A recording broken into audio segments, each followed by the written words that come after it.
Muito bom.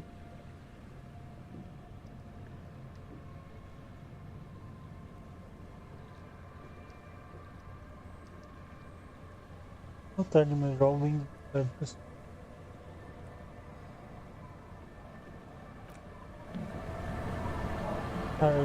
Do boa, estou estou curado. Continuamos a jornada.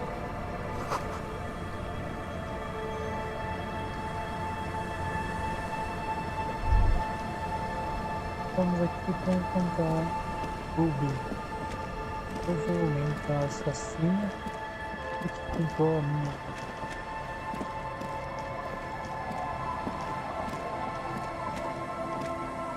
Ocupar esse país totalmente.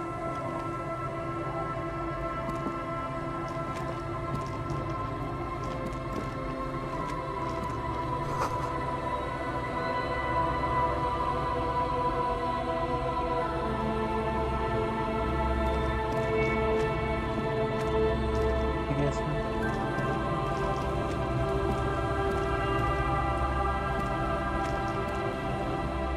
The old woman still sits in her chair, continuing with her chores.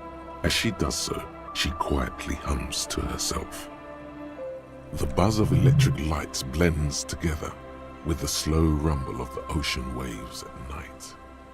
There's a gap where the name of that song should be. You should ask her about it right now.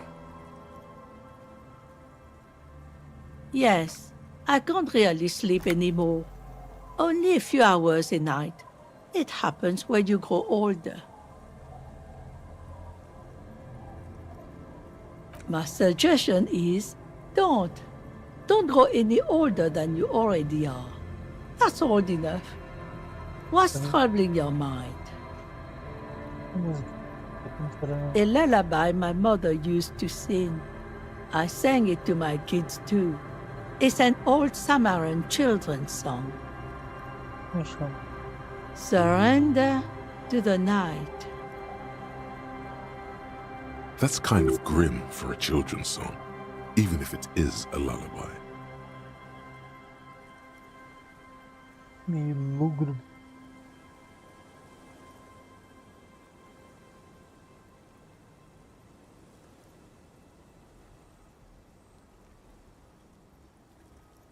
Yes, it does.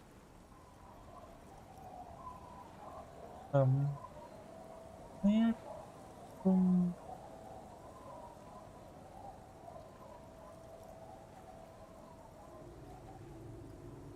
Lillian should let her sword make her decisions.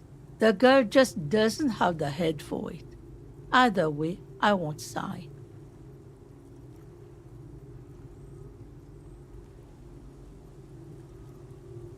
I've seen it all before. You think they've got our interests at heart?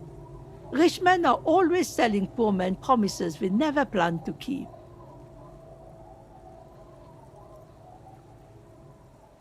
Then the poor get pushed out of their homes and the rich get a little richer. That's the way it goes.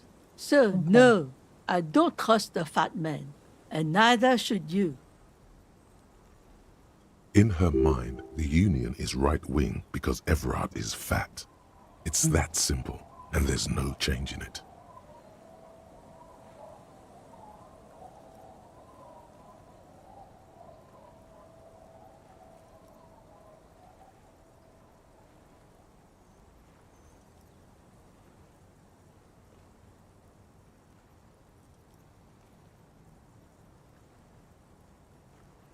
Vamos. Fazer a pergunta para ver.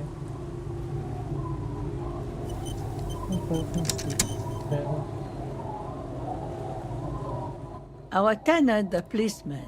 I hope the waves don't keep you up at night. What can I help you with? It's really in her best interest to listen to you. You know how the world works.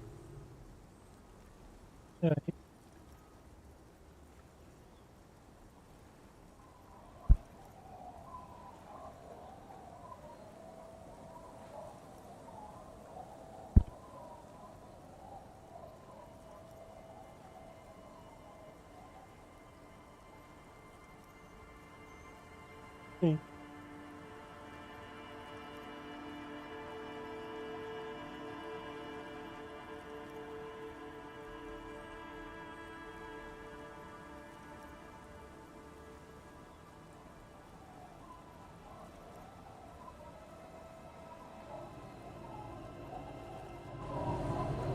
De novo.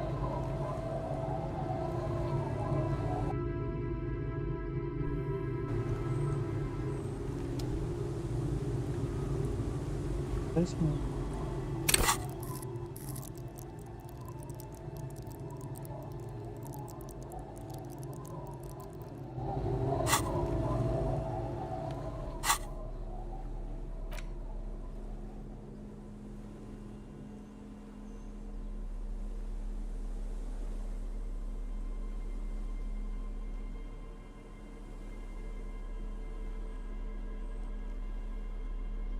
Isso.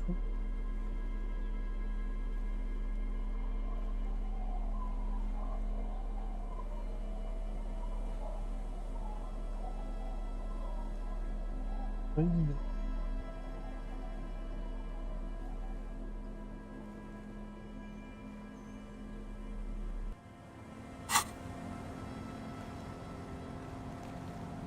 Our tenant, the policeman. I hope the waves don't keep you up at It's really in her best interest to listen to you. You know Melhor. how the Terceira vez. Listen também.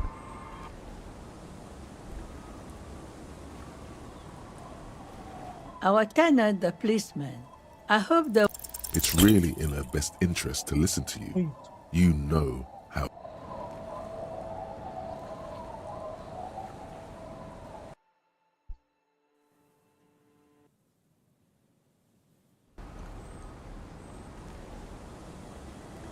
our tenant, the policeman.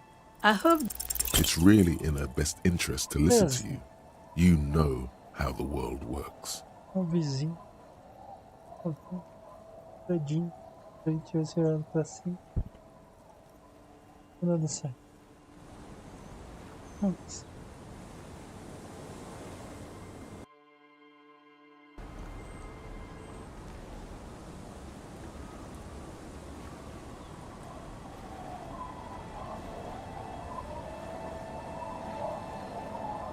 Então, our tenant, the policeman. vamos ver. I hope the waves don't keep Logic and reason Da won't última work on vez, this como old da bat. última vez funcionou. Better go for shameless emotional manipulation. What's the grandmother's deepest vulnerability?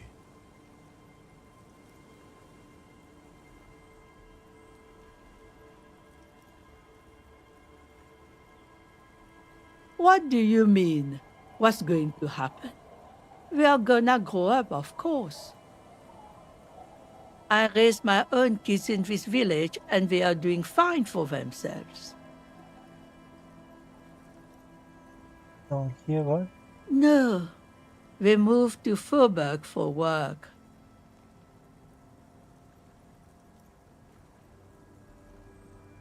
Well, I imagine they'll grow up and leave too. You've got her. Now just reel her in. Então, aqui. Then, You have her.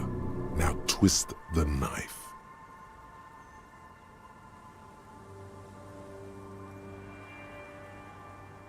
Dilatando. I don't believe the Fat Man's Youth Center is going to change anything. But what other choice do we have? It's not like the coalition government is coming to save us. I won't be around much longer anyway. Not with the dampness in my bones. If they want to take a chance, who am I to stop them?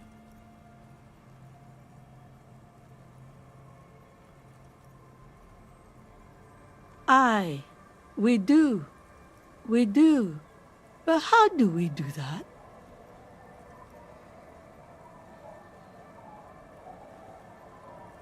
Reluctantly, she takes the pen from your hand, scribbles her name on the line, and hands everything back to you. See that you didn't just get us all screwed. I might be half blind, but I have a good memory for treachery.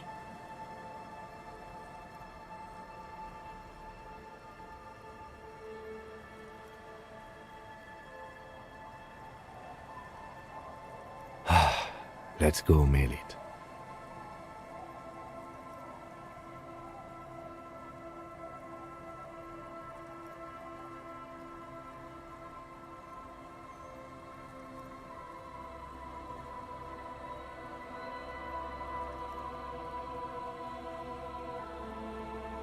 Huh?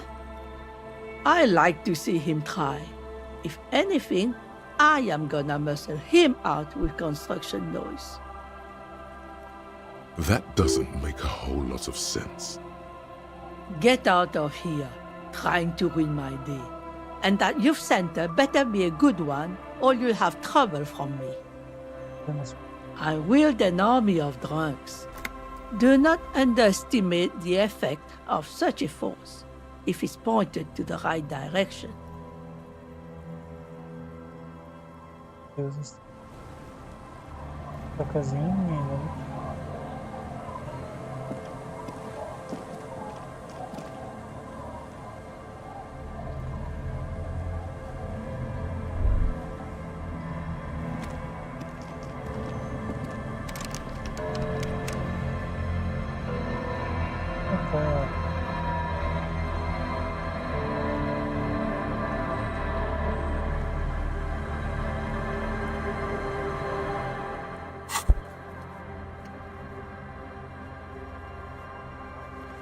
Tô achando com ele.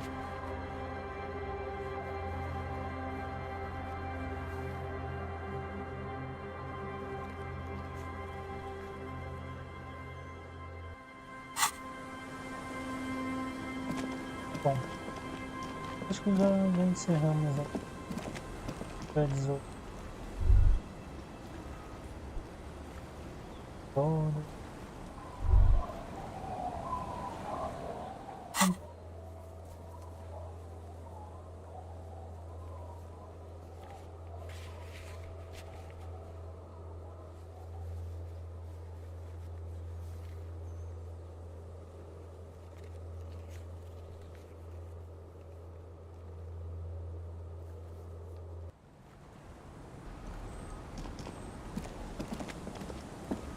It's getting cold, this late in the night.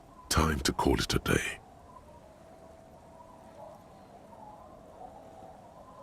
Good night, officer. We'll meet in front of the shack in the morning.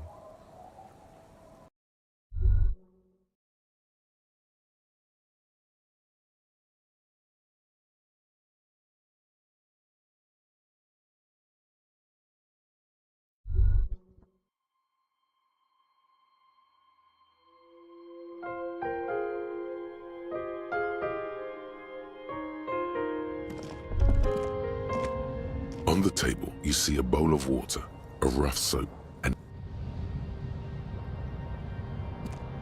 an old mirror hangs on the wall.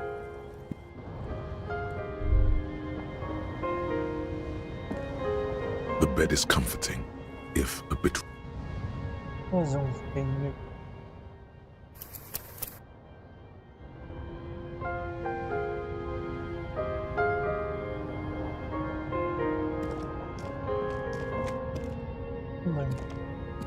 The bed is comforting, if a bit run down. Across the room, the heating system hums its soft lullaby. The mattress feels soft and sheets warm. It only takes you moments for the world to fall away.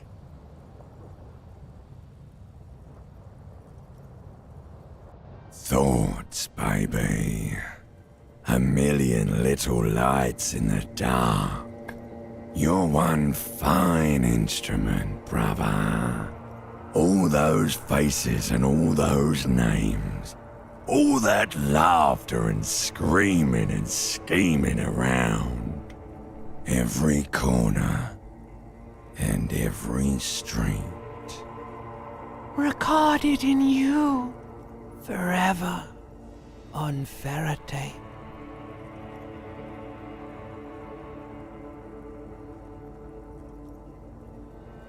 chegando já. No, you're spinning tapes at the discotheque. The great unceasing disco of the mind. The flash, the bang, the endless learning experience.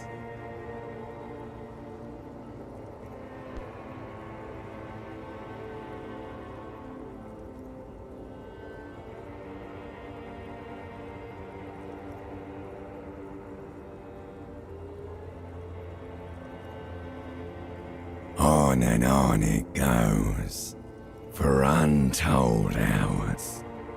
At the disco where you first asked her to dance. Rising, rising, above the dark curvature, the great wingspan of sleep, studded with stars. Behold, there are millions of them down there. The first time, the last time, the smoke in her mouth, the plotted flowers, the faces turning, changing. It's the world, Harry boy, and you're made of it. Every day you're out there, you make more of yourself from it. I'm afraid you can't be unmade now.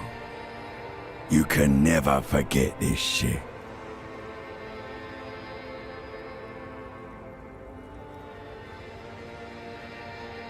All stuck on loop, whirling, spitting out words and images. You're the son of the world again. Harrister, a ceaseless agent, picking up litter and old newspapers, collecting your little bubblegum wrappers and idiotic picture postcards. Meaningless, meaningless keepsakes. Reading your awful letters and recalling things, aren't you? The endless names of the world. An address book you are. The map of a city.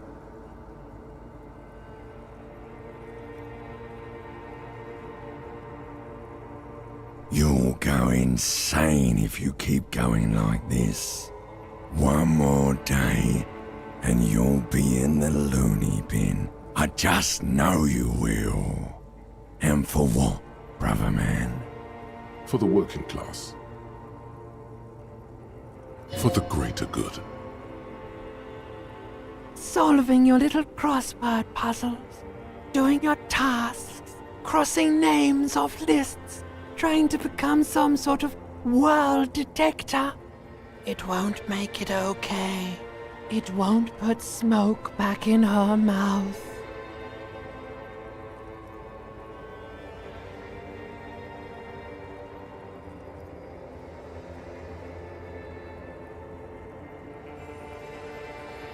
There he goes again.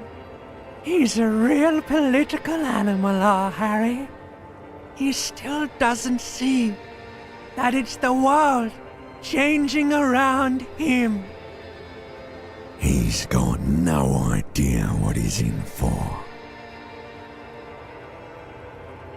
'Cause only love can break your heart. Beep, beep, beep! The alarm is ringing, Harry! The disco circus goes on and on! You barely slept 3 hours last night! Do it for the wind. Do it for the picture puzzle. Put it all together. Solve the world. One conversation at a time.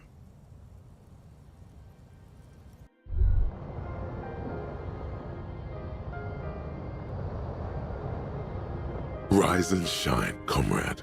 It's time to get to work.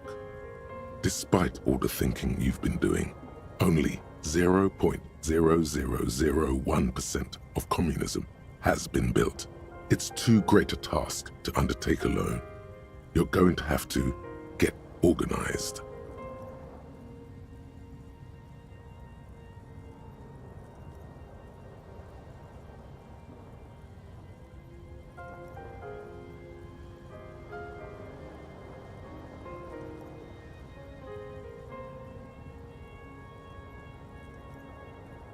It's good that your personal business is in order, but we're talking about political matters of world historical import here. You must seek out your revolutionary brothers and sisters. Find out how much communism they've built. Then, together, maybe you'll be able to build as much as 0.0002% of communism. But it won't be easy. Decades of persecution by coalition authorities have driven the remaining communists of Martinaise underground.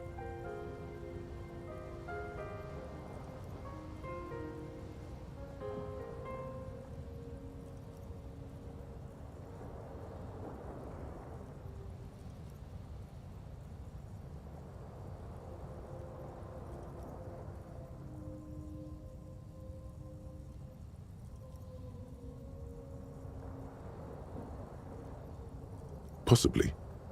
If you have been, it's only because you're a double agent acting in furtherance of your long-term objectives.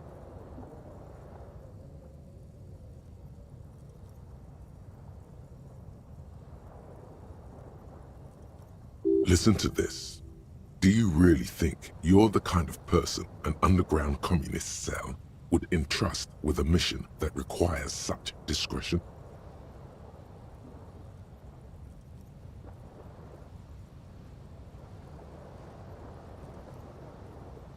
Regardless, what's past is past.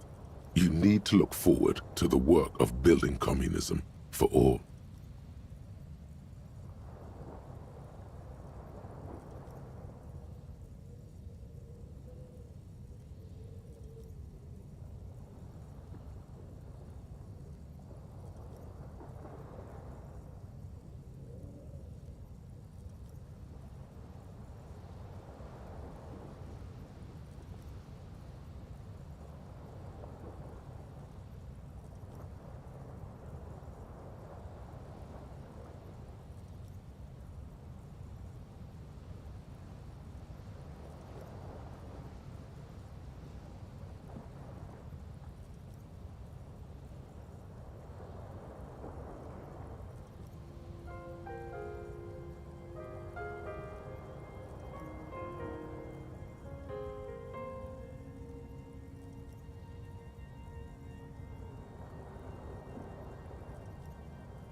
Let your nose guide you, detective.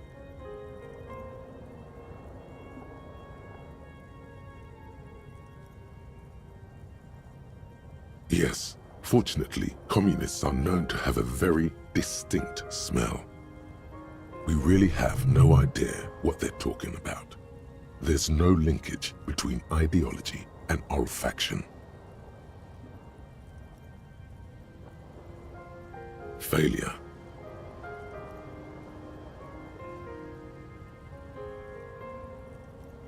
It's a smell you know all too well, simultaneously repulsive and yet darkly appealing. Musty with a sharp tang, but also a remnant of lost sweetness, like a rotting mango that's been swaddled in a coat from your grandfather's attic. What you're smelling is your own body odor, of course. Nothing a shower and change of clothes couldn't fix. People sometimes complain there are no real communists left in Martinaise, but you can smell their presence. They're out there, waiting for you to join them. Incidentally, during the waning days of the anti-centennial revolution, a number of Revacholian communards constructed elaborate hideouts in abandoned root cellars, hollowed out tree trunks, and even residential sewage tanks. This latter phenomenon gave rise to the early anti-communist slogan, The future's bright when you flush out the white.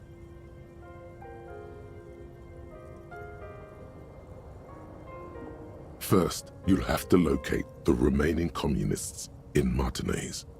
When you get near to someone with revolutionary potential, your nose will give you the signal to establish contact. Again, no, it won't. Any olfactory response you perceive will be strictly psychosomatic. Judging from the bust of Krasmazov and other revolutionary paraphernalia you discovered, it seems that the Cape Side apartments may be a hotbed of communist activity.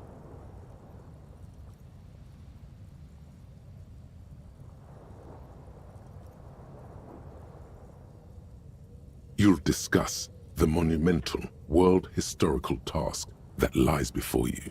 You'll engage in rigorous and spirited debates about Mazovian theory and practice.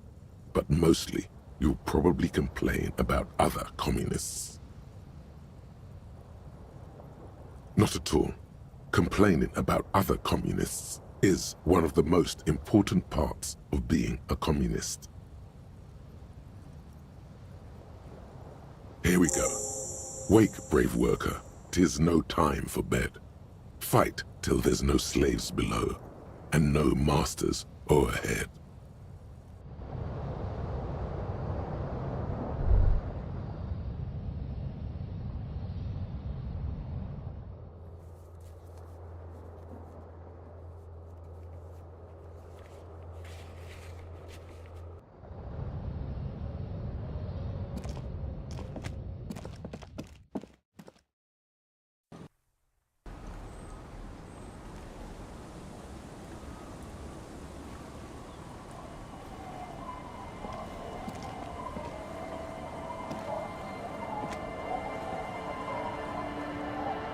Yes?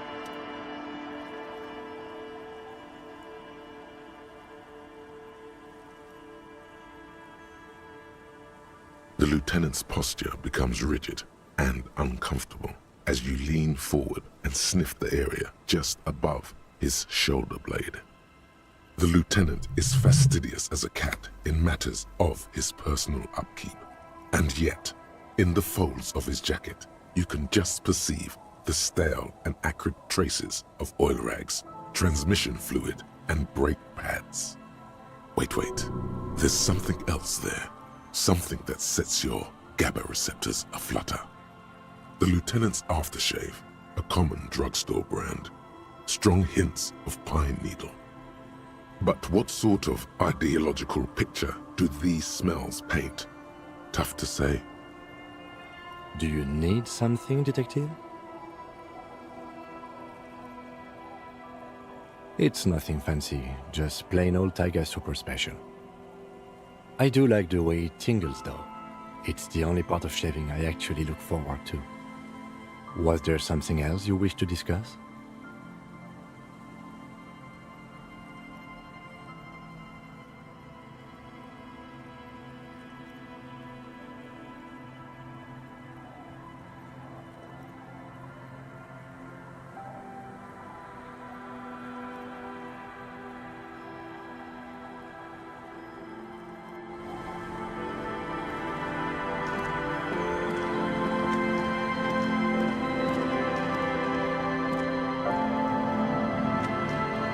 Our tenant, the policeman.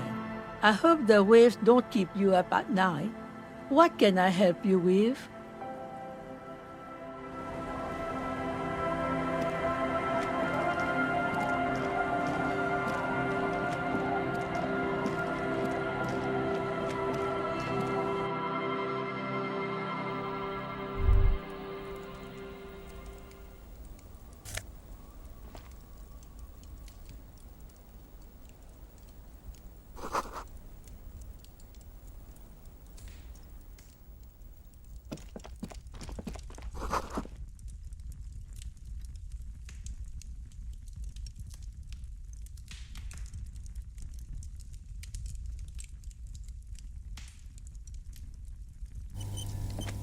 Hello, mister.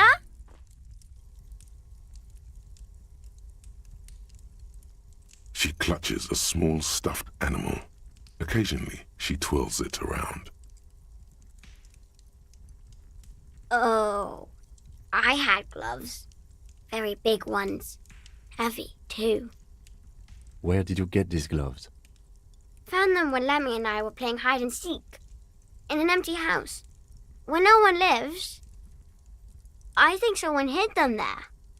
She doesn't want you to think she stole them. I hid them. The twins were going to take them. They're stupid.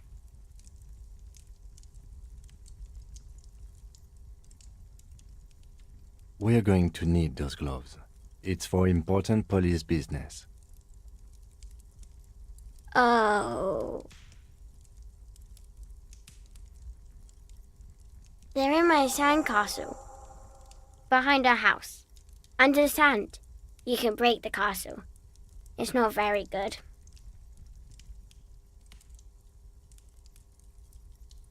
Luby. Raluby. My mom tells me I'm a big girl, but she doesn't know that I can't say Earl. Or sometimes I can, but then Uller. Kids. Yes, I am. Little Lily. You know my mom? That's nice. My mom is great. She's never angry or anything. Yes. They don't want to play with me. They're older and play outside. They look the same. Sometimes I can't tell them apart. They look identical.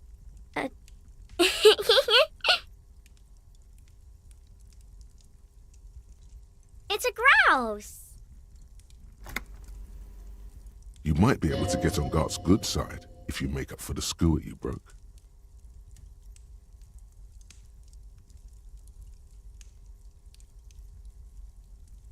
I don't know.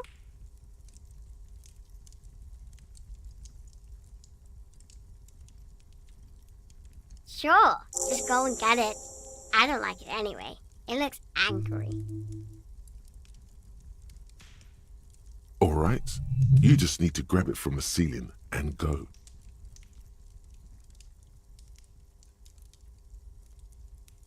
It's Lammy. He's my friend. Sort of. Lambie is a stuffed lamb that, admittedly, has seen better days. One of the eye buttons is missing, and the fur is tattered in several parts.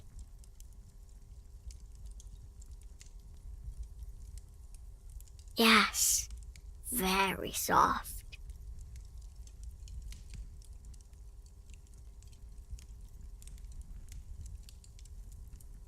Isn't he soft?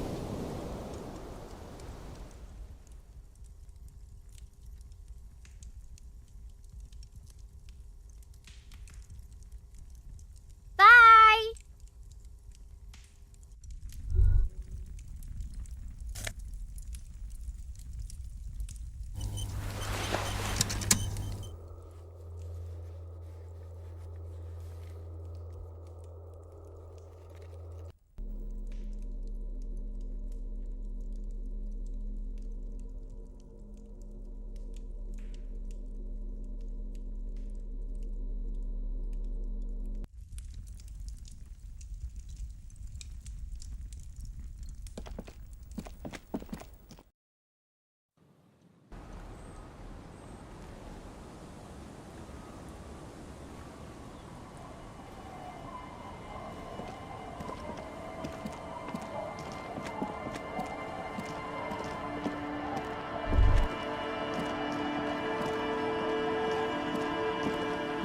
Weather has not been kind to Lily's little sandcastle. The once mighty towers are quickly eroding away. You can see something shining back to you from what must have been a vast underground catacomb network. The little castle? The reigning lord must have come upon some really tough times to let it sleep in such decrepitude.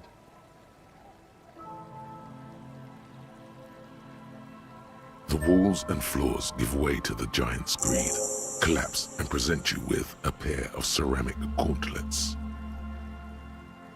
Congratulations. That's the gauntlets down then.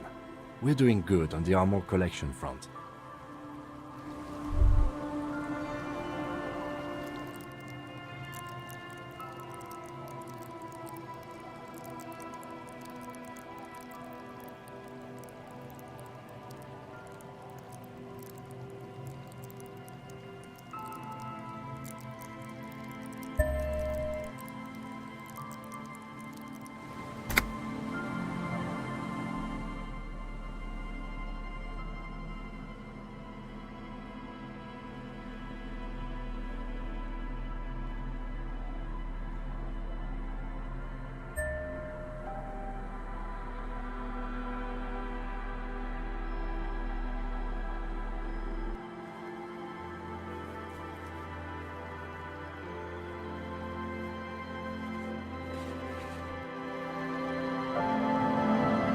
As you fold your fingers into a fist, you realize you could knock anyone out with one punch. The white ceramic gloves wrap around your digits comfortably. Your movements cause tiny little clicks, like dice rolling somewhere far away, as the plates reorient to your motions.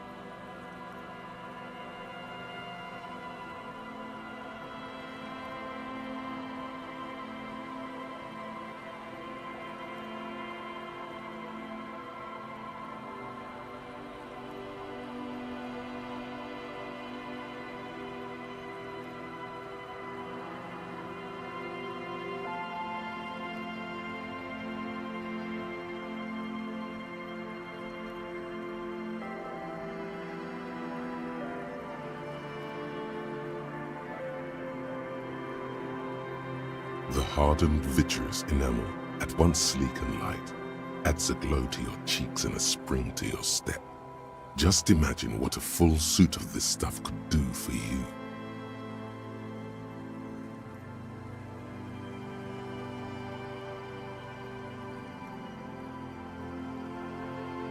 Two, are you sure you're correct there? There was a helmet too. 3 pieces more like. You were ambitious. It may be a while before you have all the pieces. In the meantime, you should analyze the armor, figure out its vulnerabilities. Remember, this is a highly specialized kinetic redistributor meant to stop bullets. Wear it, observe its properties, see if there's a weakness in the design. For the day you have to fight someone covered in the same material.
Yes?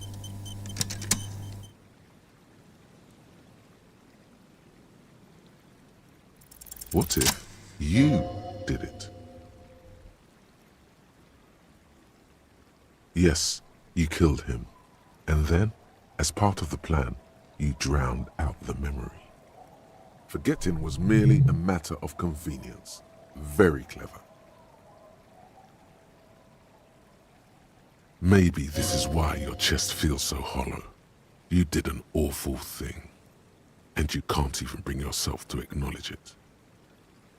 Are you sure you would have the strength to take down a hardened mercenary? You're not in the best shape.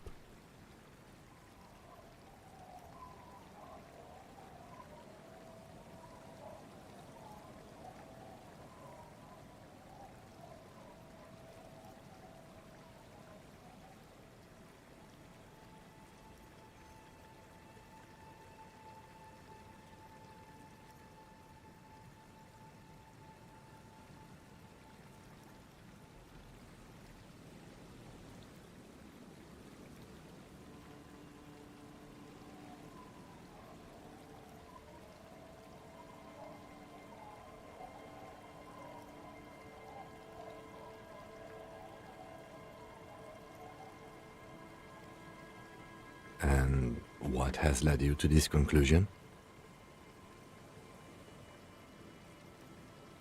That is a common side effect of overindulgence. It will pass. Besides, I doubt you could have taken down a hardened mercenary single-handedly. See? You're clearly not a man in your prime anymore. Don't take it personally. It's just that security guards kept on by large corporations tend to be better trained and better armed than officers of the RCM.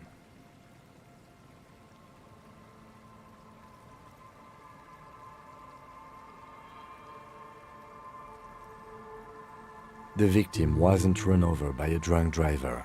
So, while I can't condone your driving habits, the cases remain unrelated.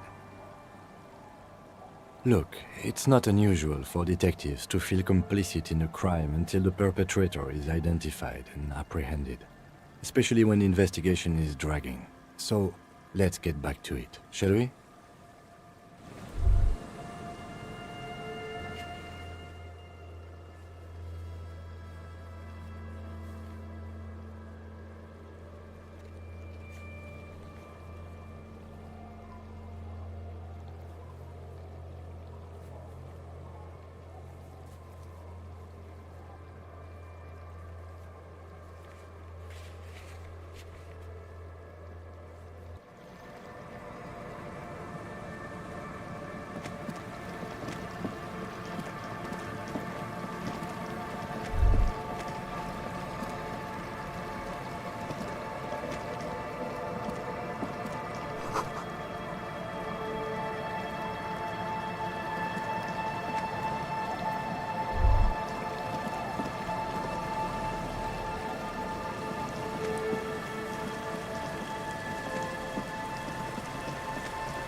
A scattering of bullet holes is spread across the cracked wall, reaching from one corner to the other.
Correct.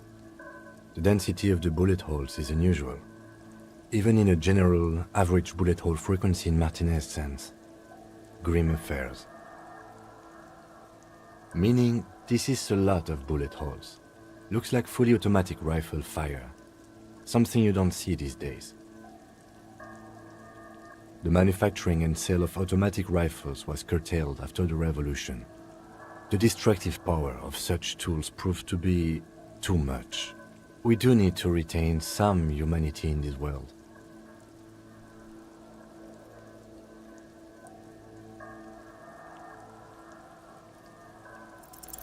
A row of ghostly shades stand facing the wall. There are many of them, a dozen at least, their heads lowered and eyes blindfolded. It's quiet, no sound, no movement. 10 meters away, other shades are lined up in an orderly manner, automatic rifles primed. A gust of wind blows by. The coats of the firing squad flap slowly in the breeze. A single person stands on the side.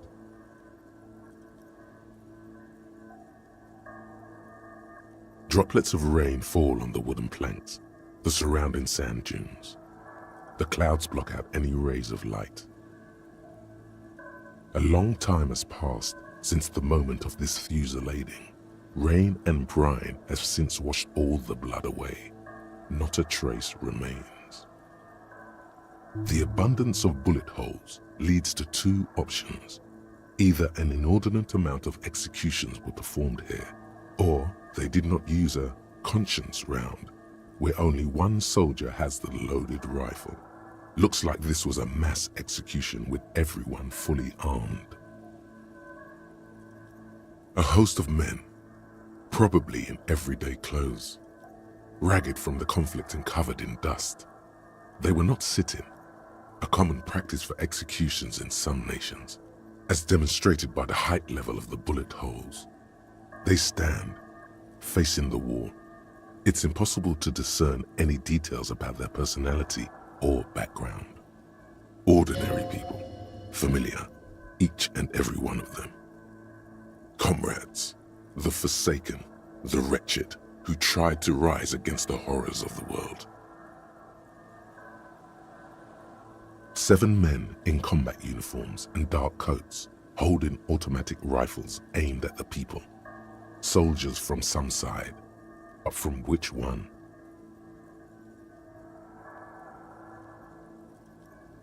The commandant, the one who gives the order. Machine gun fire crackling through the air, the lights of the muzzle flashes dancing on his face.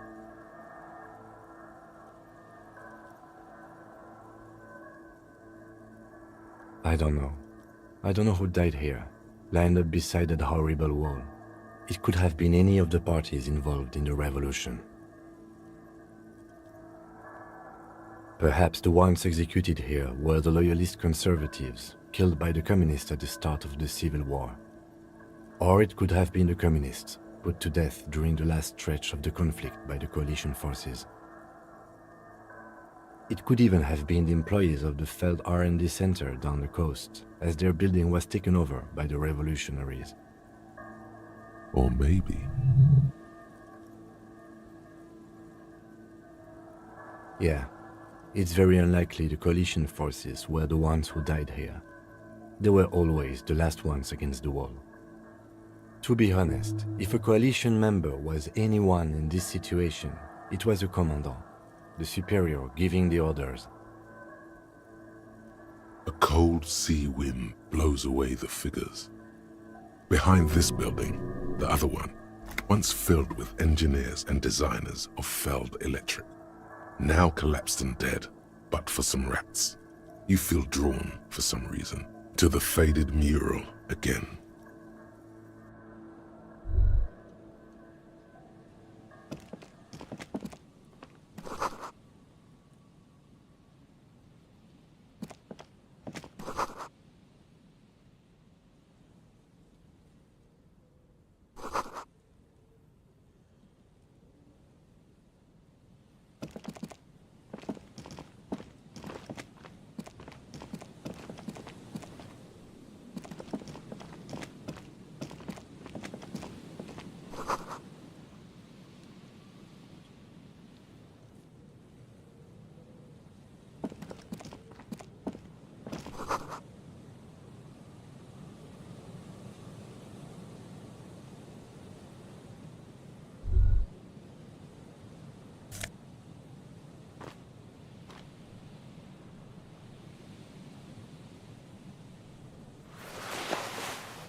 A metal and plastic contraption bobs up and down amidst the trembling reeds.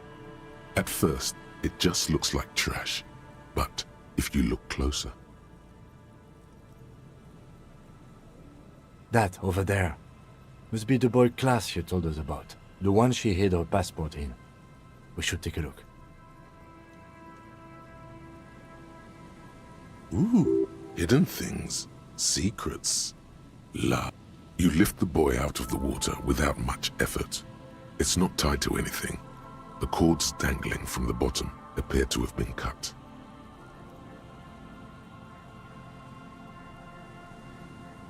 The number 11 has been written on the yellow plastic.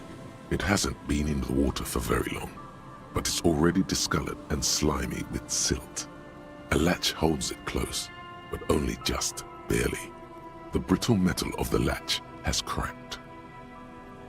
Simple construction. Very unsafe. There's something in there, splashing around. It smells like you would expect it to smell. A concentrated version of the coast. Salt, industrial slop and decay. A shot glass's worth of seawater pours out. Some algae, and nothing else. Well, damn.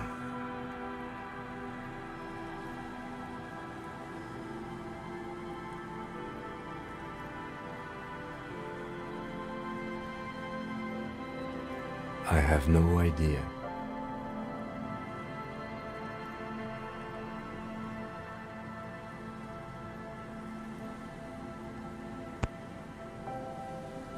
Or think we do. This is a small loose end, either way. Not important, I hope.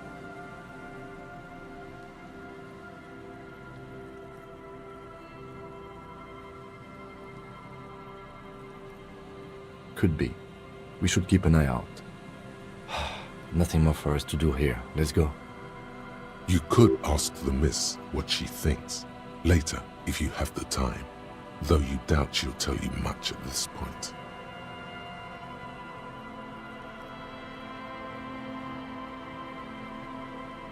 We still got here too late.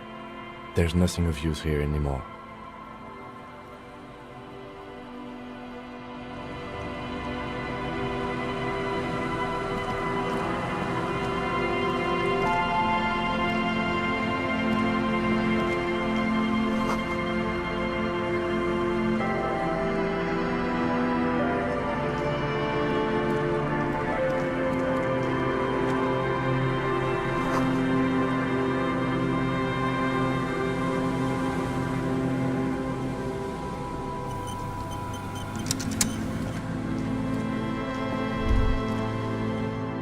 Go.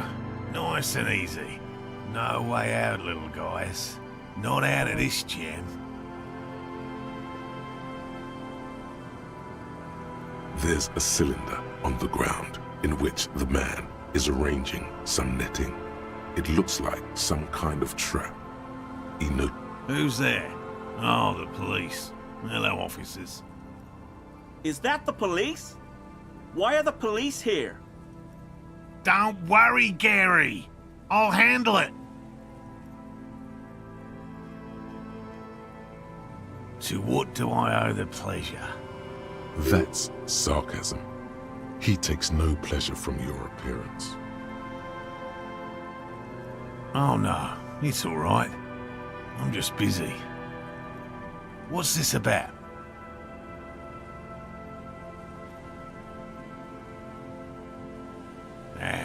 Of course. Thank you for passing along the message. That damn water lock is broken, and we can't go all the way around the 881.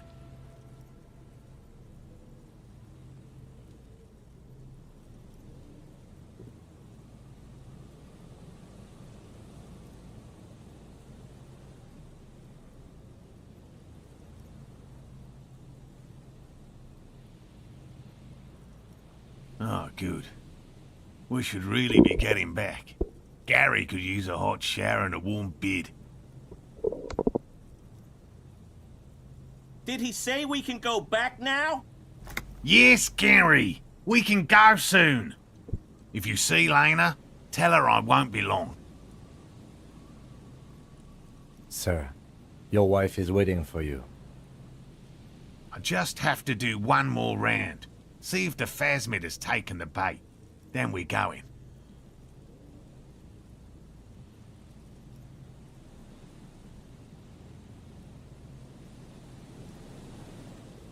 I'm afraid not, officer.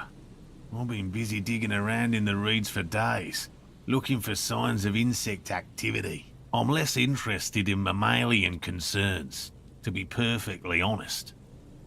The lieutenant takes a short note in his notebook, then gestures for you to proceed.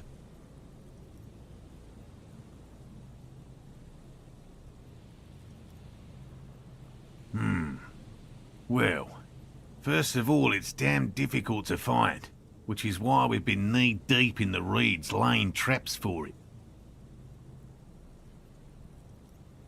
Good question. Being a phasmid of the order Phantasmodea, a ghost insect, it disguises itself as plant matter. In this case, the reeds. Awful lot of reeds around, aren't there? And I suspect it may have also developed other specialised techniques to protect itself from predators, or scientists, in our present case.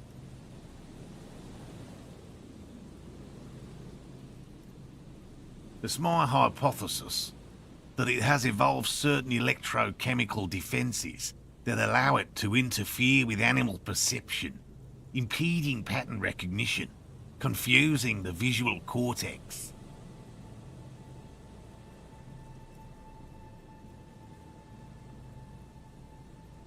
but I cannot describe how these defences work, much less how they evolved, without studying a live specimen. Yes, it makes perfect sense. You're beginning to suspect there's something paranatural about this phasmid. A ghost insect, he said? These people are looking for a ghost. No, that is precisely what we're not. We are zoological specialists, looking for an extant species of phasmid. I'm expecting it to be quite giant. One known species of phasmid, called the Megaphasmodea zoensis, is about the size of a grown man's forearm, so, Seems puny, to be honest.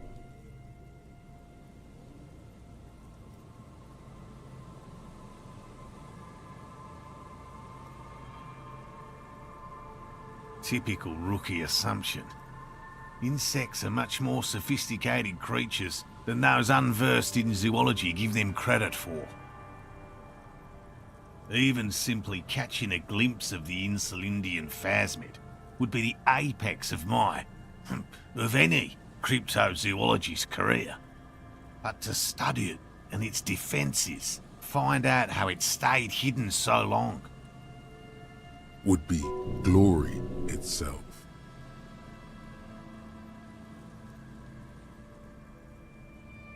very little, I'm sorry to say. No one's ever captured a specimen, so all our information is based on first and third-hand accounts. Not yet. That's what makes it a cryptid.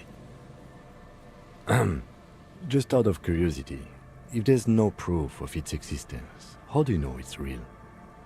I know it's real.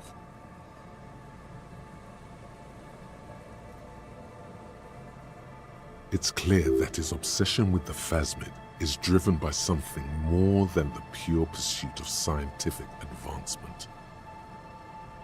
By which I mean, I've heard enough first-hand accounts to believe quite firmly that the Insulindian phasmid is more than mere superstition.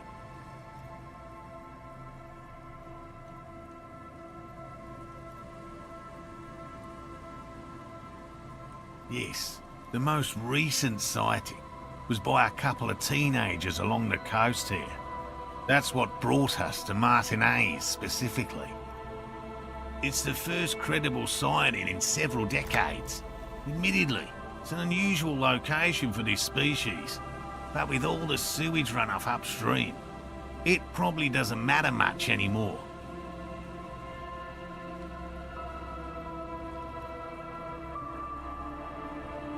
I have to resist the thought such an extraordinary creature is doubtlessly highly resilient. After all, it's generally thought to be capable of parthenogenesis. He means asexual reproduction. The females of the species don't need to mate to produce viable eggs. This makes it easier for a species with a small population to survive.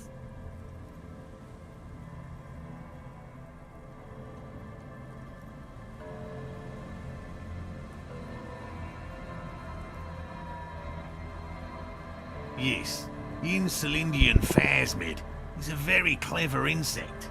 That's why it's so damn difficult to catch. But as a scientist, I try my best to remain dispassionate. Well, they may not look impressive, but Lena designed them quite cleverly, so I'm sure they'll do the trick. Yes. Simple. Attracted by the locusts, the phasmid crawls down the funnel and, having eaten its fill, can get back out. At least, that's the intention. The net isn't a perfect solution, but we didn't want to use anything that might damage the specimen's delicate exoskeleton. Locusts. Nearly all known phasmids are herbivores, of course.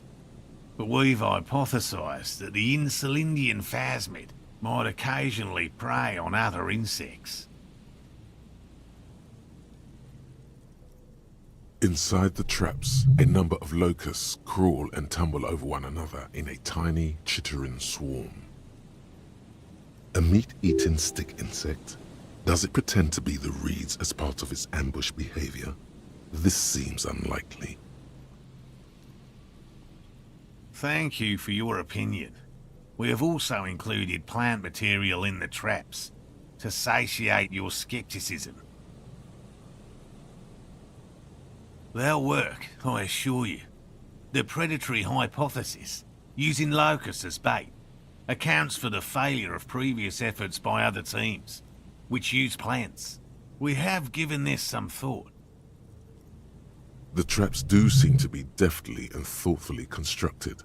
It's clear the cryptozoologist's wife knows what she's doing. Yes. What? And I'm eager to return to her, I assure you. But I can't leave before we finish with these traps. My wife understands that just as well as anyone. Come on, Morale. We've been soaking out here for days. It's time to go back. And leave the traps? Absolutely not. I won't let Lena down. Come on, she wants us back.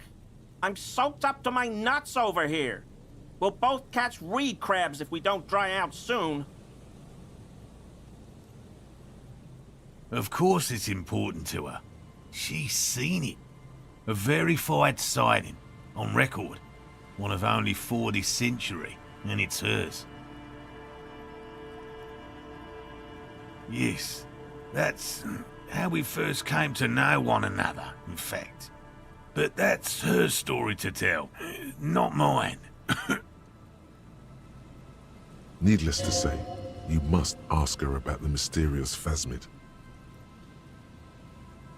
Suffice to say, it's long been our dream to find proof of the Insulindian phasmid together. I can't abandon course now. His spirit may be willing, but his body might be too old to endure the rigors of the coast.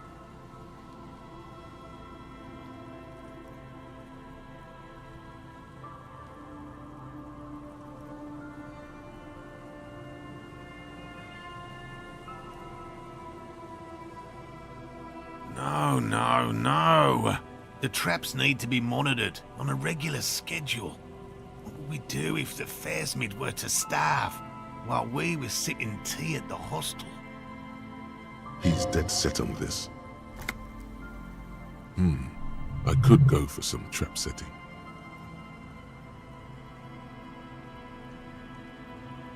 I didn't expect you to take such an interest in our work here, officer.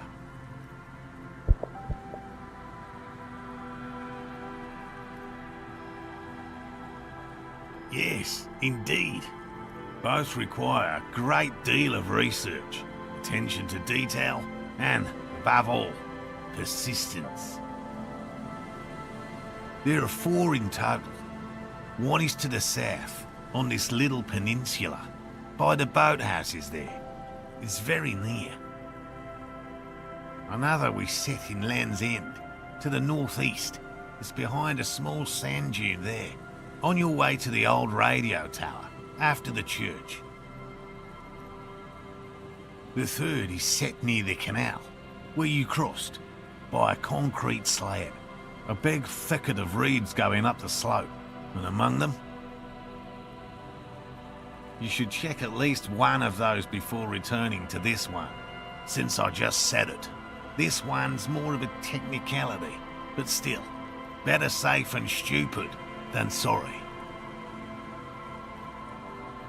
That seems like a lot. Do we really have time for this extracurricular venture?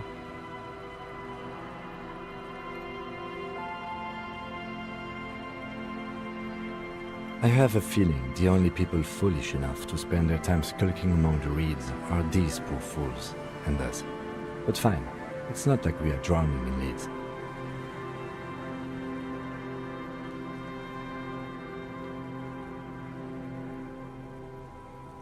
Bring it to me at once. Just make sure the trap is closed tight. He's not comfortable with the possibility that you'll claim the find, but he's lying about this even to himself. That's highly unlikely, officer. But in the event you do, I'll spray you with a pheromone mixture I developed.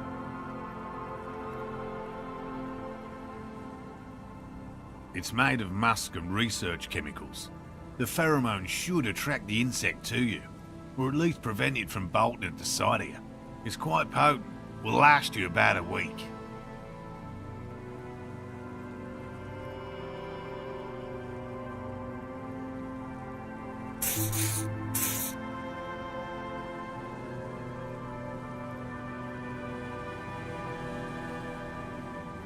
This is the smell of dying reeds, of longing crumbling into the water. I hope you're not buying this. It dispenses it without letting you touch the canister, so it would be precious like holy water. It is precious. A single dose cost me 50 real to develop. Not that I expect you to understand self-financing one's own research.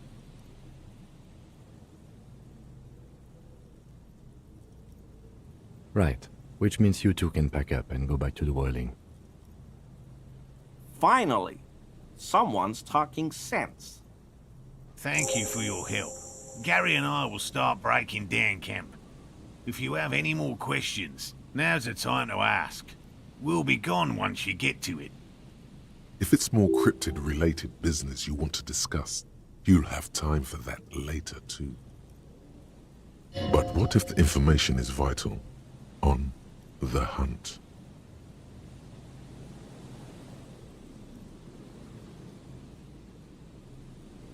I've just always liked animals and puzzles. Searching for cryptids is a bit of both.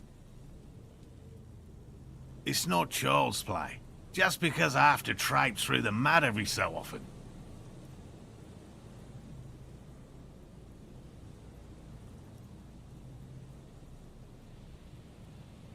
No. Very few cryptids are ever discovered, and not for a lack of trying.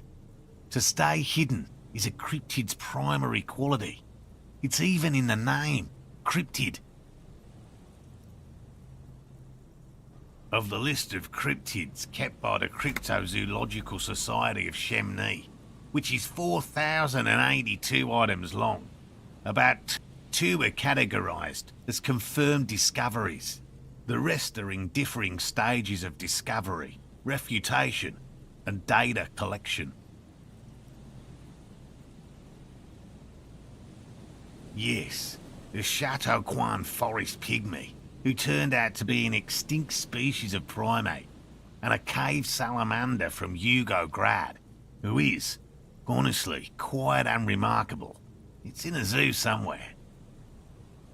We cryptozoologists are brutally honest with ourselves, more so even than the public. With cryptids, most cryptids are hoaxes or they are never found. That does not mean we should stop searching.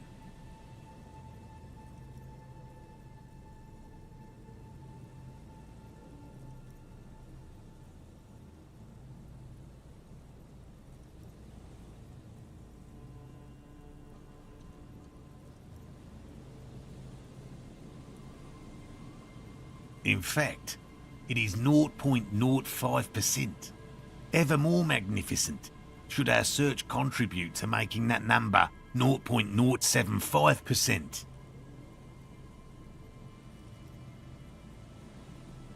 He has clearly done his math on this.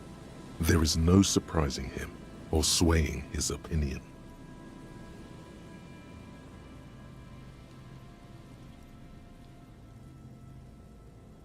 Yes?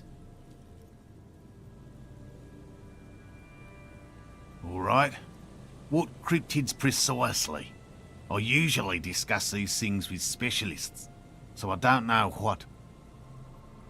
we would have to discuss? He wants to say, but decides against it, since you've offered to help. You need to ask him about specific cryptids. Cryptids you've heard about from Lena. By all means.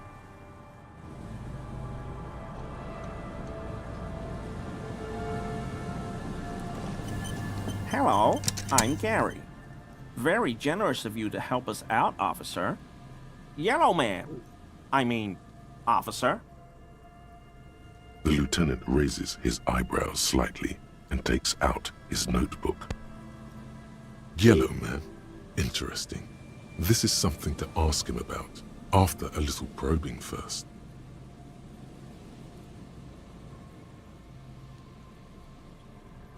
I'm just waiting for my friend Morel to finish up with his insect traps so we can return to civilization.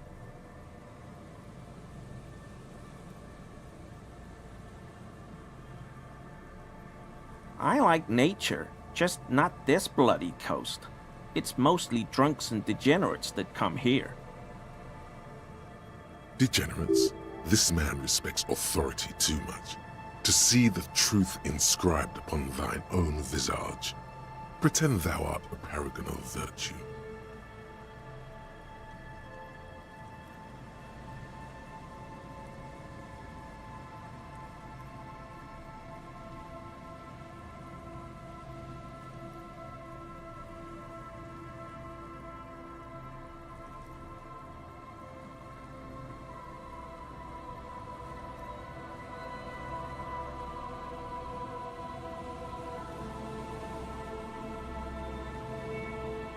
Oh, I've been tempted.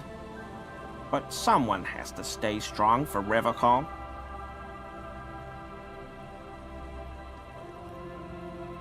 He pronounces Revocall with a hard K, unlike other people.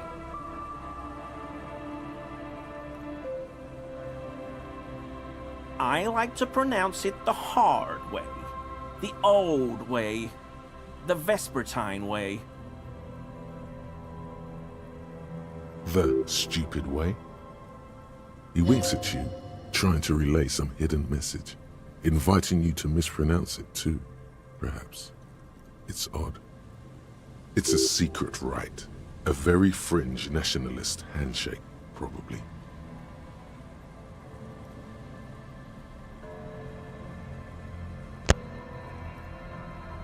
Oh, so that's what the RCM in Martinez is about.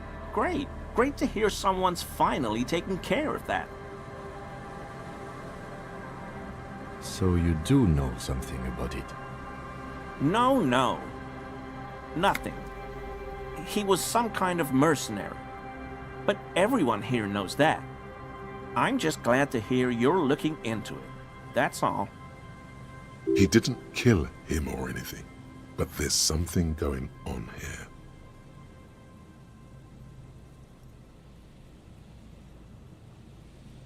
My mug? Why would you think that?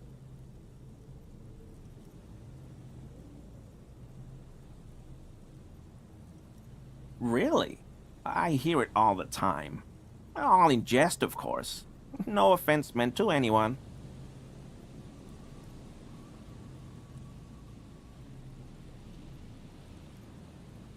Okay, I admit it. I threw the mug away in the trash container behind the hostel. I know I shouldn't have, and I am very sorry, officer. You're not going to find me, are you?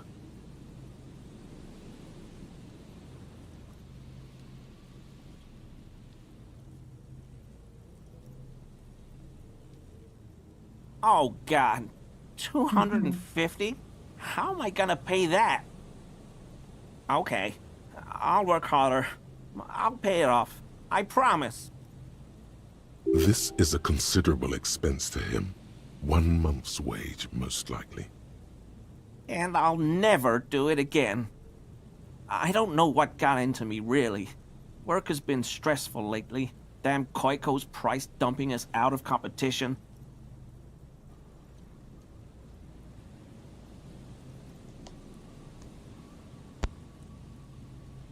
What did you do, Gary? Nothing. Nothing. Just answering some questions. Helping out the law. Here we go. Start pumping that sweet info.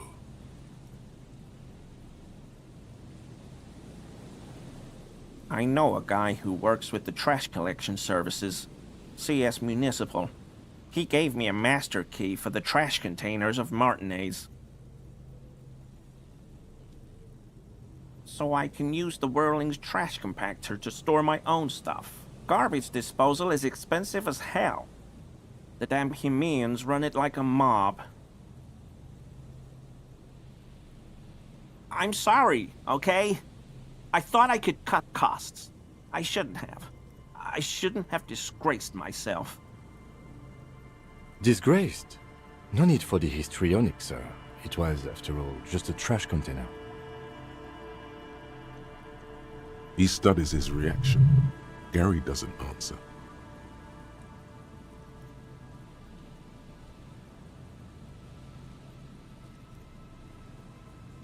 Officer, please. Let me explain. It's not like that. I was only cleaning up. I live right across the yard from where he was hanged, and I saw him stripped naked. All the clothes lying around in the yard, smelling. People are animals, you know? Then I came out to clean up the rags because no one else would.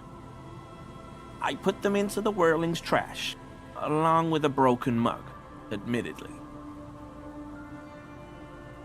Okay, I was coming to throw the mug away, and, well, I threw the mug there and the clothes too. Right. It was just civic duty. Exactly. That's exactly what it was. Civic duty. As he shifts uncomfortably, a series of clicks, like the clinking of glass beads against one another as they roll across a hardwood floor. You've heard this sound before, but where?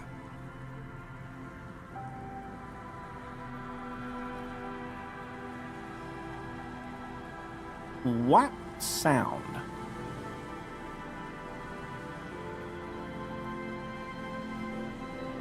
Really? There's lots of weird stuff out here in the reeds, though. Insects, trash. Could be the wind shifting some garbage nearby. Every day, the wind shifts the reeds and whatever was left in them. Tambourines and condom wrappers, plastic and glass bottles, the smell of decay.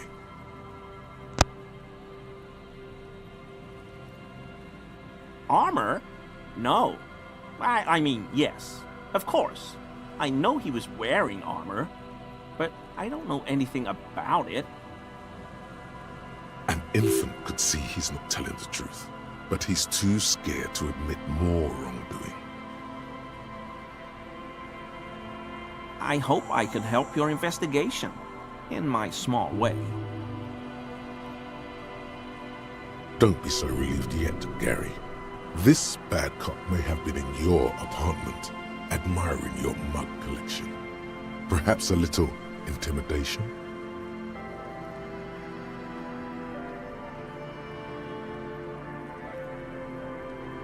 No. I help Morel with research sometimes, and I've learned some things along the way, but I don't usually go in for picnics like this on my own. After all this time with Morel, he must have an opinion on cryptids. This could lead to a good one. Oh, yes, the burning rhino. Morel doubts he's real, but I don't much care, because I won't be the one looking for him out in Safra Serai. A rhinoceros that looks ordinary during the day, but burns brightly by night. Well, at least the males do. They have special ducts just above their shoulder blades that secrete a combustible fluid. When the rhino is just beginning to light itself, it looks as though it has wings of fire. But how is this combustible fluid lit? The rhino starts running very fast to build heat, then stops, raises its head, and sparks fly from its neck, setting its back ablaze. Revachol used to be a flaming rhino once, a long time ago. The flames are not just for decoration. They are an integral part of the beast's mating behavior.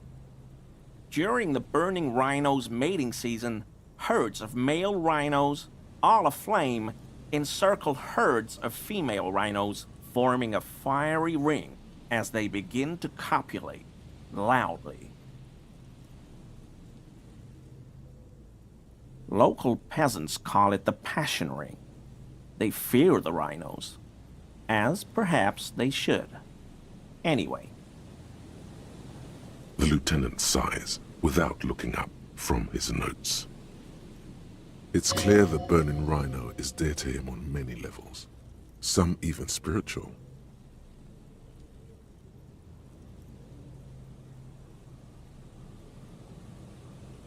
Not many Sealites here, or anywhere, other than Sail. I meant no offense, truly. Do you remember how, when we met Measurehead and I said the next races will be a really good one?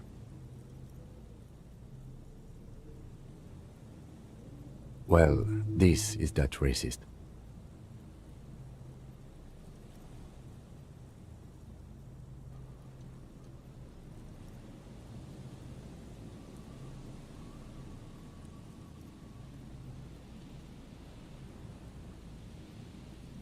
Hey, man, all I meant was there are not many Sealites around here. I'm just stating a fact.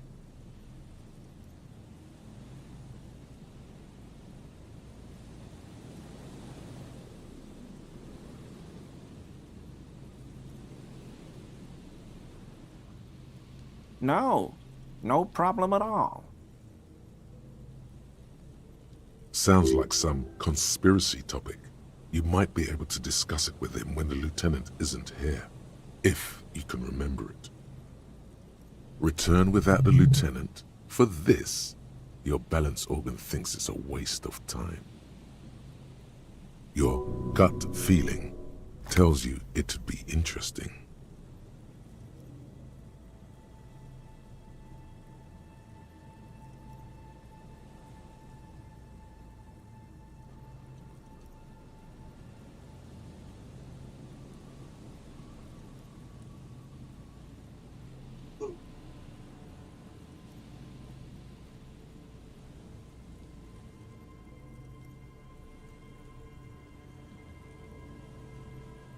Sure do, officer.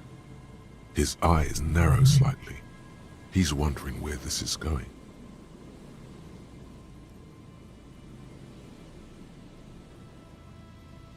In my home. Yes. When I was going to... How did you know?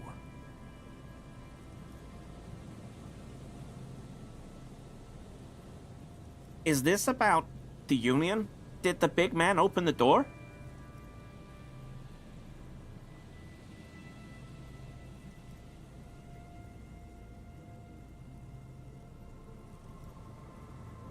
So you work for Everard Clare? Officer, please tell him we're good. No, tell him I'll make it up to him. What have I done? He'll send the muscle after me.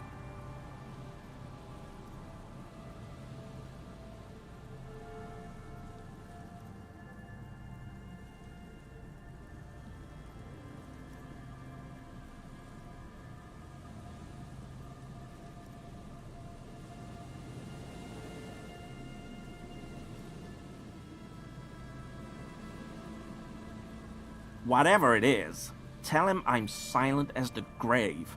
I was probably talking too loud in the whirling the other night about some theories.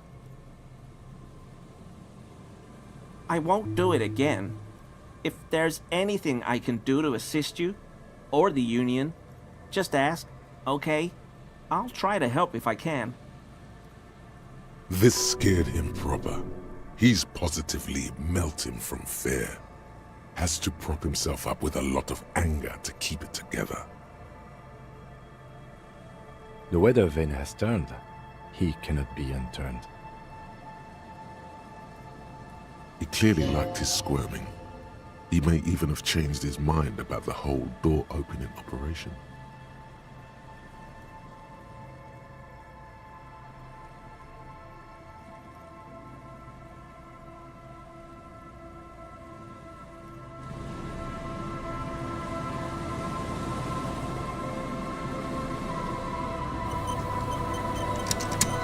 Always a pleasure to... I mean, officers.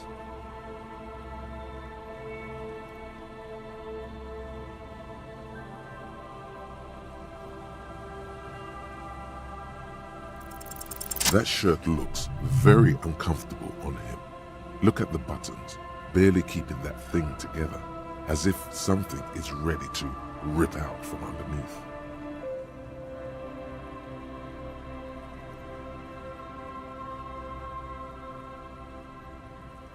No, he's scrawny. Try again. Yes, like a piece of ceramic armor, for example. One that makes a clicking sound when the plates meet each other, resembling pearls or marbles, stolen from the corpse in the yard near where he lives.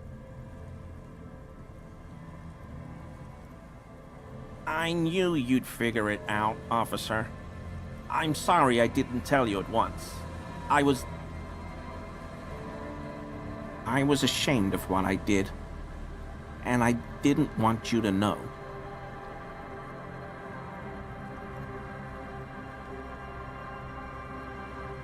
We're not detecting falsehood, sire. He's gearing up to admit the truth. Gary, what's going on? Later, Morale. I've got apologizing to do. No, you've got explaining to do.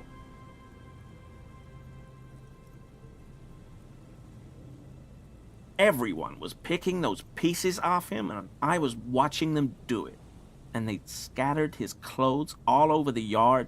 Everything was smelling. So I went there to take out the trash and started cleaning up. All those rags on the ground, him swinging up there, and I had a lapse of honor, sir. I thought, he's a foreigner. They all say he wasn't from here. Only the cuirass was left, so I stripped it off him. It was early in the morning. No one saw me. I took it with me. It was a mistake. Had I known it'd give you guys trouble, I wouldn't have... Fuck. We're detecting sincere contrition here, sire. He's not trying to flatter anyone. It's okay. It was a loose end, and you are tying it up now. I'm so fucking sorry I called you Yellow Man. Sealite officers commanded the suzerain's navy. Most of them sided with the king when... They were thoroughly conservative men, he realizes suddenly. It's difficult to say what the lieutenant thinks of this historic apology. His face does not belie emotions. Because I was weak. I should have told you the moment I saw you, but... The hell, Gary? You in trouble? I'll explain later.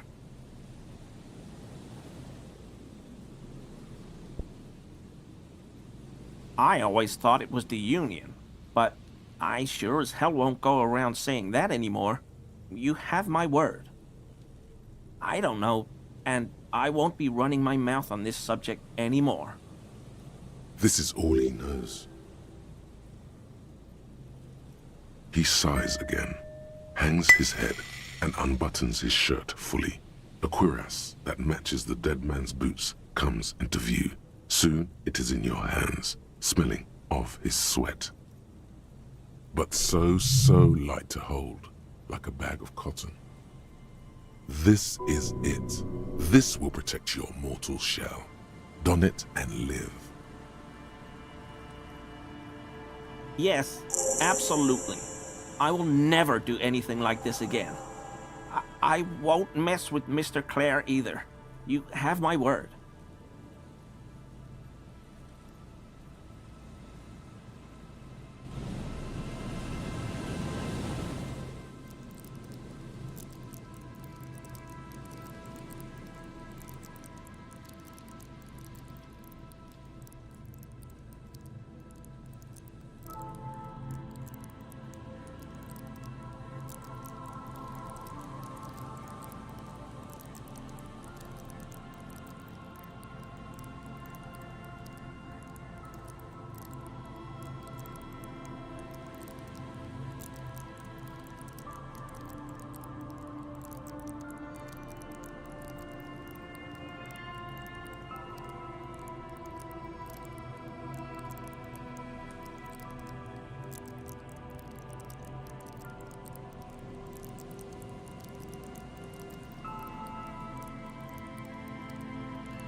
Time for computer.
And Mikhail noticed the windows, especially with how there are no windows on the south side. This was to deal with.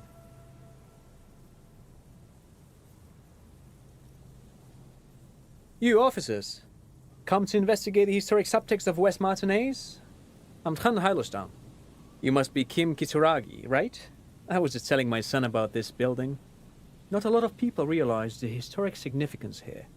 Very rich in hypertext. Nice to meet you.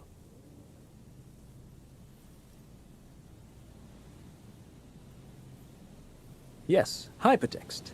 Young Carp and the collection of cultural hyperlinks. He's just making up fancy words. This doesn't mean anything. Oh yes, so Mikhail. They had to deal with monitor glare, especially in the summer. They still had vector monitors back then. That was 49 years ago. So they didn't have windows on the south wall.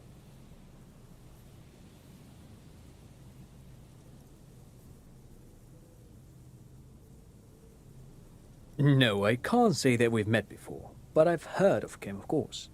Mikhail, say hi to the officers.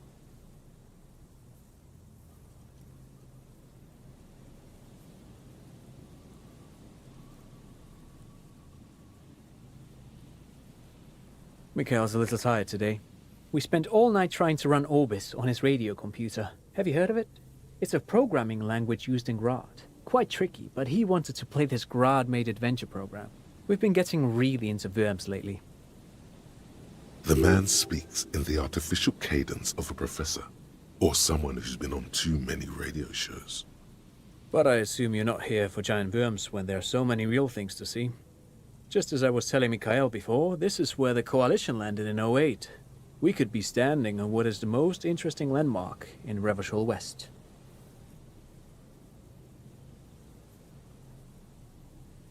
This man is your half-brother. You feel it. But why? Well, get a load of this guy. He really enjoys his trivia. The Orbis programming language was named after its inventor, Victor Orbis, a cybernetician from Grad. They run Vox in the Occidental countries.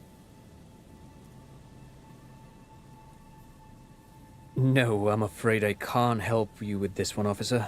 It's just a regular day off for me and Mikhail here. So you haven't seen anyone around? No, I'm sorry. As I said, this is just a day off. We just arrived anyway. He's telling the truth. He hasn't seen anyone.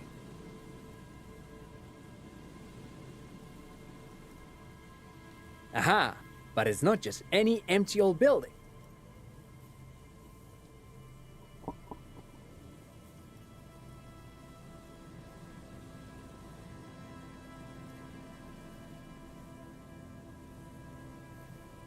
What not a lot of people know is, this used to be the R&D department of Felt Electrical. And Felt, which now sells ink cartridges mostly, was once a top dog in the turn-of-the-century cybernetics boom. Hold on. What's R&D? It looks old and weathered, with seagulls picking apart its stone and metal carcass. Bushy undergrowth has taken hold of the collapsed rooftop. Some kind of bird has set up a nest on a broken windowsill. Apologies, it's an acronym for research and development. They don't use it anymore. You're probably more familiar with RTD, Research and Technological Development. Mea culpa. You are not familiar with that one either. This man is a bookhead.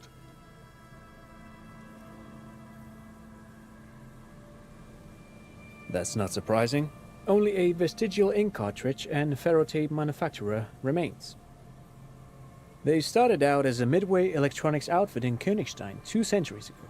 After an aggressive move to Revachol, Feld became a global player in the emerging personal electronics market of the pre-revolutionary era.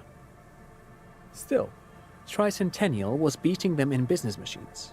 But Feld had an ace up their sleeve, or should I say they were developing an ace up their sleeve. I'm mixing my metaphors here.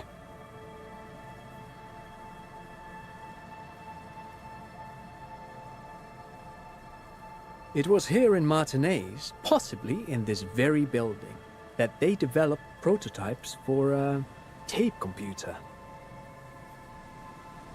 An elegant folding mechanism of rollers and ferrotape ribbons, portable enough to be a take-it-home solution, revolutionizing business machines, possibly even bringing them to the average consumer. Which is a feat of engineering even today's giants, Rehm, ICN and ZAM, haven't achieved yet.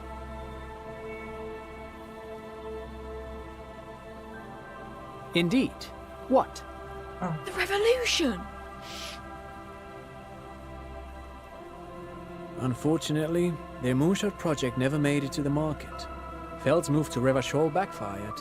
The revolutionary government liquefied their assets and expropriated those very advanced prototypes, possibly from this very building, or one of the adjacent ruins. All of this was built by Feld, even the boardwalk. Wild Pines built Martinez proper as a resort for their middle management. Feld built this side of town for R&D.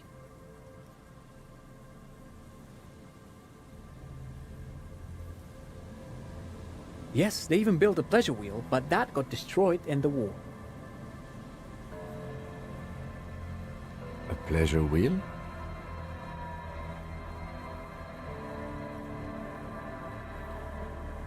Yes, to lure in their star engineers. This part of Martinez was nothing but reeds before Feld arrived. They had to make the prospect of living here attractive. It was supposed to become a global center for innovation in cybernetics. But history had other plans. Oh, I'm afraid it didn't end well for the boys. But this story is a bit too dark for little Mikhail here. Now, if you were to ask about tape computers... He means that the boys got shot by the communists. The boys were bourgeois.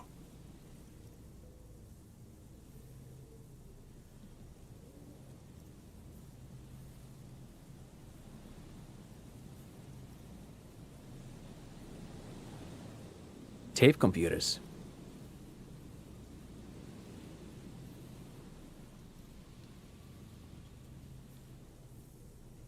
They used them for military communications, but also to write and send out press releases, the most notorious example being Le Décret de Mars.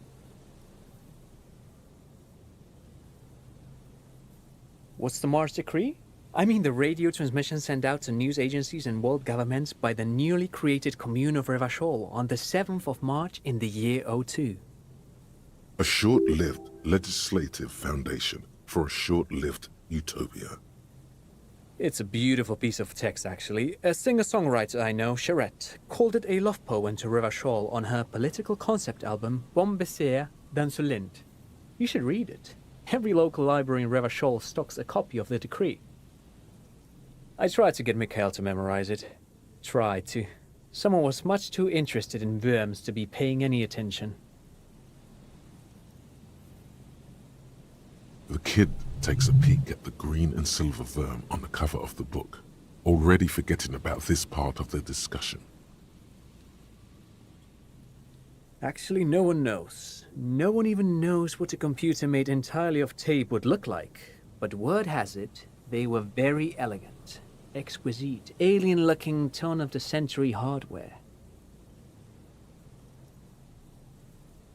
Buckle up. 10 years ago, I did a little freelancing, I guess you could say. I was a special consultant for an exhibition at the Humpty Dumpty Dum Center in Vredefort, Oranje. It raised the same questions, and we had lengthy discussions with Paul Ockerman, who was head curator at the time. This was before the twins Keith and Guy Jews joined the team. Trying to... Wait, did he just say Humpty Dumpty Dum Center? He did it. He said Humpty Dumpty Dum Center, like it's the most natural thing in the world. What the hell is a Humpty Dumpty Dum Center? And who the hell are Keith and Guy Juiced? The Humpty Dumpty Dum Center for Contemporary Arts. The exhibition itself drew on Lagerman's notion of memory, and so there were some parallels. That's why the head curator, Paul Ockerman, chose to...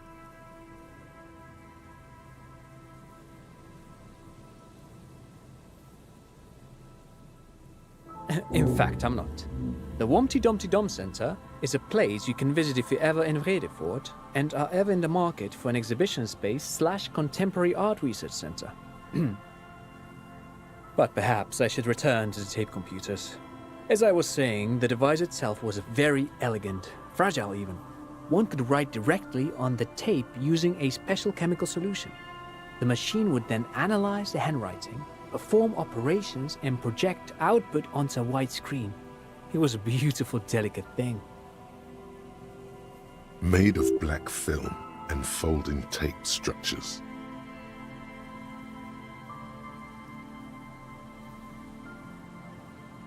Very, very cool. Though I understand the socio-economic causes of the revolution, it pains me to imagine the revolutionaries setting fire to this precious device. But so they did. The felt playback experiment vanished into the fires of '07. Yes, the official name of the prototype. Some sources report it as the felt playback experience, but those are incorrect. Who knows? Maybe it was an accident, or maybe they didn't want the technology to end up in the wrong hands. Either way, they're all gone now. All 3 versions of the prototype. Nothing but debris and ashes remain inside that building.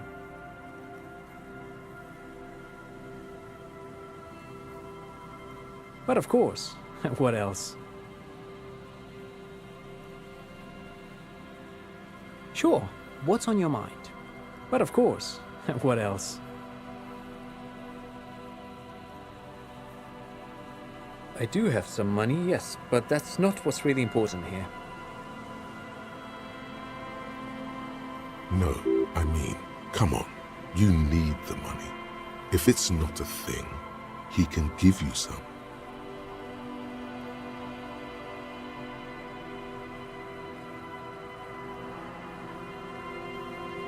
Of course, Detective, I wouldn't have assumed anything else. Matter of fact, I don't know if you're familiar with this, but the Vespertine Department of Justice has published a rather interesting paper on the criminal profiling in former socialist states. Have you read it? If not, then you definitely should. If not for tips and tricks, then just for theoretical curiosity. Anyway, that's just a little something that sprang to mind. You were saying?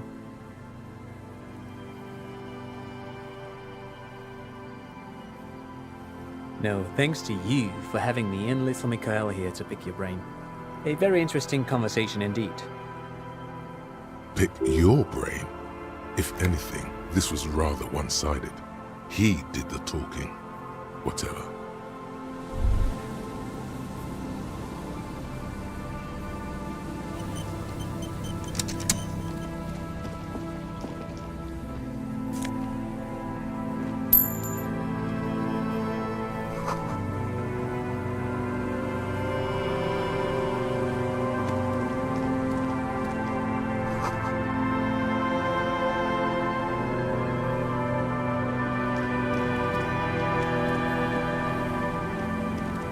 You see, a once bright mural towering above you. The signage has peeled off over the years, but you can still make out Feld Electrical R&D. A slogan used to intertwine with the loops a long time ago. Now, only a shadow of peeled letters remains. It says, "Tomorrow is just a whisper away." Looks like tomorrow never came.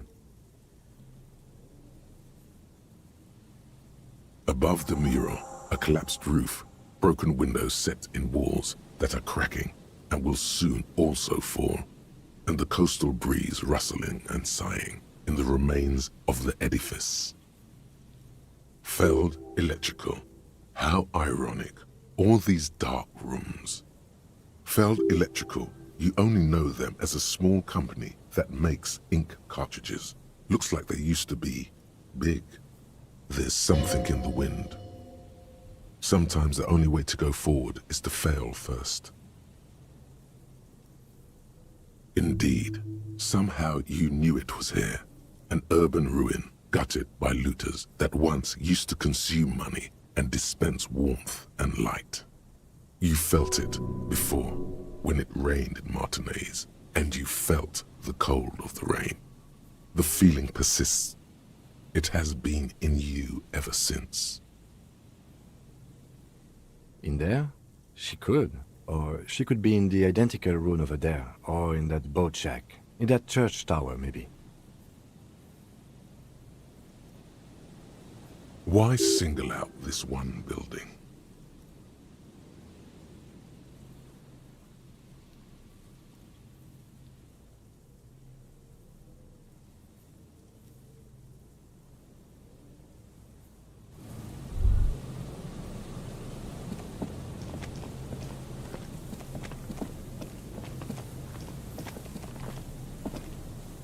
remaining windows rattle from a strong gust of wind.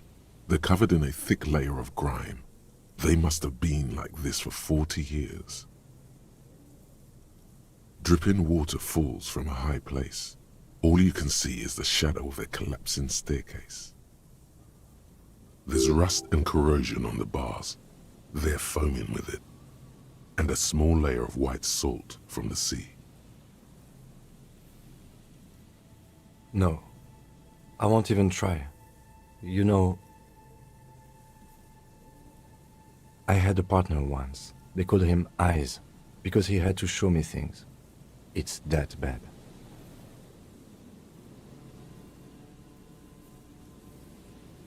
Well enough, actually. It's odd how that works. I'm no sharpshooter, but I passed my shooting courses 7 out of 10.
Someone has left an unidentifiable article of clothing on this railing.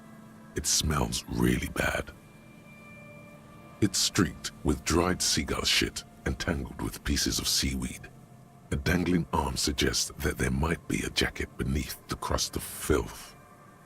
It seems likely that it was left in the surf until someone laid it out on this fence to dry out. Unfortunately, that just seems to have stiffened it into a shapeless mass. Please tell me you're not taking that with you. It's a guano-encrusted jacket, and you're already carrying around enough as it is.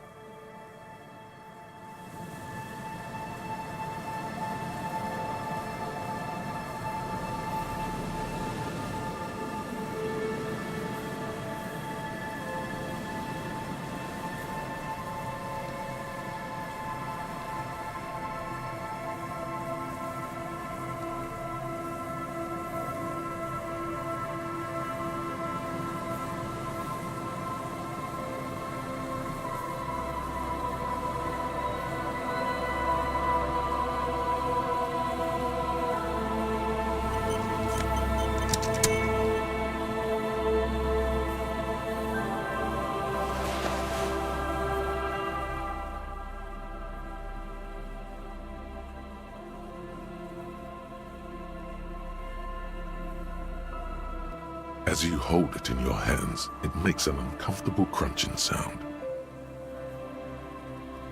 It's a sordid, filthy tale, not for the weak. Are you sure you can stomach it?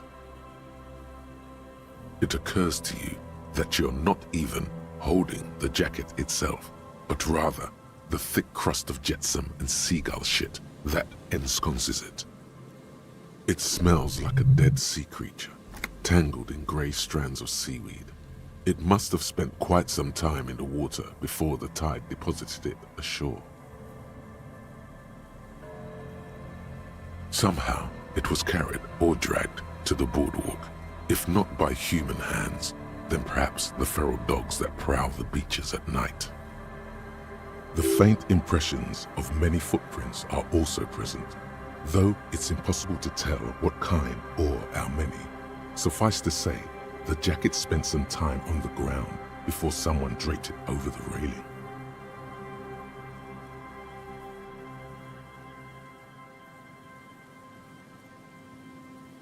The crust is hard, This jacket spent at least a day baking in the sun. Who knows what happened to it then? Somewhere, high above the city, a pair of seagulls trace loops through the air. They are like the bombardiers of the aerostatic brigades, gliding above a target-rich environment. All of a sudden, the bomb bay doors open, and their white glittering payload rushes to the ground. Splat, an explosion of white on a man's shoe. A curse goes up, but the birds do not hear.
The smell, it's awful and familiar. It doesn't help. You can still smell it. Keep it in now. Don't overreact. Breathe.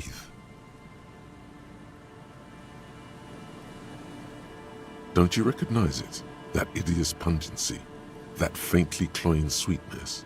Only death smells like that. Something cold wakes in the pit of your stomach. Fear. It is death. It must be. The lieutenant has already brought a handkerchief to his nose. Eyes up, detective. Something's not right here.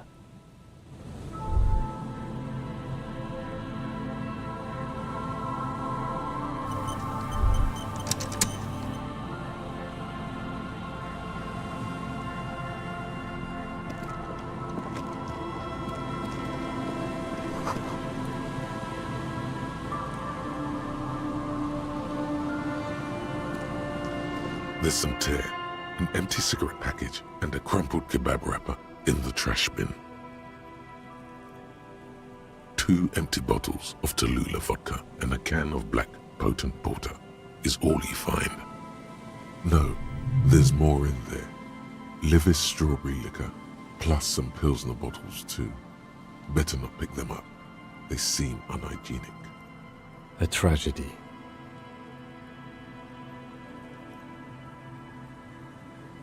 Whoever tossed it here was a heavy smoker. The brand name reads Red Astra. Red Astra is the black market version of Astra cigarettes, known for their high tar content. You see traces of mayonnaise and ketchup on it, as well as a tomato wedge. The wrapper reads Shish Kebab Revachol. It's no older than a day or two. No mold yet. It's hard to concentrate in the smell. The sea air brings some relief.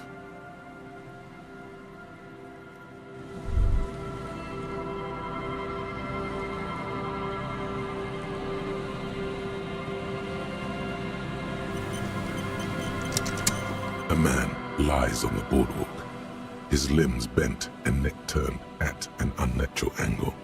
Right next to him is an empty bottle of spirits. In his cramped hand, a chewing gum wrapper. Half of his body has slipped between the cracked boardwalk, starting with the right leg. The fall has left him broken, contorted like a sad puppet. The smell is not as bad as a 2-week-old corpse, but it's definitely heading there. Hold on.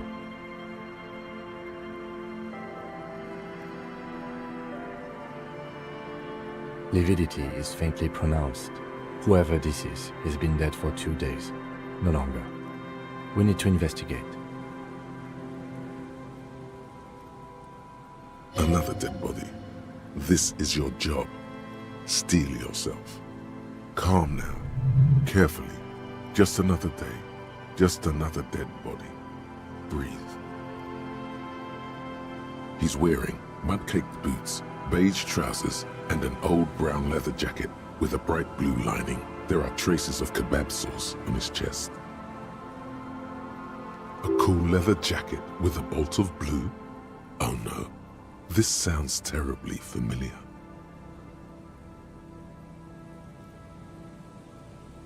You find some sunflower seeds and a rain-soaked library card folded into 2.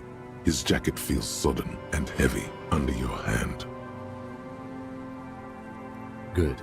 We should take a look at that library card after this is done.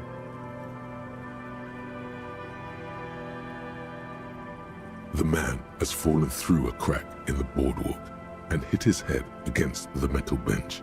Coagulated blood covers his black hair. One of his feet is still dangling through the hole. You have to be quite inebriated to fall that bad. Well over a liter of pure ethanol. 3 bottles of wine, or 1.5 of spirits. Or maybe it was just dark. His expression is dull, like the sea behind him. Drops of water shining on his mustache. His eyes, empty and wide, look frightening in their frozen gaze. Height, 170 to 175 centimeters. Curly hair, stout build. Age approximately 50 to 60 years. There's some dried blood on the metal bench, right where the corpse's head rests. The floorboards are rotten and slippery wet around the hole. An empty bottle lies nearby. A chewing gum wrapper is clutched in his fist. Be very, very careful where you step here. A dried chunk of blood covers the hair at the back of his head. An open wound. It's sticky and cold to your touch. This is what killed him. I don't see any other major wounds, do you?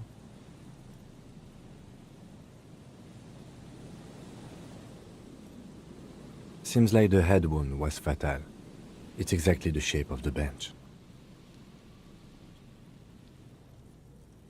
They screech under your feet ominously. It's hard to say whether the dead man's weight was the cause of the boardwalk to break.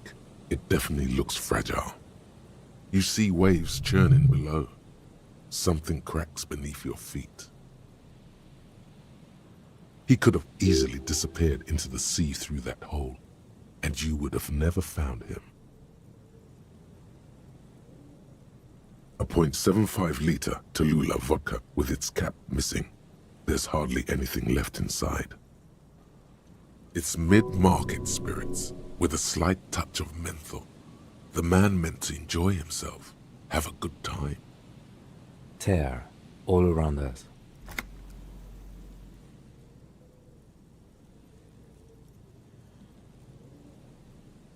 Rybowski spearmint chewing gum. Green leaves on the cover. The man's mouth is half agape from the terror of the fall. The blackness of death. Stench. You think you see white chewing gum too. Confirmed. Nearly the whole pack is there. Solidified on his lower rear teeth. He ate the whole pack, right? It's to cover the smell of alcohol before going home. The worst thing is, I've seen it before. Almost the same scenario, even the chewing gum. It's always the same.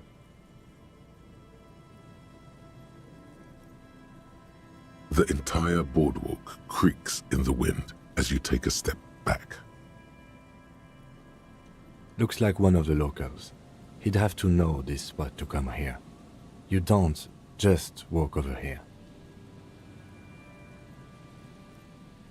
But that's just a lazy assumption. What do you think? A dead working-class man with a bottle in his hand? Don't deceive yourself. You know who this is.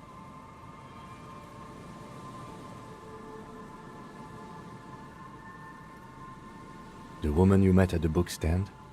Why do you think it's her husband?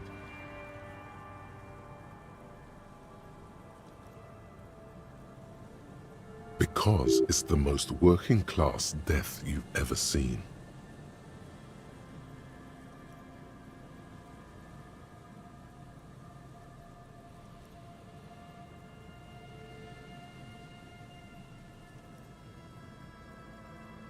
The bright blue lining? Well, he's definitely someone's husband.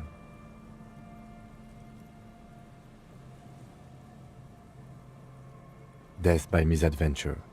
He slipped and fell through the boardwalk. A truly unfortunate accident. If it wouldn't have been for that bench, he'd be alive.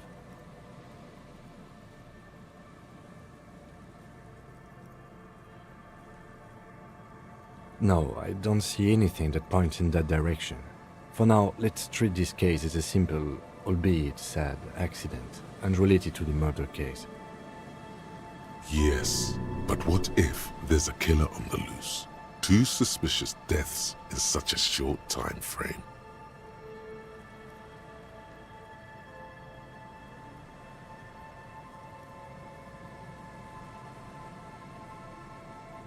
A sequence killer? There's nothing that connects those 2 bodies. This is a completely different case, an accident.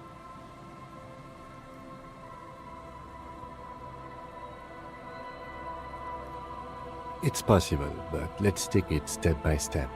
We still haven't identified the man. Oh yes.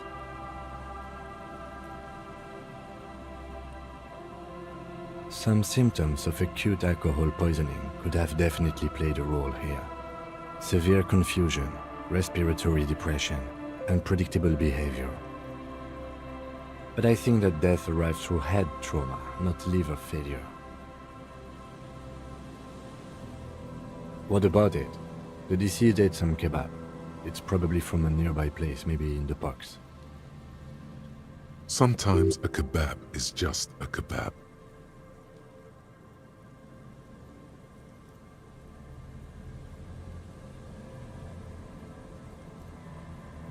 They'll seal this place off after the news reaches the coalition officials.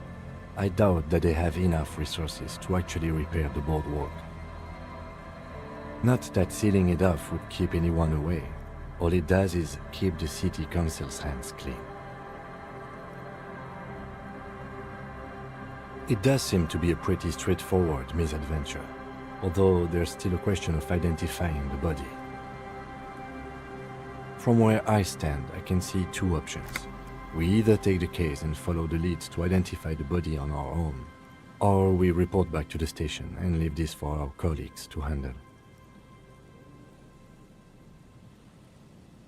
A field autopsy isn't necessary if the cause of death doesn't appear to be criminal, and this looks like a simple accident to me. I'd say we should just write down head trauma and leave it at that. Let's keep this detour as short as possible. The sooner we get back to finding Ruby, the better. Maybe, but we don't really have much time or resources to spare. The guys at processing will take care of the rest.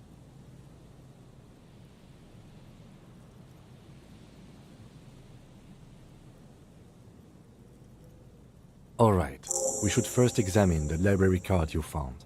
Then we can call the station from my kinema. Let them know we are taking the case.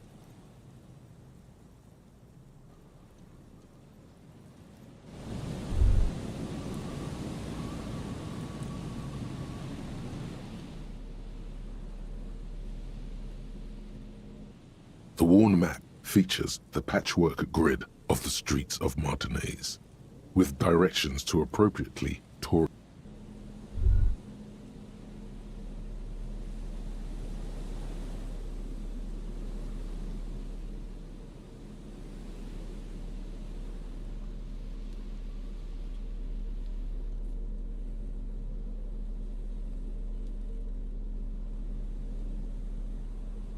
The library card is folded into two and still slightly wet to the touch.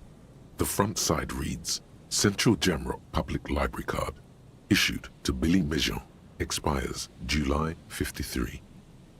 Billy is a unisex name. Could be the deceased or his family member. Whoever owns this card is an avid reader. You find a list of books written in blue pencil.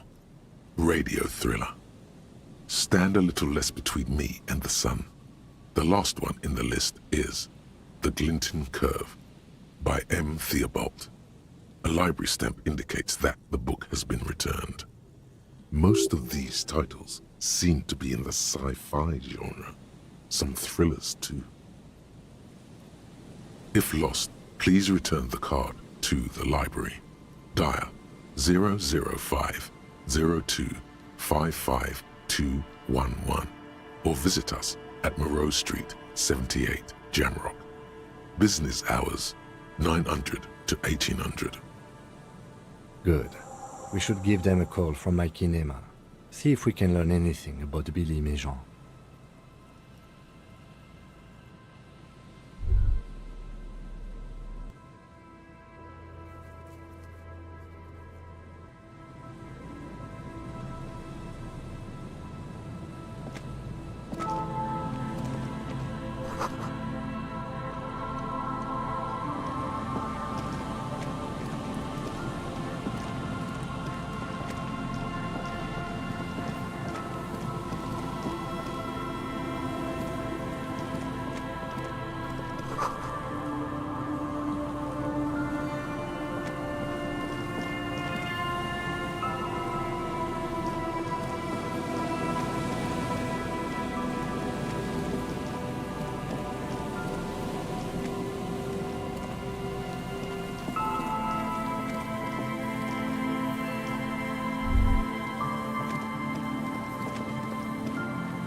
The once bright mural towers above you, saying, Feld Electrical, R&D. Tomorrow is just a whisper away.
old door, worn by elements, guards the depot. The wind has blown a sand dune in front of it. The door hasn't been opened in a long while. You see a handle.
An old door, worn by elements, guards the depot.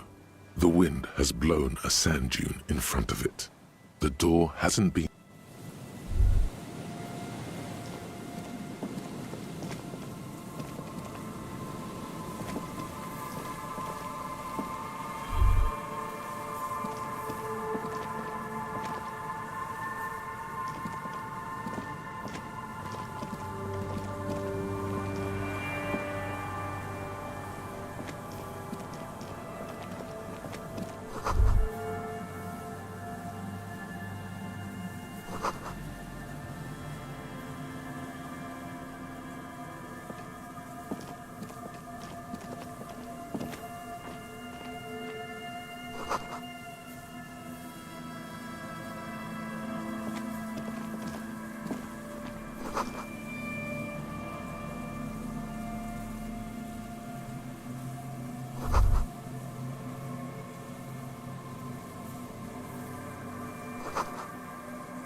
There's a trap in the reeds at your feet.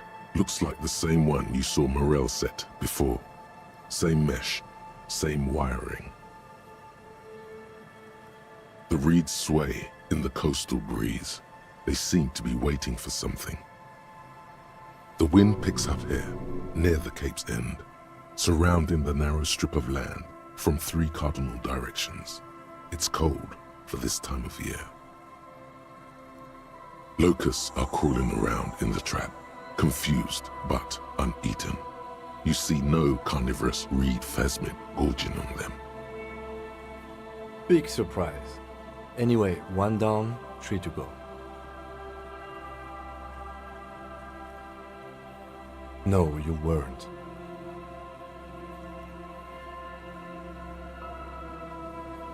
The reeds sway. The wind picks up here, near the cape's end. The reeds sway. The wind picks up here.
shaggy-looking girl in her late teens or early 20s kneels on the ice with an electronic contraption in her hand.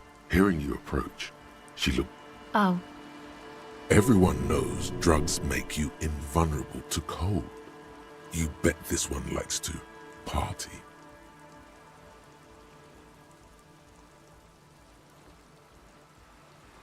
Huh? Maybe she didn't hear you. A little louder. So should you. You don't have to do anything. I don't know, some kind of a store? Maybe a general store? Look, man, fuck the hat. Your pulse rises.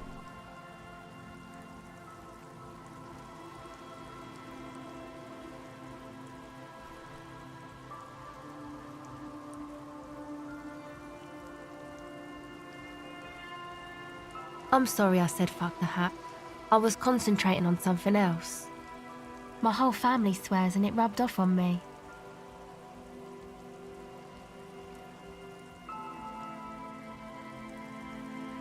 No. Just no? It's pretty desolate here. I only hear the dogs bark at night and see the shadows move down the coast.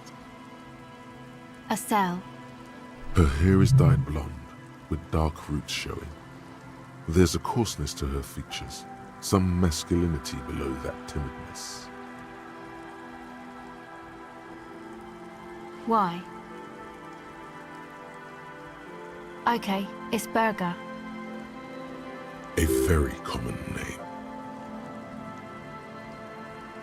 This is a portable recording device. It's for field recording. Low quality, but still. Actually, just one wire. I picked on it till the braiding came loose. The wire leads to a contact microphone. A contact mic records sounds from inside things, like this ice. Your mangled brain would like you to know there is a boxer called Contact Mike.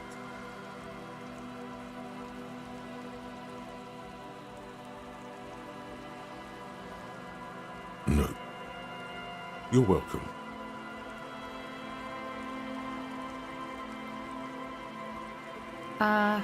Yeah, I record stuff with it.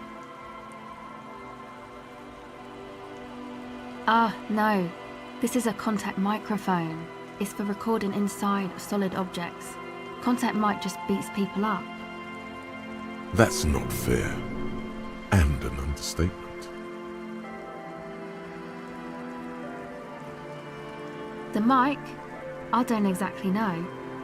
Somehow it doesn't pick up vibrations from the air. The book said it only picks up structure-borne sound, if you like technobabble. Same place I got the recorder from, the Palaceum. Oh man, you haven't been to the Palaceum? It's the coolest place in this whole drug-addled shithole. It's a music club and a synthesizer workshop on Boogie Street in Jamrock. Musicians live there, like real musicians. I once saw Arno van Eyck. Oh yeah, guess you wouldn't know Van Eyck, or really be a Palaceum going kind of person.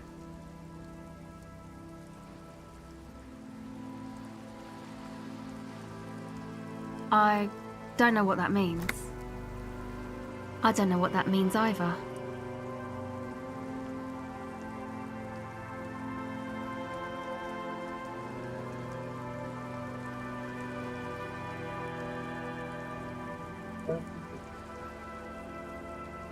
That's cool.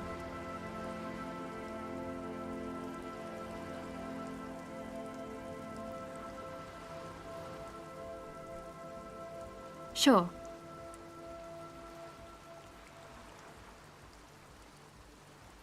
Okay.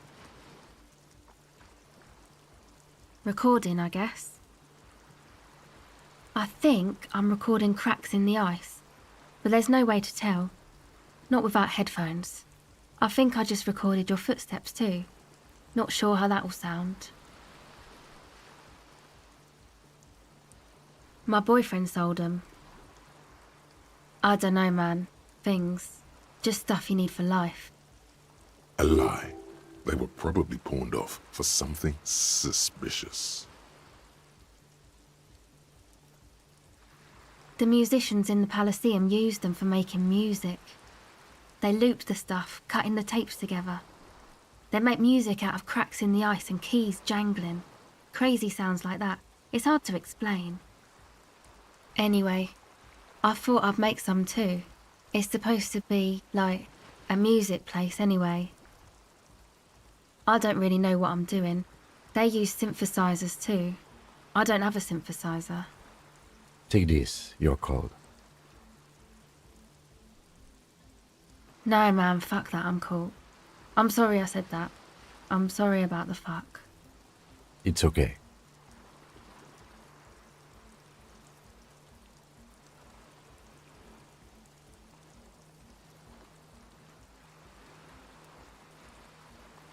Yeah, maybe you were right about the hat. That? The boys think it could be a place, like the Palaceum or something. Stupid. It's really not gonna be a Palaceum, that's for sure. Yeah, Andre and the guys, they're inside, in the tent. And why is that? They got too much stuff crammed in there. No room. Music stuff mostly. Like this tape recorder, but bigger. And there's piles of it. Yep, they were pretty. I'm sorry we sold those.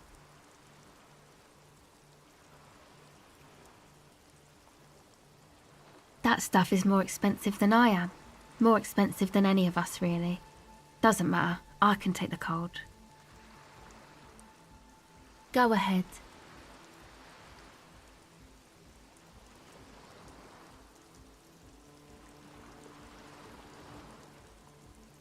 It's supposed to become like a club for anodic dance music, like that new style of synthesizer stuff they play at the Palaceum. Except that, yeah.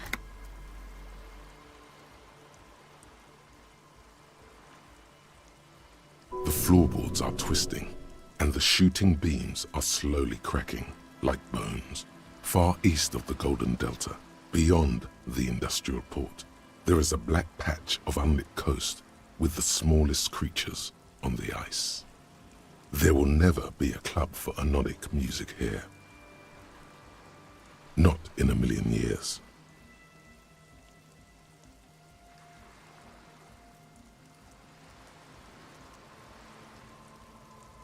You know, anodic, cathodic, music that's made with electronic instruments. Synthesizers and tape consoles, microcomputers too. Anything that uses electricity, but isn't guitars. Also found sounds, stuff like that. You see clear, beautiful, violent flashes of light. Light cutting through a smoke-filled darkness. That is what the future will look like. This is an evolutionary step up from amplified instruments, which in turn are a step up from acoustic instruments. What comes after it, you wonder? A black-tinted nothingness or something finer? I know. It's not my idea. Andre and the boys found the place. It was supposed to be deserted, but now they can't even take it. Hey, don't get me wrong, but you're cops, right? Okay, well, maybe you could talk to Andre and the guys, because there are some strange things going on in that church. If you're police, you should look into it, right?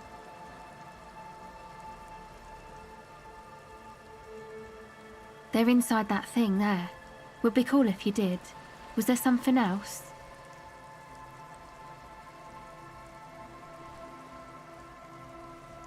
Go ahead.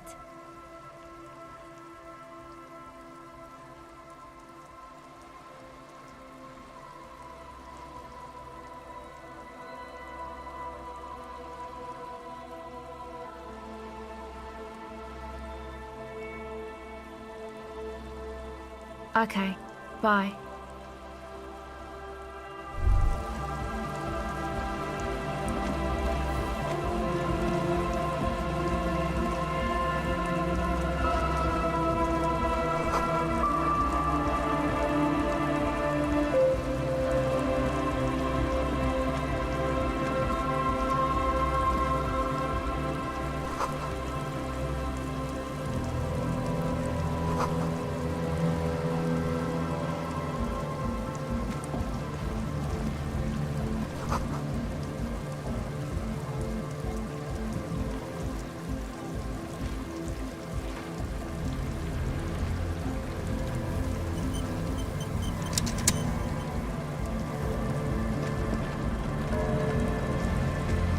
The tent is just tarpaulin fabric covering a pile of stuff. The flap is open.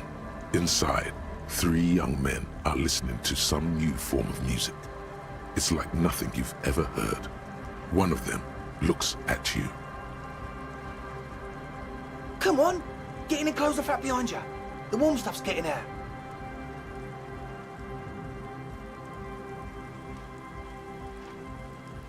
Sorry, we barely have room for one. You go ahead. I'm too old for this. I'm actually not, he thinks. I just dislike delinquents. I'm sure you will feel right at home. I'll keep watch.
You see a youngish man bleaching the tips of his hair with a toothbrush. He puts the toothbrush down and extends his hand in greeting. Hello, I'm Andre. It's a pleasure to meet you. There is definitely something futuristic about his hair, aggressively so. You get the sense that this is what the future will look like. Imbecilic, yes, should the future ever come, it will look deeply imbecilic, like this guy. His grip is strong, sweaty, and warm. He's trying to project and inspire confidence. This is my posse, Noid. The young man with earrings looks at you suspiciously. And Egghead. Egg!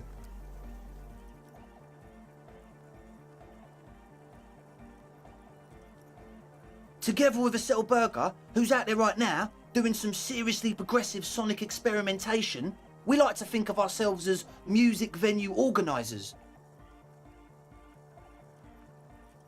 We have many in the pipeline, officer.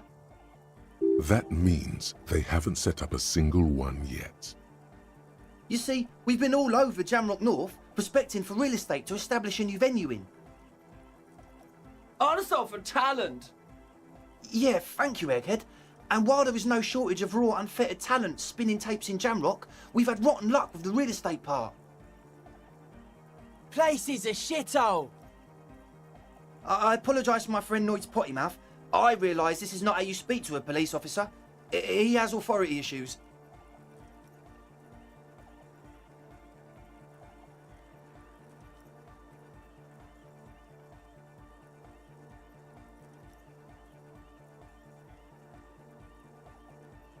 Which brings me to the problem of occupied ecclesiastical property. I bet you've noticed the derelict hive of narcomania on the coast. I'm talking about the church, and I'm not exaggerating. Even a place of spiritual refuge can become a magnet for all sorts of dopeheads and burnouts if left unattended. Dopeheads! Burnouts! Well, I'm sad to say, that's exactly what happened.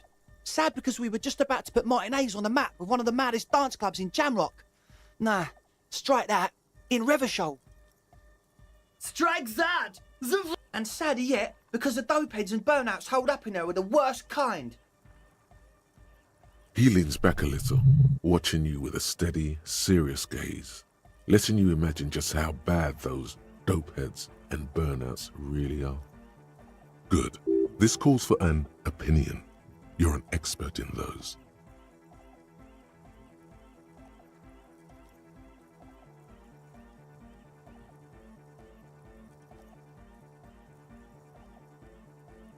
The spooky kind. I was hoping you would be the judge of that, officer. All I can say is, their spookiness is the kind that keeps us from restoring this church into a community centre and a place of spiritual refuge. Also, they don't eat or clean the building. Shit's gonna collapse. People just wanna spin tapes without them spooking it up. Place has bad signs. No one can dance like that. Thank you, Egghead. So you're gonna look into it, right? It should be a police matter. Getting them out. Whatever spooky stuff they're doing, I'm sure it's not what the Ecclesiastes meant their property for.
All right, man. Andre's obviously very happy you took him seriously. The whole tent is. The boys exchanged giddy looks.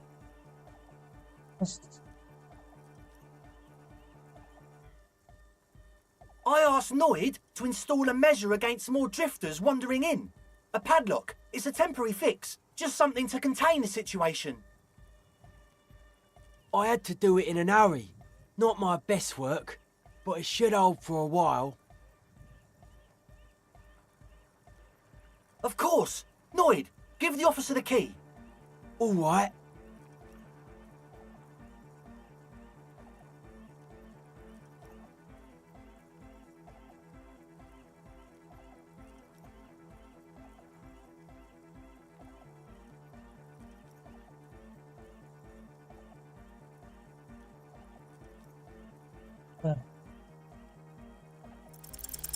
It's as if time has frozen somehow. You think you can sense the key moving in the air. Yeah, this is going to be way cool.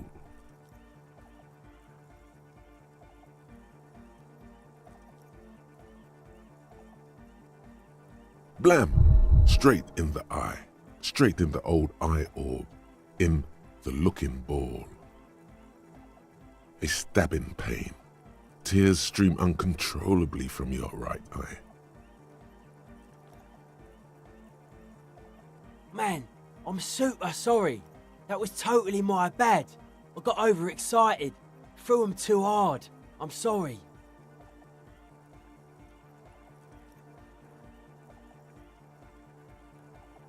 I really am sorry, man. Just take this, okay? Wow, looks like there's quite a lot there.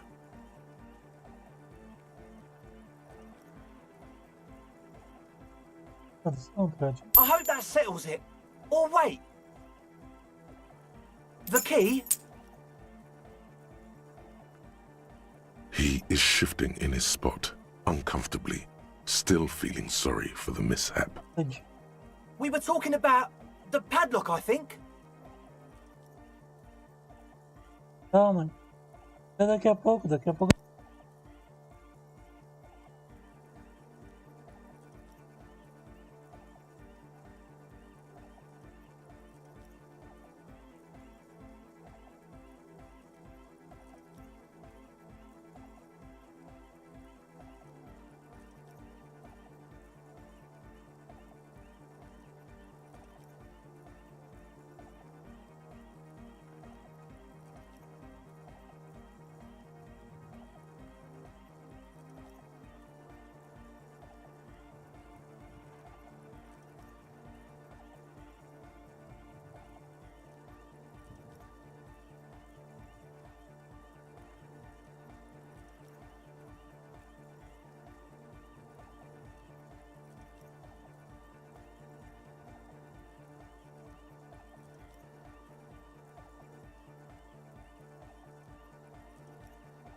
Not long. Like a week, maybe?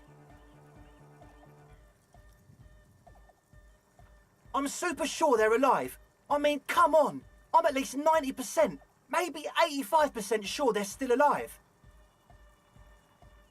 Somewhere in the ruinous past that led you here, there was something called exams. You may have learned the term involuntary manslaughter there.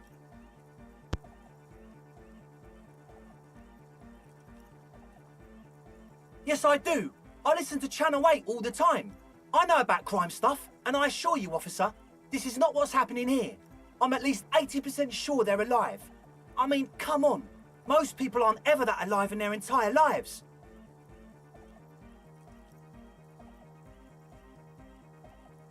I don't know. What does anything mean, really? Oh, yeah.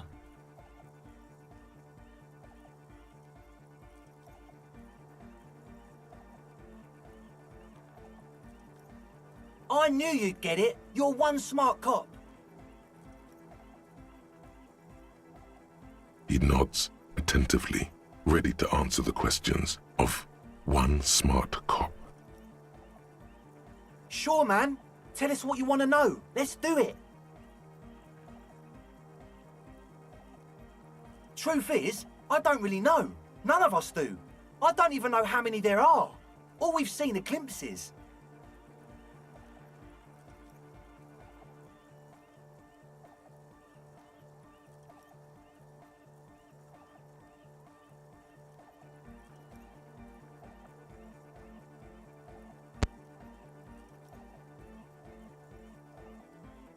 Well, there's also the machinery. This machinery is of the deeply mystical variety.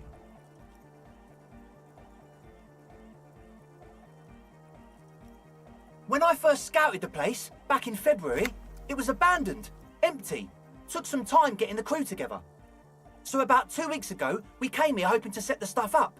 Suddenly, there are all these strange machines lying around in there. One of them has wires running into bowls of water. Wires into water. Never seen anything like it. Andre, tell him about the feeling. Oh, and it felt like there was something in there with us, watching us from the dark. No, the other one. Which other one? I'm not as in tune with my emotions as you are, Egg. Felt like silence. Awful silence. Not exactly. We've just seen someone who we think is a woman go in and out of the church a couple of times, and we felt someone or something eyeing us inside. But that's kinda it.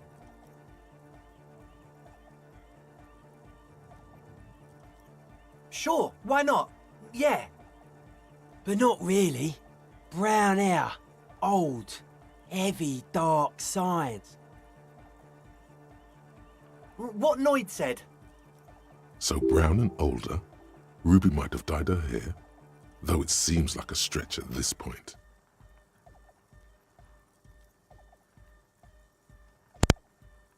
Like you aren't alone, you know? It wasn't quite human, if you know what I mean. Not human, as in a ghost? Do you know what he means? It was this dark shape climbing upside down along the ceiling, like some kind of crab man.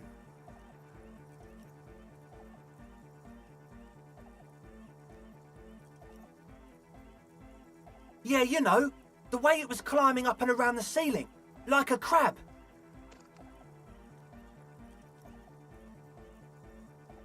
It was stalking a cell, exhibiting ambush behaviour.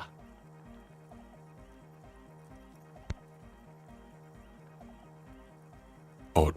Crabs are usually marine creatures, and not known for climbing walls. Yeah, totally. I mean, I didn't personally see it. Estelle was alone that time, but I believe her. If she comes out running and says there's a crab in there, there's a crab in there. You should ask her about it, but be nice. Don't tell her you don't believe in the crab. There probably is no crab man. Don't let them draw you in with this nonsense. You should talk to Noid about that. I just got a distinct burnout and dopehead sign from them. Probably jacked up to some snuff station too. Probably, very likely. With a small surge of PEA, alertness fills you, as if to say, this is a dark corner. Look behind it. It means like one of those rich boy private radio stations, where you can listen to people getting killed on, then jerk off to it. Sick shit.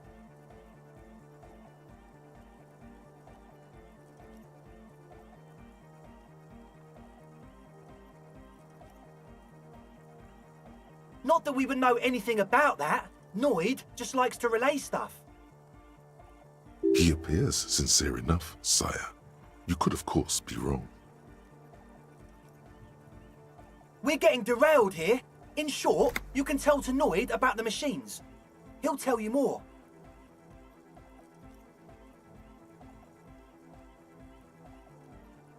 Well, honestly, I can't, but I am. This is a below-feeble attempt at avoidance. Basically, he is attempting to weaponize idiocy.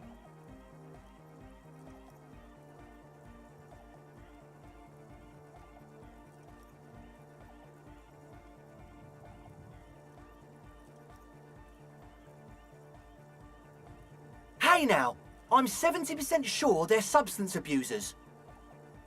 Don't let all that technology fool you. Where do you think the drugs come from?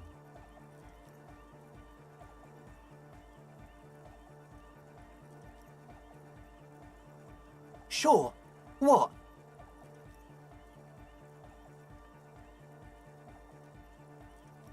Oh yeah, that's a meteor name for the founding party. Thought it'd be cool to use it. If you don't know what the founding party is, there might be a way to mask it with minor demagoguery.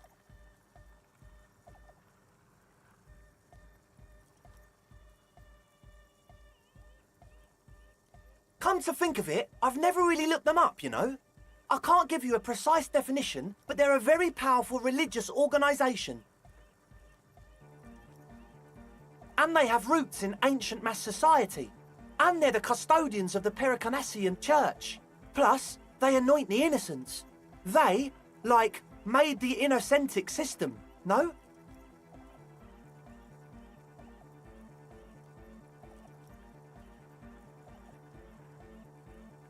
You're totally wrong about that.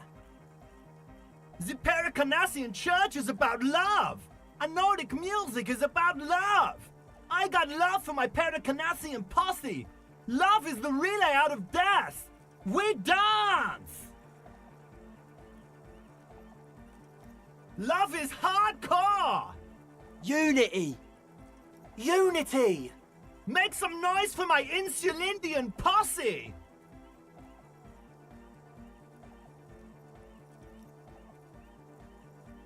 You feel it, the anodes and the cathodes coursing through you.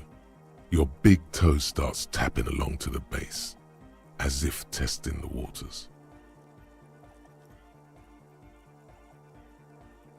Feels good.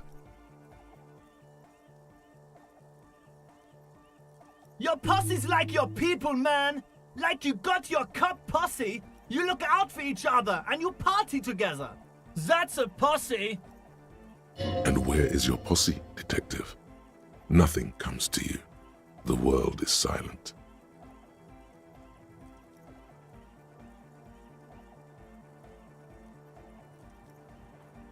Are we? Yeah!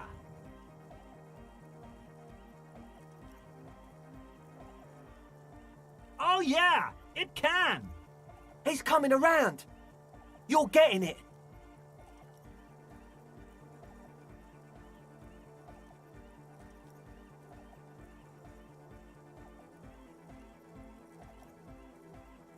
Yeah! Yakokata! The place to be! Do it for the masses. Do it for the crew.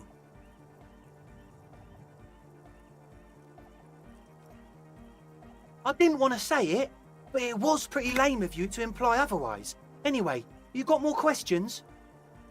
The one with the large head is still looking at you, nodding his head, waiting for your body to start moving.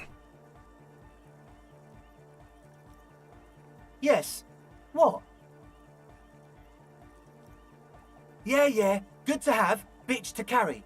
When I first scattered the place, I did some reconnaissance. I'm not sure the church even has running water. Oh. It's the one they sell at the fuel station. It's like he's lying to you, my liege.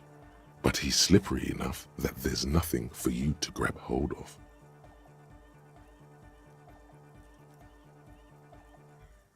It does, doesn't it? Told you we have a smell problem.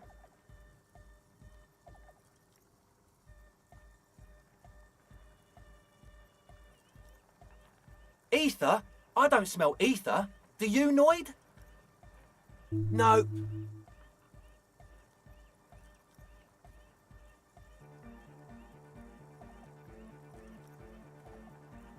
He sniffs the air, then shrugs. It doesn't take a forensic scientist to guess it's drug-related. They look and act like the kind of guys who've done their fair share. However, their breathing is regular, their jaws stay put, and their pupils aren't dilated. So, not under the influence right now.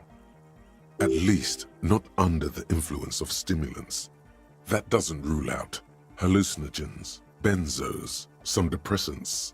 How do you know all this?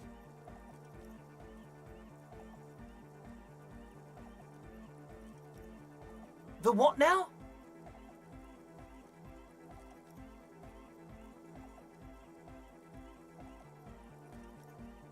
Oh, the old Ultra. He's like an actor, looking to the souffleur for his line. I have a major sinus infection, stuffy nose. We all do. Shit's all blasted up. Winter, can't even breathe. Yes, that's all Nosefed's doing. Without the noser, I'd be drowning in shit right now. Nosefed is the shit.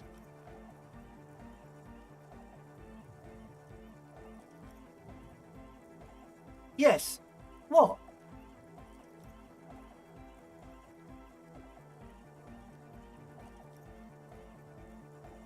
The what now? Oh, the old... He's like an actor. I have a major sinus infection. Yes. What?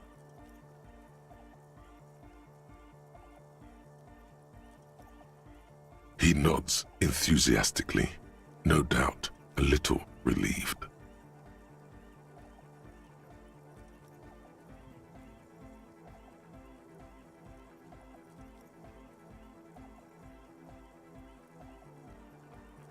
Thanks. Thanks.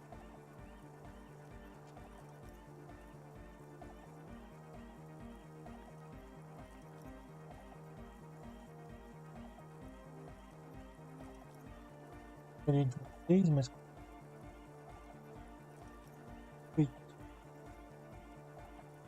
em branco. As always, we'll be right here, waiting patiently for the news. Yeah! Então, por favor.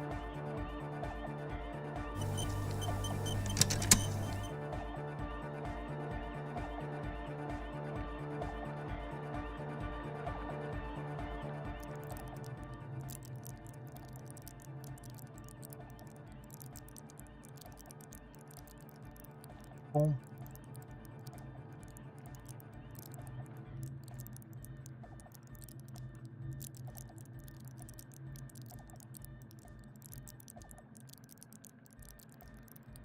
Or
Hi again. So, how are things going?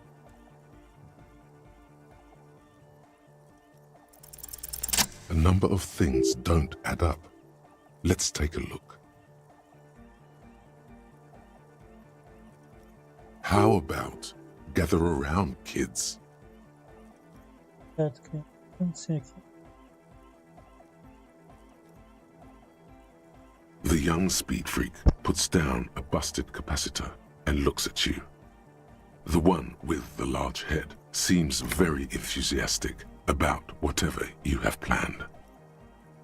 Their would-be leader is less amused.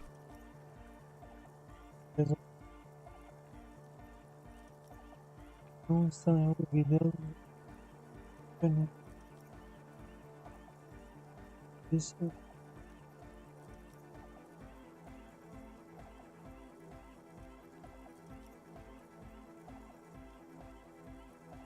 But you still are.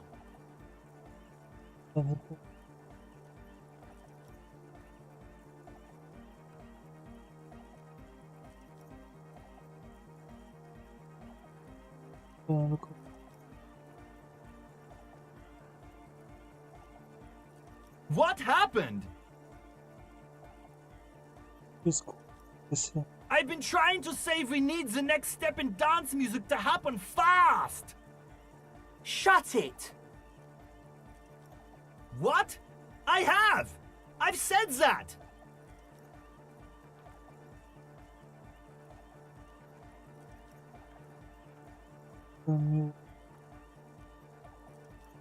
The young speed freak is silent.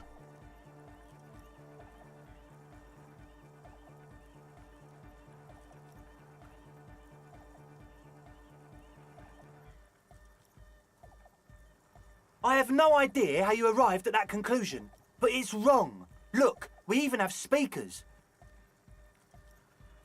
One speaker. They have one speaker.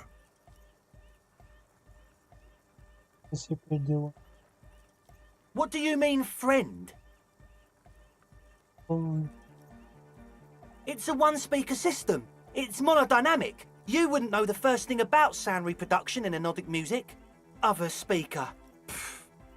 This may be the brain damage talking, but you've definitely never heard of monodynamic or one-speaker systems.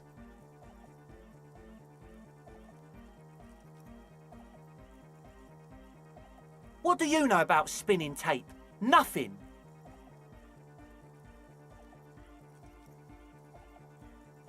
I'm sorry, but there is no lab equipment and no drug ingredients. He said it was for his nose. What more do you want? Likely pseudoephedrine, almost exactly the shape of ephedrine.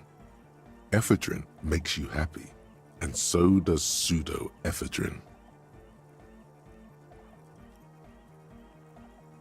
And of all cellular-based life, what's your point, Lawbringer?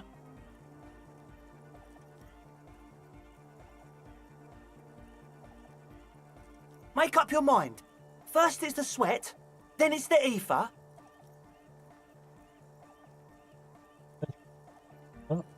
No shit.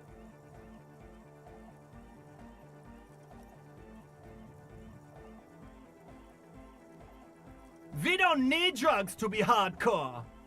Shut the fuck up, Egg.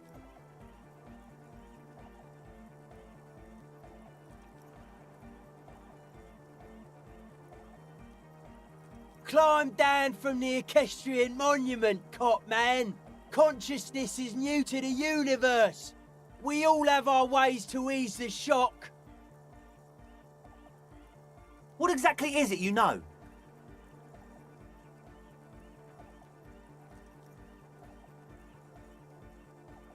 That's...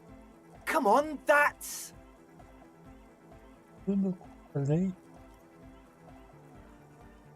I meant to say, not true. What do you mean, do? There's resignation in his voice. He's almost ready to drop the act. It wouldn't take a lot of pushing.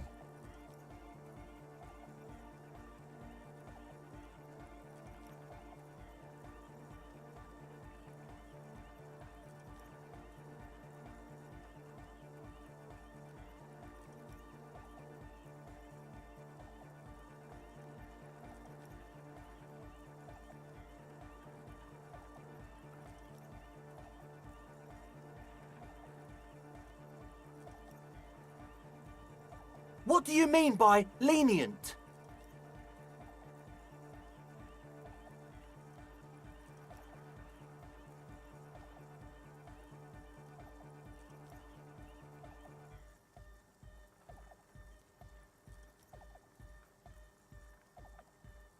Okay, man, okay. Things are just so hard for an entrepreneur in this city right now. It's not like we lied when we said we want to turn a church into the wickedest club in East Revershall.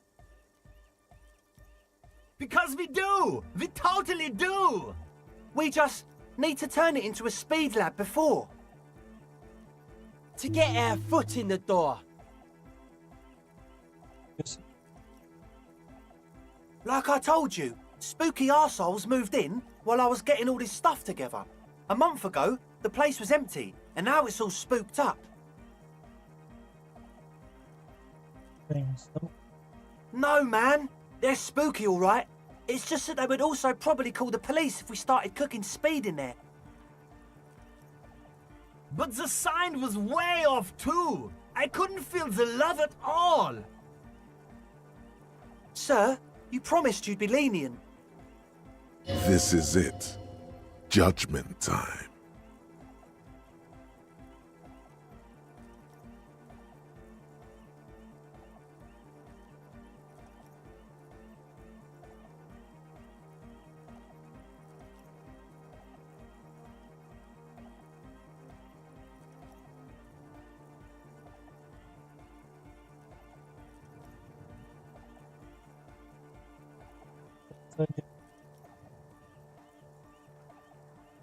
Yeah! I knew it. It's impossible now. No, Andre, it's harder now. This hard cop has come to show us how much the fish is, and the fish is always so much more. We all know there was never going to be a club for Nordic music with the Speed Lab. Now it has a fighting chance.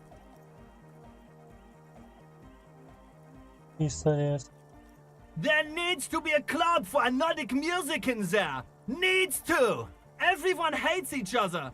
Everybody hates it here. It's all just drugs and we're slaves and I can't. We are running out of time. We need a win, Andre.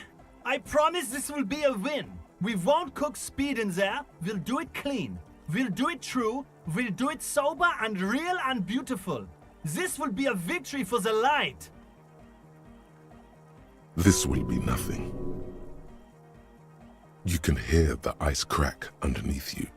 Outside, the last century waterfront development is crumbling in the wind, a grape-shot row of falling houses. And so is Rue de Saint-Jérôme and all the houses on Main Row. The old cinema is sinking underneath Villa La Bosse. What?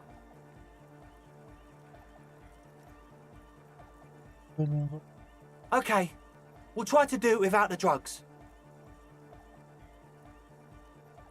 We'll do a straight club up in there, spinning the maddest reels and nothing but, I swear to God. Okay, Egg?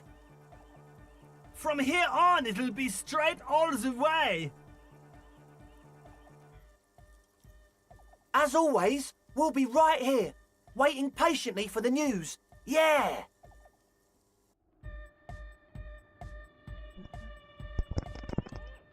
Très bon. Ici, française. A young man with peroxide blonde hair holds up a Harman Walshy tape player, nodding along to the music. He looks at you with a knowing smile and says, as though you're supposed to be sharing some tremendous evangelical secret, Hardcore! It's hardcore! Skibbity, skibberdanger. I am the rearranger. could there have been a right way out of this garden of forking paths, you think?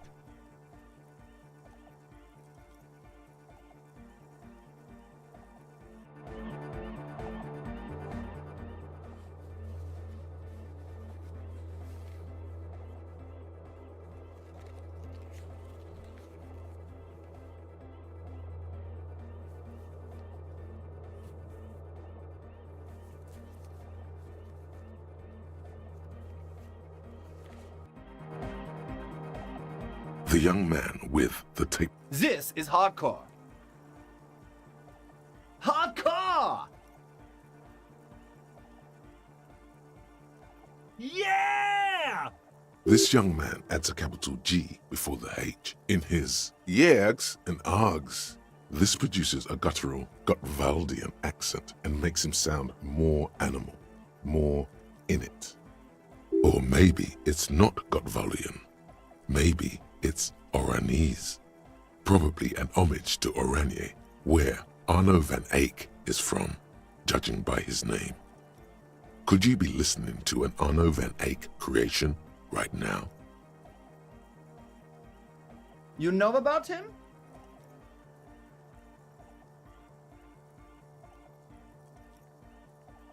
You know Van Eyck?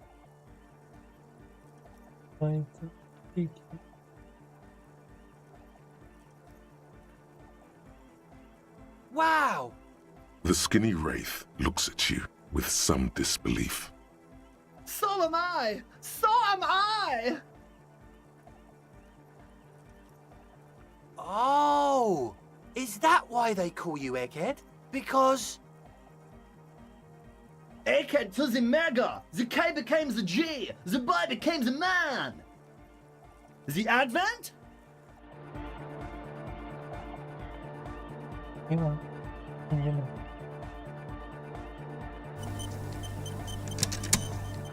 So you had a talk with Andre, and now you want to discuss things with Noid. Good.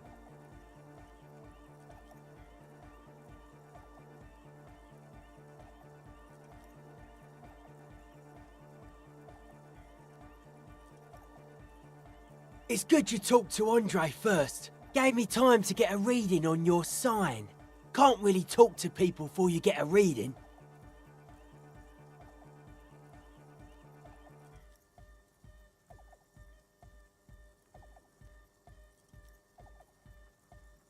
Yeah, gotta compare.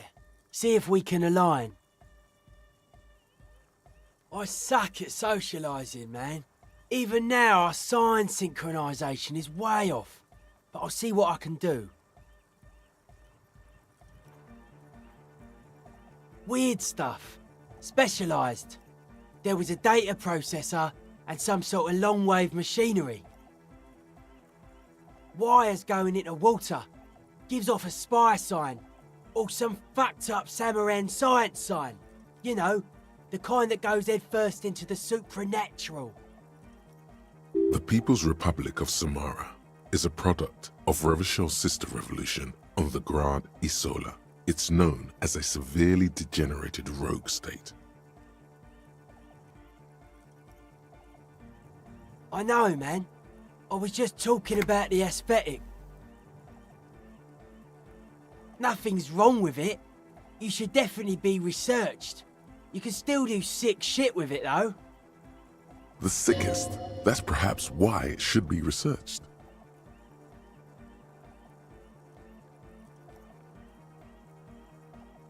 Most of it doesn't exist, but there's also stuff that isn't allowed to exist, because the moralists think it's too dangerous for the plebs. Psionic powers, pale-related diseases, pretenders pretending to be human, folk rights, that kind of stuff. The hardcore aesthetic is esoteric. It's not meant to be discussed with the law at this moment. It's not easy to reach a harmonic resonance of signs without some adjustment.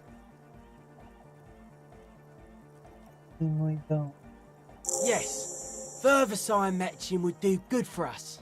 One way to achieve this would be by getting us into the church.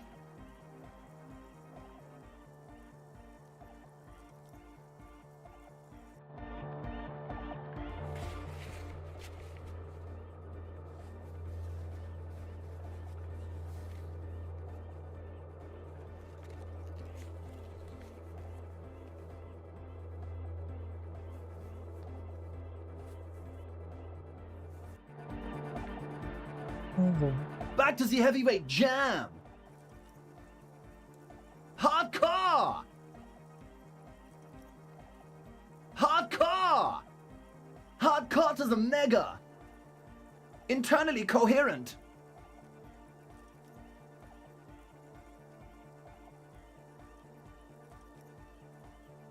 Good morning, yeah! 1, 2, 3, Yako Kata, the place to be!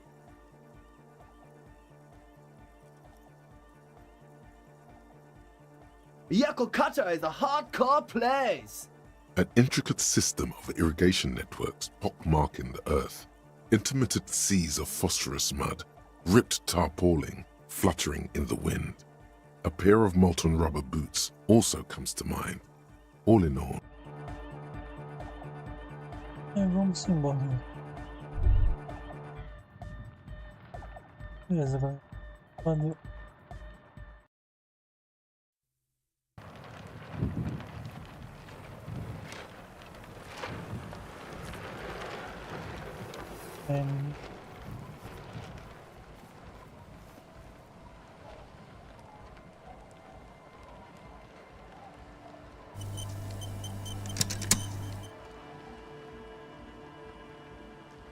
the shaggy-haired girl kneels on the sea ice. She looks up as you approach.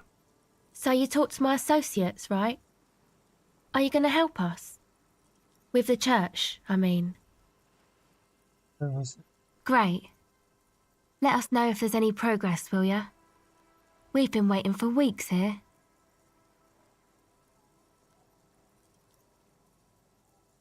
I did, and I'm sorry. For what it's worth, which isn't much. This is why I didn't go into the tent. Typical delinquency. You don't get to choose your posse, they choose you. Mine are idiots, but they're mine. I tried to talk Andre out of it. I even tried not to lie to you. Indeed, she merely tried to omit the truth instead.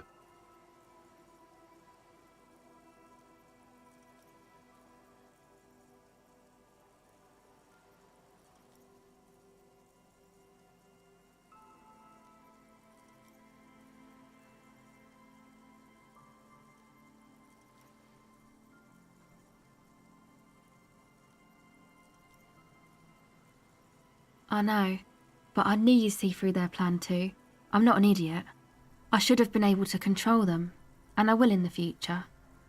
I promise. May I ask, what did you tell them? Thank you. I'll get them under wraps, I promise.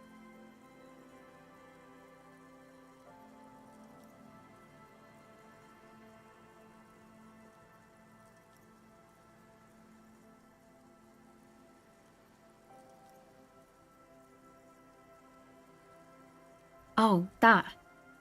You're not going to believe me. There's no point in me telling you. She's less prone to blurting out "crab man" than the others.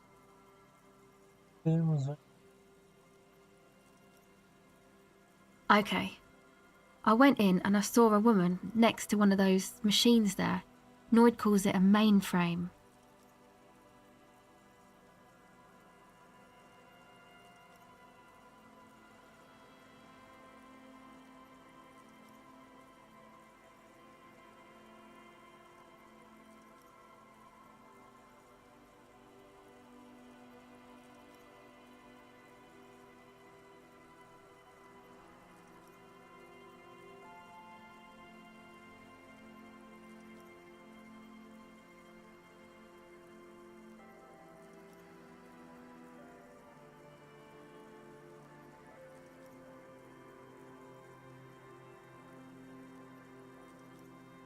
She was dressed like someone who's been raised by their grandmother, you know, strange old clothes. Had this absent expression, didn't say anything, just stood still. And then, you know, right behind her, a man crawled down the wall, upside down like a crab, down the church wall. I think the woman didn't even know he was there. He was completely silent. He stopped right before he got to the floor, then just hung there like that, looking at me, right at me. I fucking turned around and walked out. End of story. Like a crab, you say? It was too dark. I couldn't tell exactly. Come on, She obviously could. She already went into detail.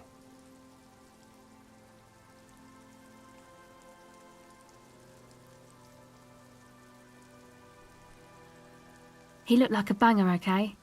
He was all muscular and stuff. Had a mesh tank top. I know it sounds ridiculous, but that only made it scarier in a way. A crab and a banger?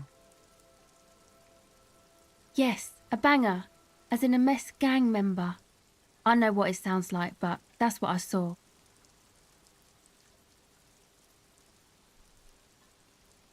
Why?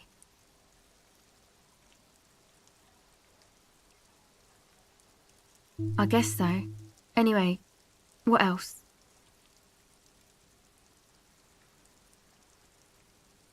My associates? I haven't got much to say about them.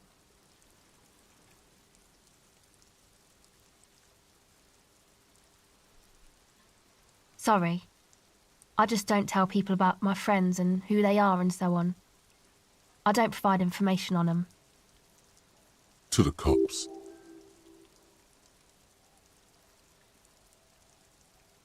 Me? I'm a silver bird. Don't know what makes you think it'll be any different later, but...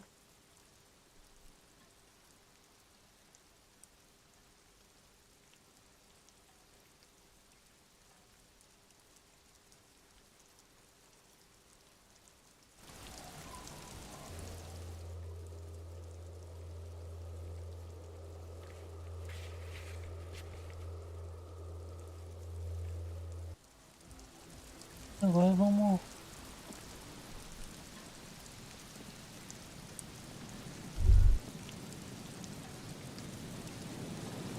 Vamos.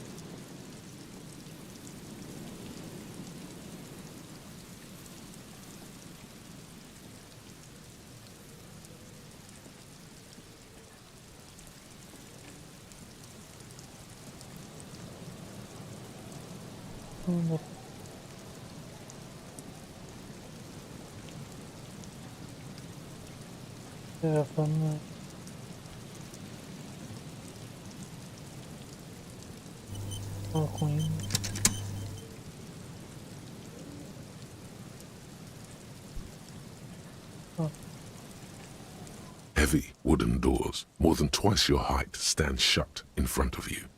The rectangular sea-worn ornamentation appears in stark contrast to the padlock, carelessly drilled into the wood.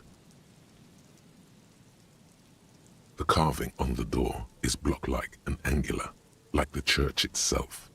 Two large beams shoot downwards, sinking into the wood before they reach the threshold. The surface is smooth from the wind, but moist to the touch.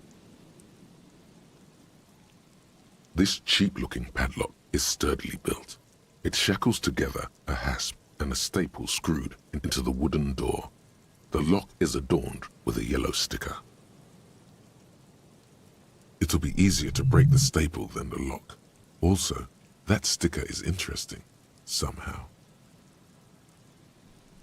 You see a yellow circle with two X's and a big curve below them that looks like a mouth. You're pretty sure you haven't seen it before, but what the symbol depicts is clear enough. A smiling dead guy. The curve makes it smile, and the X's make it dead. There is something blindingly modern about this symbol. Its modernness puts to shame everything you've seen before.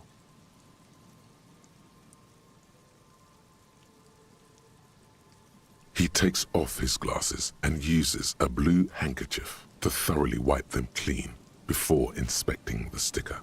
Then he looks up, pauses, and replies, No.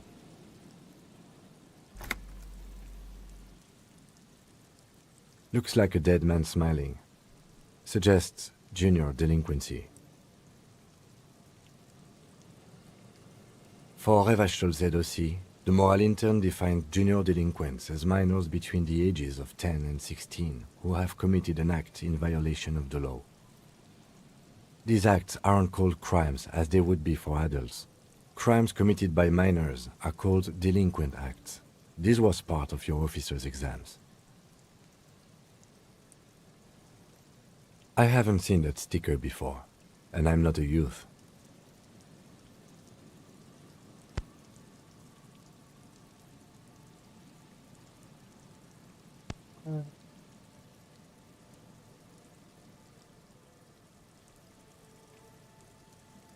That level of conceptual thinking is not part of my skill set.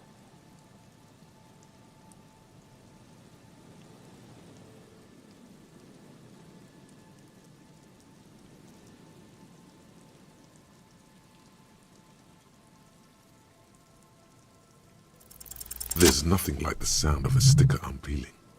Now it's stuck to your thumb.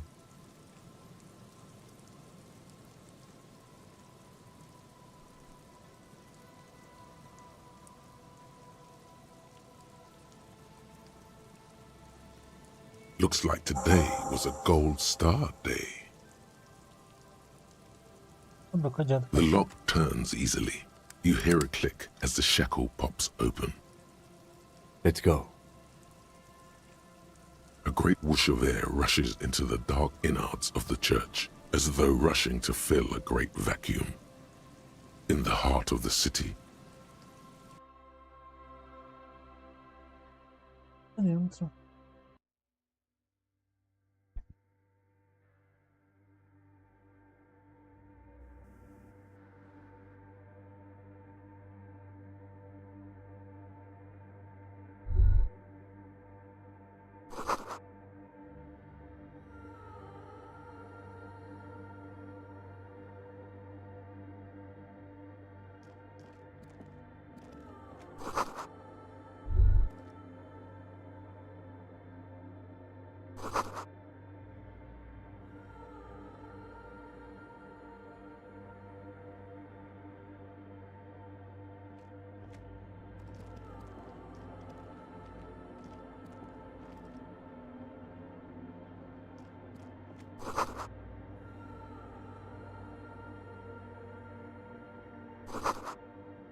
a machine stands in the corner, watched over by the figures on the stained glass window.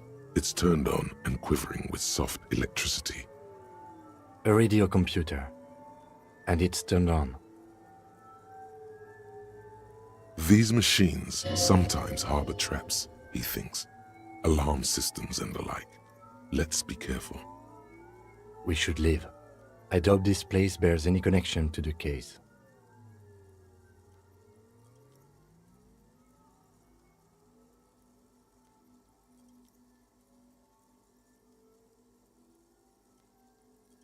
A radio computer. We have one down at the station. No, I don't know how to operate it or what it's used for. Let's go. This is the Ream Prefect radio computer, a model number RC7024, equipped with a Feld mainframe and a Ream-compatible interim printer. The Ream Prefect is the governmental version of the commonly used Ream Civic model. Although mostly based on the same technology, the Ream Prefect is equipped with better noise attenuation circuits.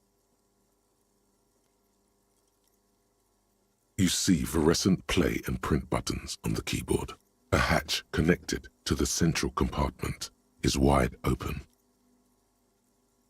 The lieutenant says nothing. You see the machine's glowing frame reflected back from his diamond-shaped glasses. You're free to proceed. Behind the hatch sits a cube-like crisscross of filaments, smouldering in the dark like fireflies. Silver tape on the side says, in black marker, log, February to March. This is the machine's filament memory. Press play to access its contents. A bar of fabric right above the keyboard starts producing a soft hum. The sound of static seeps through the machine's planar magnetic driver. Oh no, it was already glowing and now it's also making a sound? It's probably some alien CO-like technology. The static gets louder, slowly filling up the abandoned hall until a voice speaks out, crackling and old, cutting into the ear. Good afternoon, Fortress Accident on Saint-Brune. This is the East Insulindian Repeater Station 1. Please repeat. Is this the personal log? This is a human interface. A retired person sitting behind a switchboard somewhere. The filament you have inserted into the core.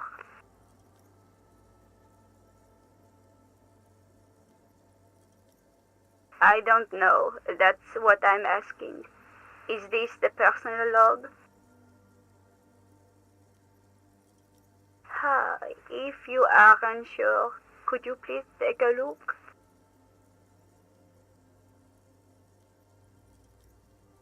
Open the hatch on the compartment. Don't touch the wires. A current is running through it, but the core is safe. There's a filament inside. I need to know what it's called.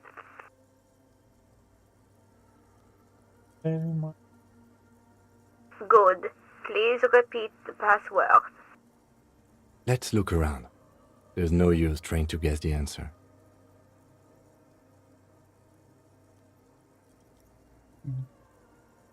No. A hint system is not part of the protocol for repeater stations.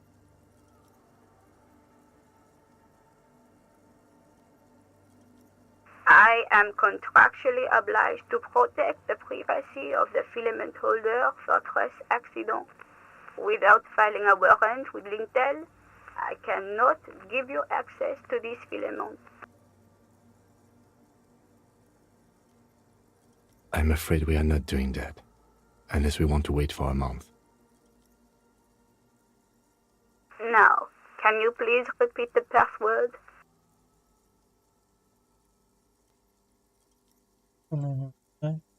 Still no. Received. I will register this login attempt. That sounds bad. A login attempt. Something a criminal would do. Fortress Accident, is there anything else I can do for you today?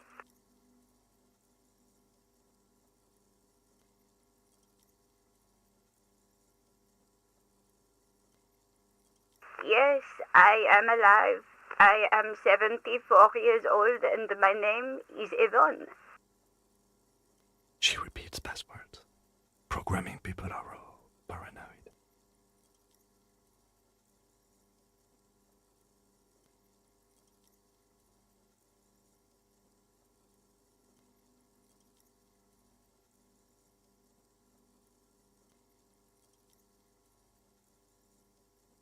They're merely cautious.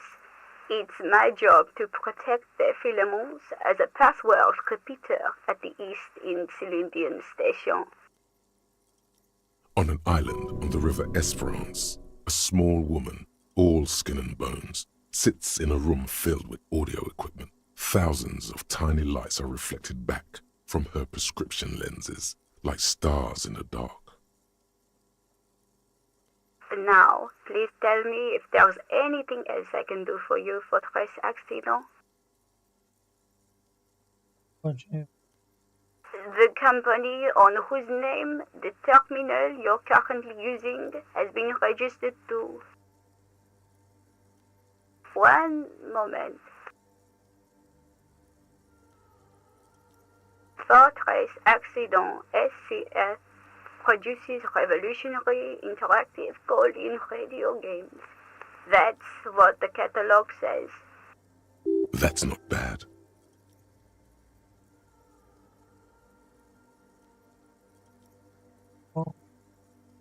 I wouldn't know. I'm only here for passwords. Any other questions?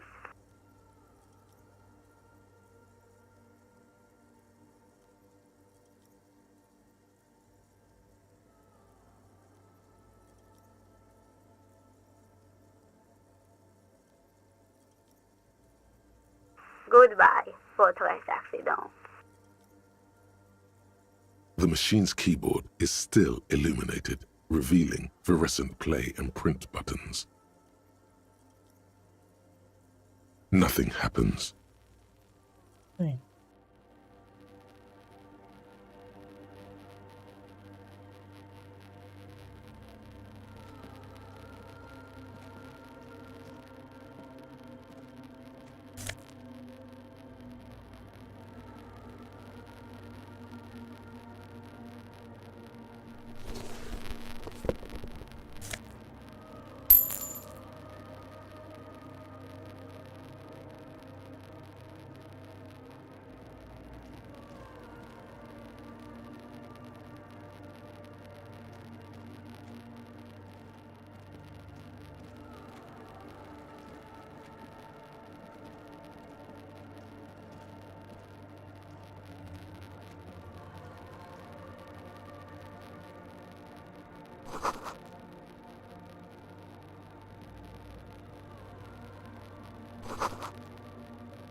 The silence in this part of the church, it's almost palpable.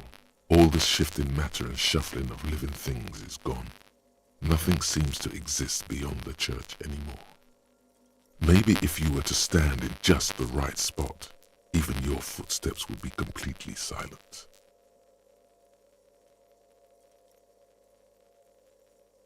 And then it's gone. Almost all of it, but for the faintest of hums. It seems the sound here is detached from its source somehow, if not blotted out outright. Truly unusual. You can hardly hear your own breathing.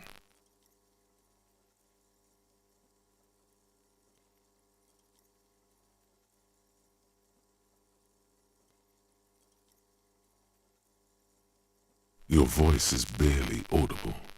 Not a howl, but the softest of whimpers. It's unnerving.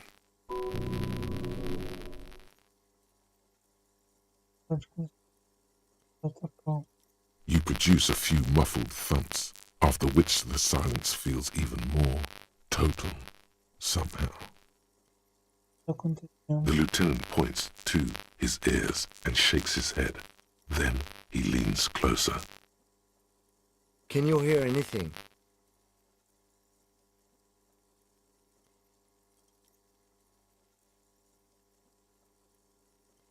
The church just has strange acoustics, some engineering trick. Maybe the church was designed this way to prevent boisterous activity, singing and dancing on its premises.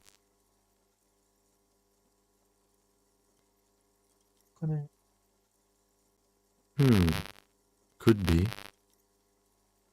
He doesn't seem entirely convinced, though.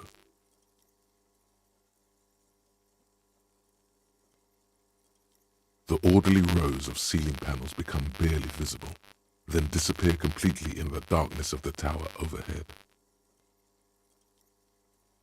Desafiador. Imagem vermelha.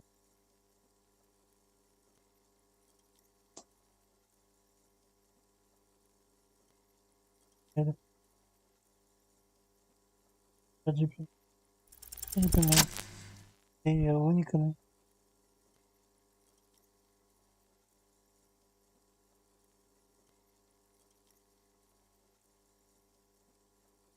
It's like there's something moving up there. A shadow has emerged from the tower and it's making its way toward you through all the other shadows.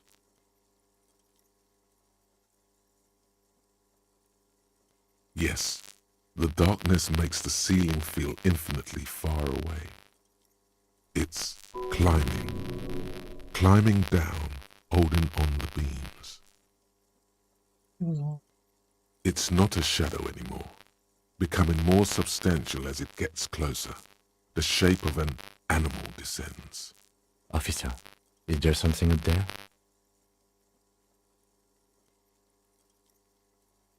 Oh no, you've lost sight of it. Where did it go?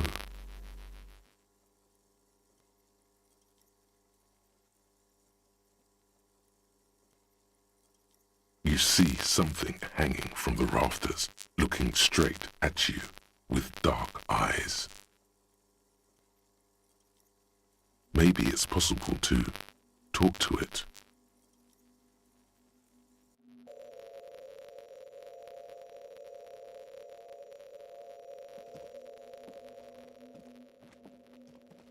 The shadow is a man made of the same stuff as the carpentry of the building. He is studying you intently. The crab man.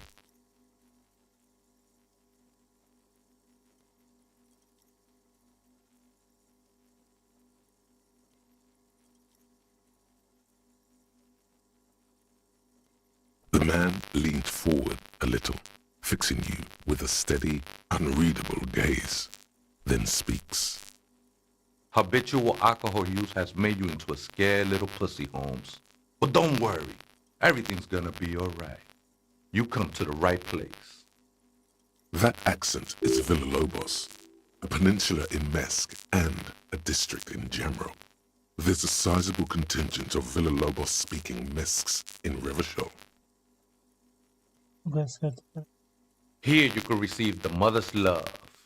And when you're ready, she will take your hand and lift you out of the despair at the bottom of that bottle. This man is obviously a habitual narcotics user. Do we really need to question him? I'm put off by this religious stuff, he thinks. And maybe the ceiling climbing, too. It's all very hard to square with the lieutenant's own view of reality. Hey, and what was that about, the bottle again? You haven't even drank that much lately. Lay off it already. Shish.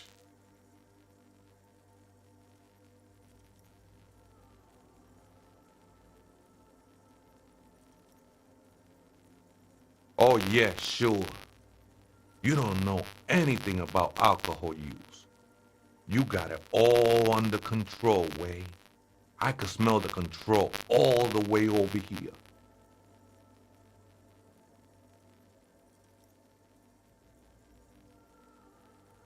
I know it's hard to admit that you got a problem. I was like you once. Couldn't take an honest look into my own heart and see I was in pain. You know, actually, since we're here, you may want to pay attention to what the ceiling climber is saying. Look at these crazes. What is this shit?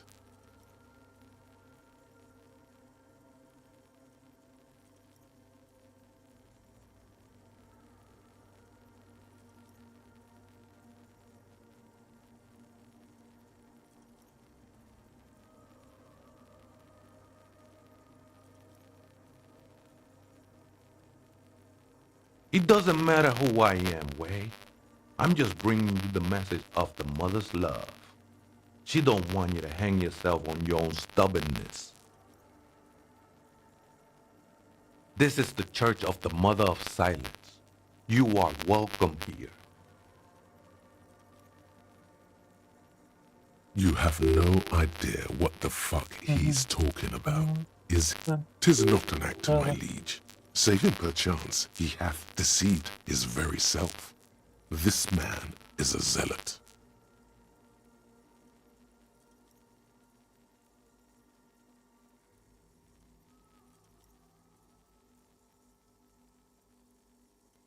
Other spooker? Oh, esa viejita es muy estudiosa. Don't know, Holmes. Viejita is grandma?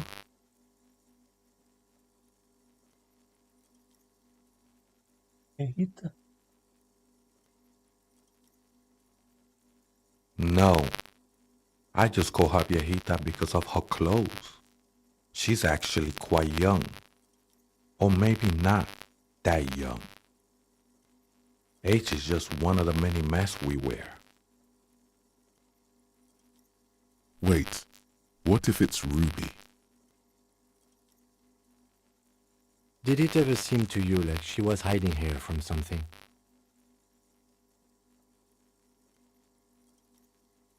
You mean like a fugitive?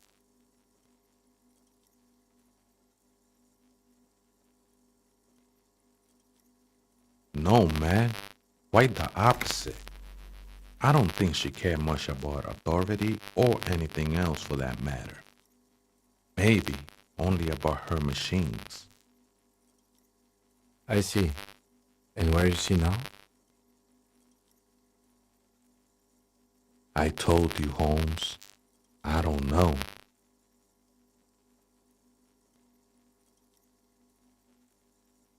Don't really follow her comings and goings. Just see her typing on her computer now and then. We got different interests.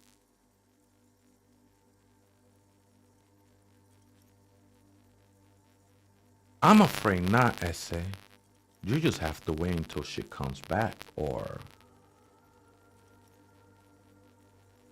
search through her radio computer.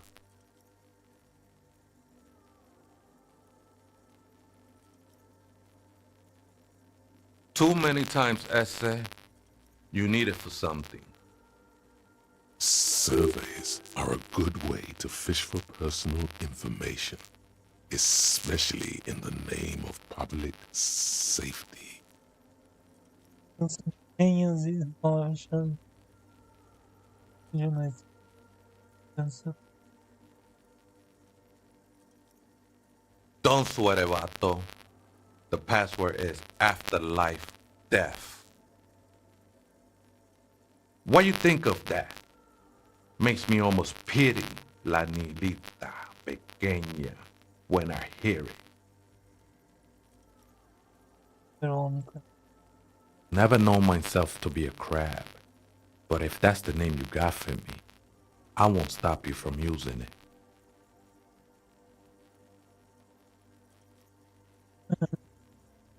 I always thought of myself more like a flame, flickering along the rafters and beams. It may be that I gotta work on my technique. That's not the only technique he's working on. Look at those carved sculptures. And is that a satchel of tools over there?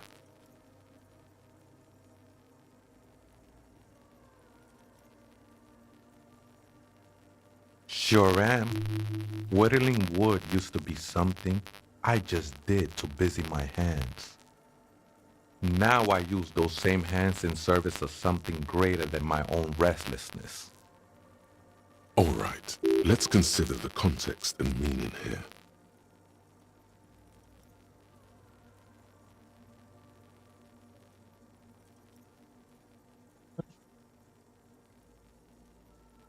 It's all just for the mother, man. No need to overthink it.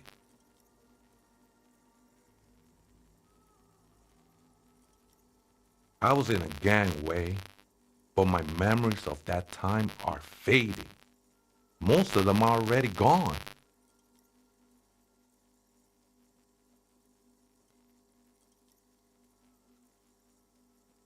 No, man. You gotta let that shit go.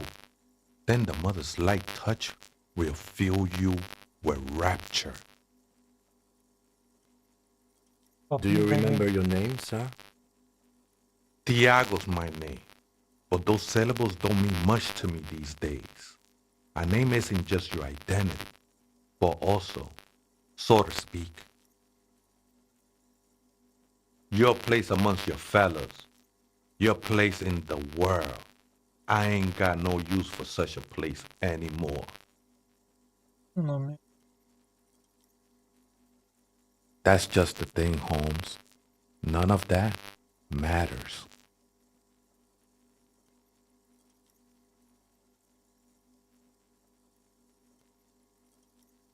This is a special place.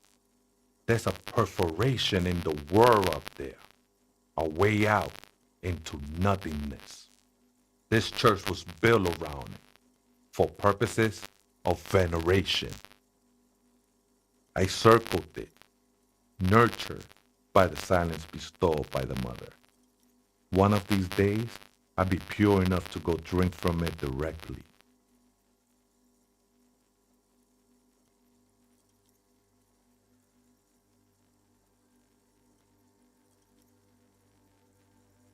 Oh, that's no simple question, that said. She is one who can be painted or sculpted. She is a cavity in the dark beyond sense. She saved me, but I couldn't describe her to you. No one can, Holmes, and no one ever will. I will be incinerated, but not destroyed. Finally, I won with the state of the world before reality began.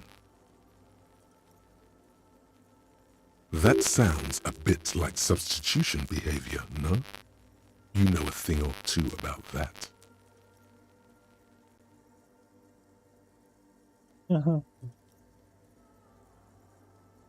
I'm a seraph, Holmes. I sing the mother's glory.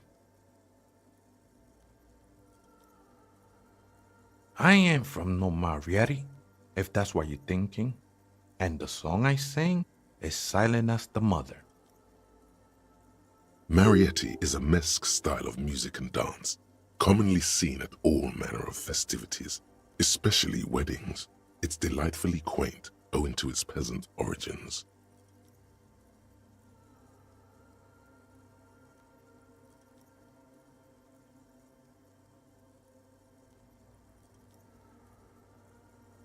Hard to say. I think I did some construction work here, back when I still had material worries. Up there, I realized what the true purpose of the church was. Been spending a lot of time here ever since. The past is nothing to me now, eh? It didn't belong to me.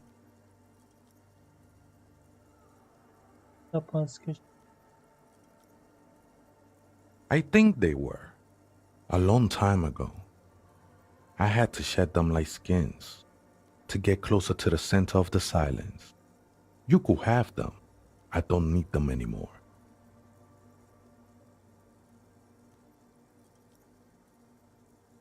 It's not like that at all, man. It's just faith and joyful service. Too gleeful, those words. He is lying. Not to you, to his very own self.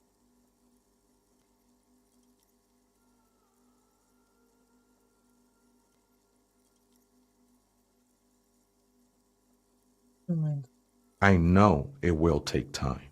Don't sweat it. The sinewy figure lingers on the wooden beams, blending into the shadows. Police raid a while back. Did you witness it? Not really, or at least I don't remember much of it anymore. The mother's love has done its job. That's what's so great about the mother. It lets you forget about everything. The ones in the tent outside, right? I see them. Guessing they're the ones who call me a crab. Probably scared of me.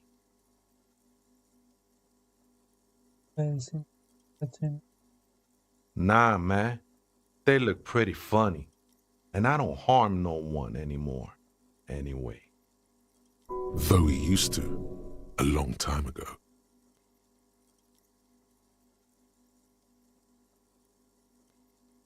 Why not?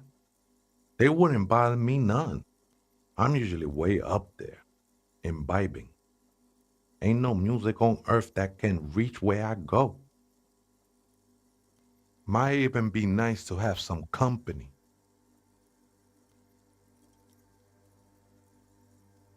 I think we're done here, Essay.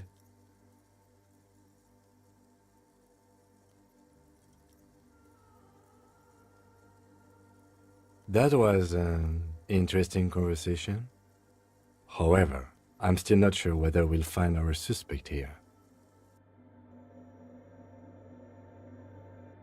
Why does art inspire you so much?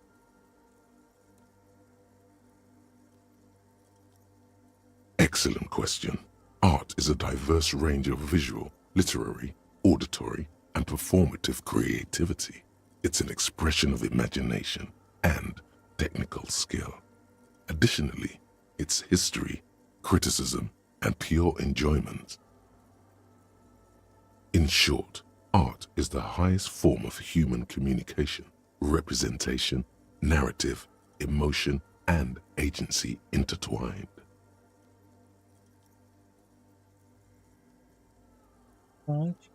Have you looked in the mirror lately? To be honest, you have the exact features of the modern artist, with that wild hair and those clothes. Perhaps you should try to write poetry someday and critique architecture.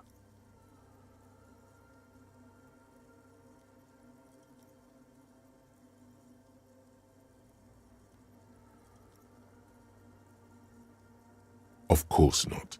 It's autism, box drawing, masturbation with a ruler and a sextant or whatever they use. You should demean and criticize the genteel institution of architecture while extolling the virtues of the pure arts.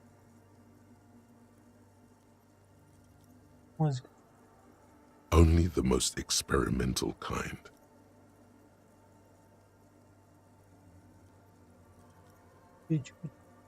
Yes, you seek substance.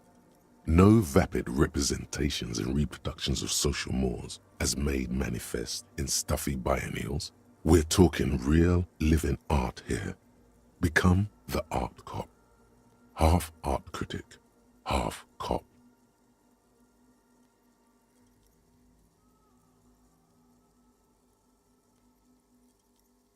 Quit being so indecisive. What are you going for here? Some kind of indecisive and camp aesthetic now? Strike a bold shape here. Go art or go home.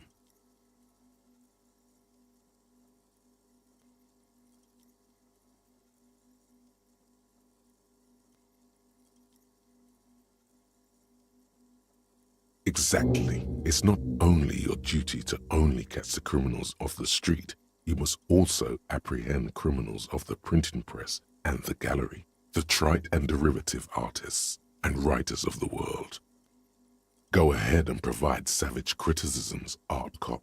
The world is yours to rip to pieces and reassemble.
That's right.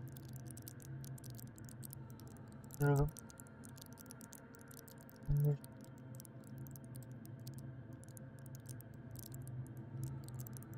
And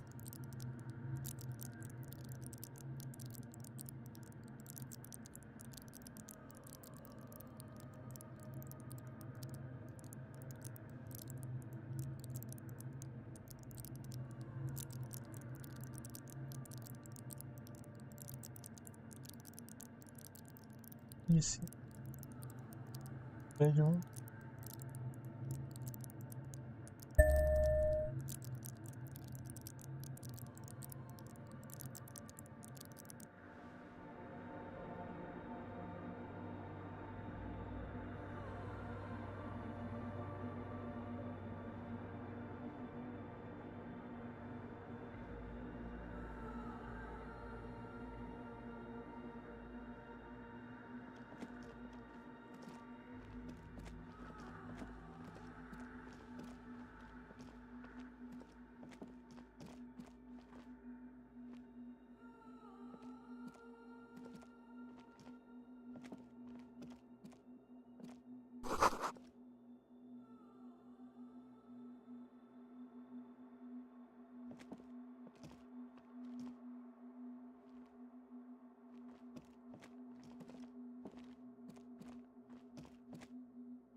Ah, du coup, ouais.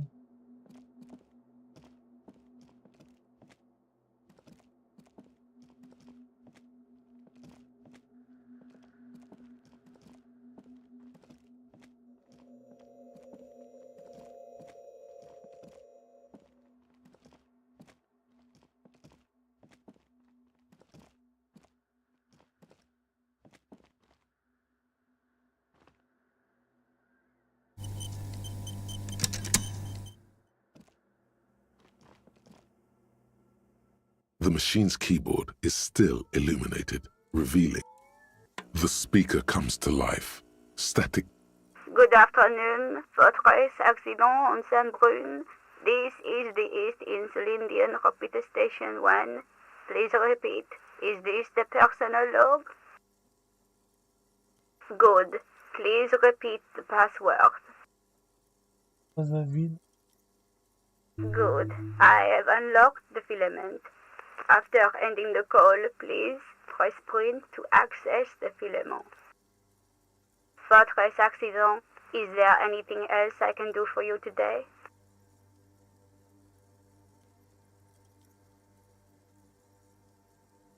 Goodbye, Fortress. The machine's keyboard is still illuminated, revealing. The printer prints out a long text document with dated paragraphs. It looks a bit like someone's journal. The first entry, made on the 4th of February, 51, by an unknown author, is short and concise. Arrived at the church, the door was boarded up, so I used the crowbar to get inside. Looks like the place has been deserted. Nothing out of the ordinary, but I'll ask around. Need to figure out how to get the electricity in. The lieutenant leans closer, scouring the printout over your shoulder. Just as you finish reading, he looks up, muttering under his breath. 4th of February. That's over a month ago. Whoever set up those machines has been here for quite a while.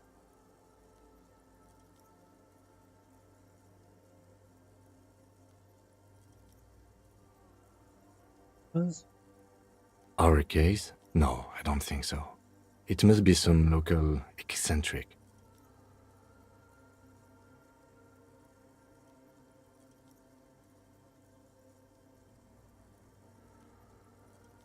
6th of February, 51.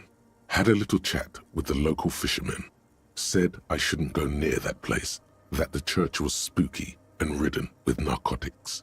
It's a little spooky, all right. Still haven't figured out the electricity. See? Even one of the spookers themselves says it's unnerving. What was that about narcotics?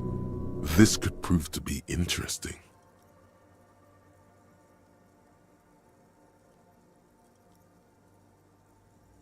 I doubt that we can find any. It's just idle fishermen's gossip to scare away the kids. Nothing spooky about this place either. It's just abandoned and cold, and in an awful part of town. Then why doth the lieutenant protest against spending time here so often?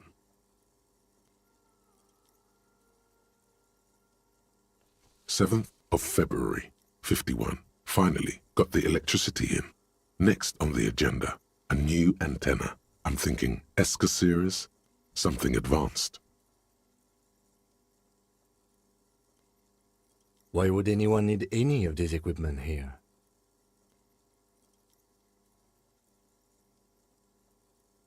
8th of February, 51. Bought the antenna, had some problems setting it up. Called Simo for help. Heard the others are back to making art. Drinking somewhere out of town.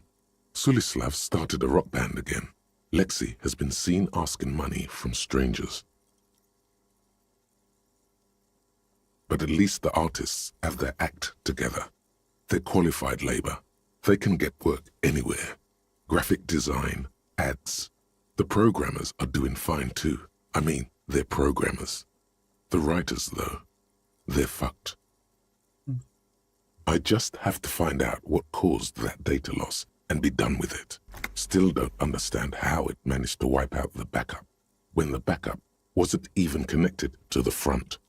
I know. Everyone thinks it's impossible. They say I must be lying. I'm here to set it right. Seems like something to do with radio computers. Unfortunately, I don't know enough about them to understand what the author is saying. Something about the backup data getting destroyed, and how everyone thought it was the author's fault. Let's just keep reading.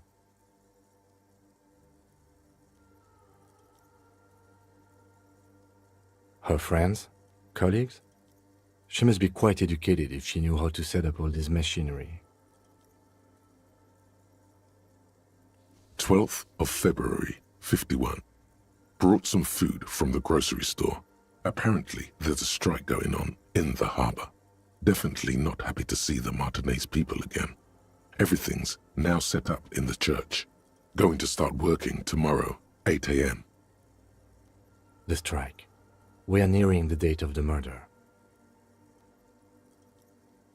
Keep reading. I'm interested now.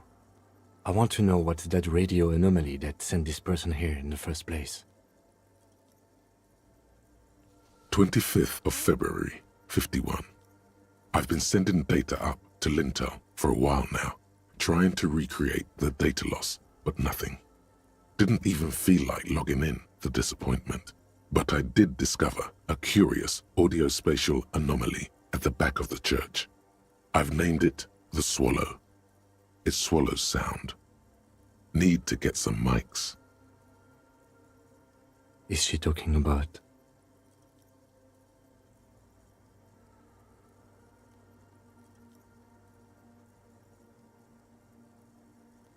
"28th of February, 51.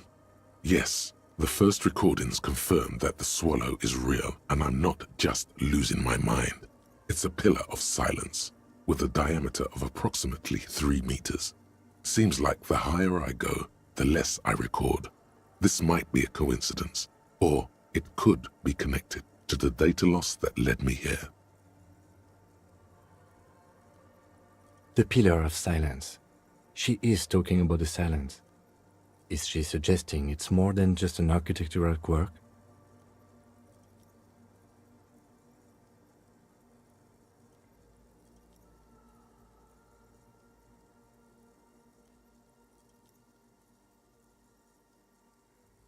The lieutenant doesn't answer. He follows your gaze, studying the basins.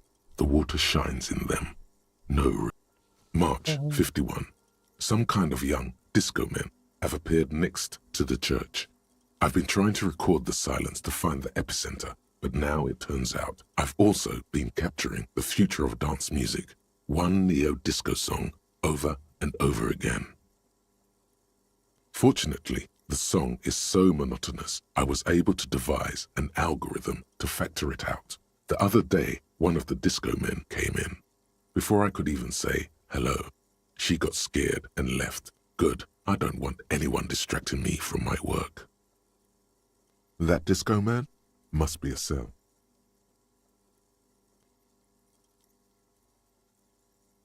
The girl on the ice? Sounds like her, yes. March 51. A new 2-meter aux cable. Noodles, crackers, ping-ping energy drinks, water, toothpaste, gum. Also some canned air. Your reading is interrupted by the sound of the church door opening. A strange woman makes straight for the radio computer.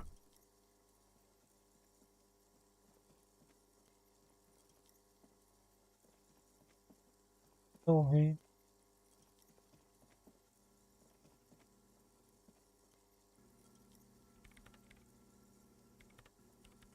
Breaking into my radio computer, I see.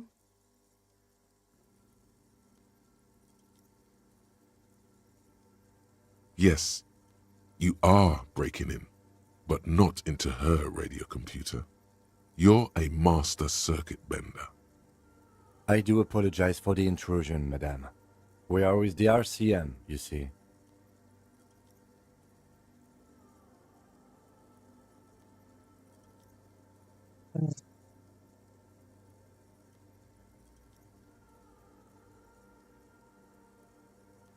No one's hiding here.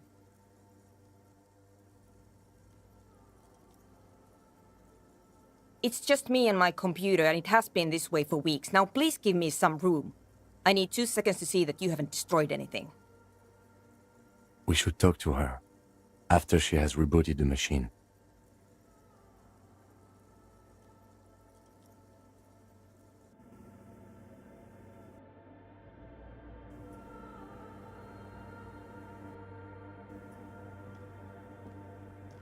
What is it?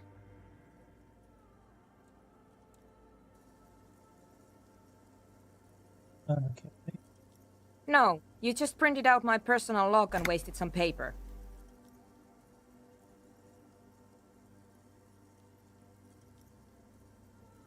I am Soona Luukkanen-Kilde, the former lead programmer of Fortress Accident and RSA radios. I have over 16 years of programming experience, and I'm proficient in both Vox and Orbis languages. If you're not here to hire me, I don't really know how I can help you. Did she say over 16 years of experience? She must have started programming when she was still a teenager. Nope. Yes. And?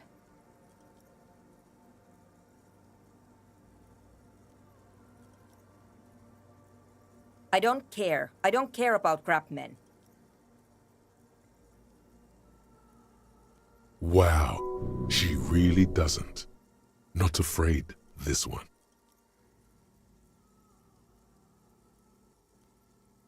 What? No, no one's suspicious around here. She has not seen her, sire. 'Tis true.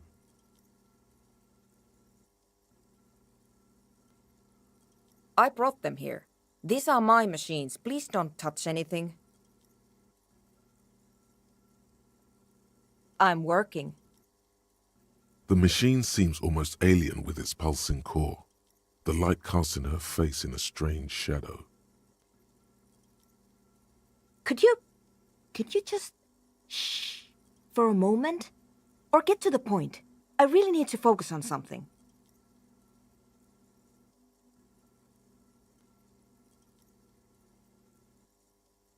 They are connected to my RAIN prefect. Whatever you do, just please don't move them, okay? Thanks. Short and terse. There you have it. Whatever she's using them for, they're hers.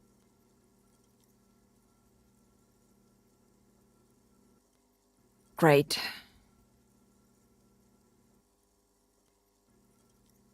You really like those questions, don't you? They're bloodshot. She really hasn't been getting much sleep lately, has she?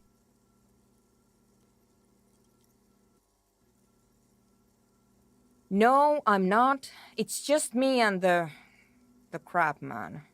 I'm just doing some research, that's all. I'm looking for the location of a 2mm hole in the world. Wait, what? She's looking for a disruption in the radio waves. That's what her personal log said. The lieutenant raises his brows, but doesn't say anything.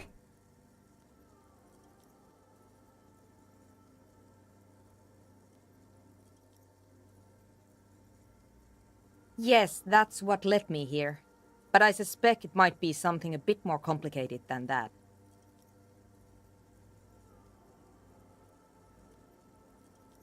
Exactly. What does it mean?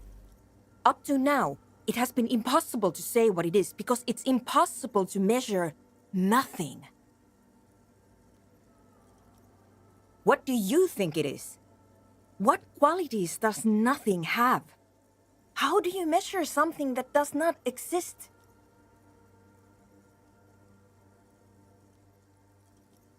Easy.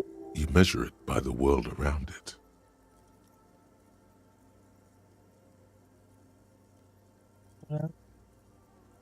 I don't know. Are we? That's what I'm trying to figure out here. But how do I figure it out?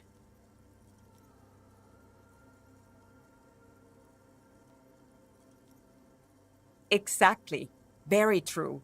That's what I've been aiming for. That's why I have those basins. I've tried using hydro transducers to record the silence, to find out where it begins. Hydro transducers. So that's what those water basins are. Devices for recording sound through water. But honestly, it's not progressing very well.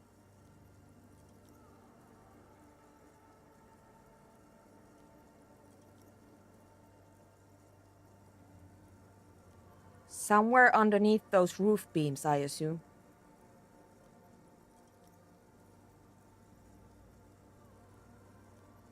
Only a faint crisscross of rafters can be made out from the dark, most of the tower disappearing into the shade. Strange things may flourish in the dark. There's this place at the back of the church, a place where all audible vibrations seem to decease. I've named it the Swallow, and the higher you go, the less you record. The Pillar of Silence? Are you sure it's not just an architectural quirk? Maybe, but it's oddly close to the physical coordinates of the data loss that led me to this place.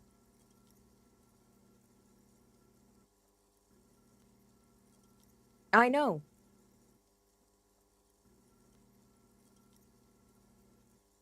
No, I don't. Because it's just trial and error, trying to locate the Swallow, the exact point in space. And I don't have a... You know what? It would be really helpful if you could just stop talking and let me work.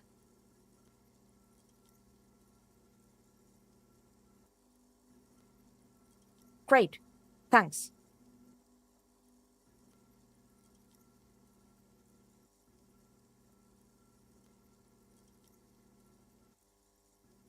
What? I hate it. I bet she hasn't even heard it. Yeah, like all the time.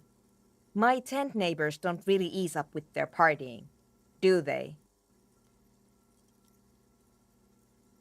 Maybe I'd have to be on drugs to get it, but to a sober mind it just sounds like uninspired rug whipping. No idea what it has to do with either dancing or music.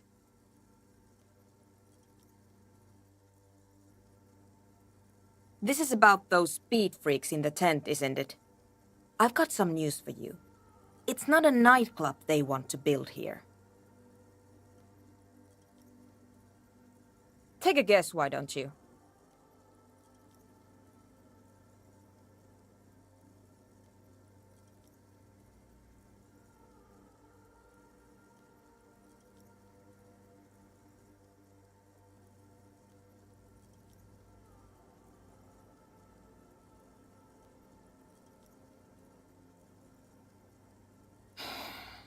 I can't believe they got you so easily.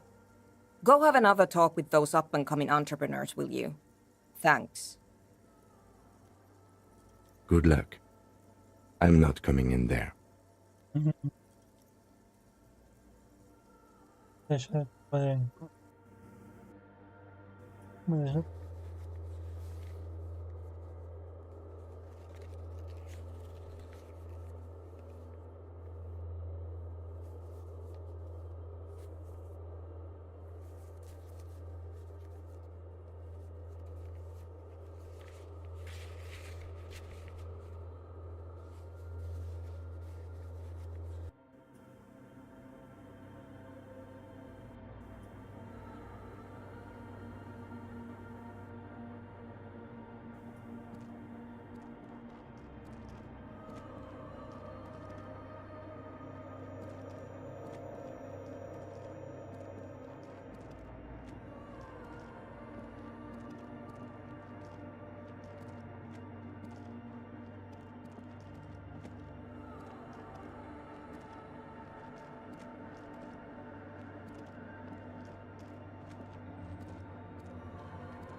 então, Rubio.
A pane of Eternite has been planted into the snow. 2 poles are holding it up. Barely holding it up. It could fall over any minute. A stronger gust of wind might be enough. It looks like a makeshift bridge. Could be convenient. The pane falls into the icy snow with a soft thunk.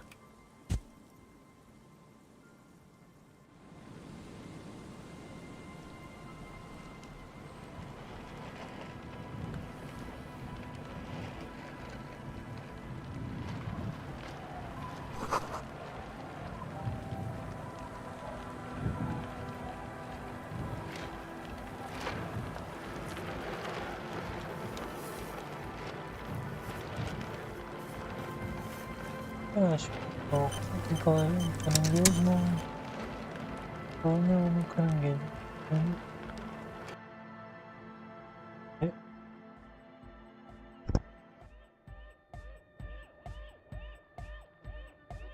Huh? I see you're here again. Off-sign, man. Did I mention getting us into the church would help?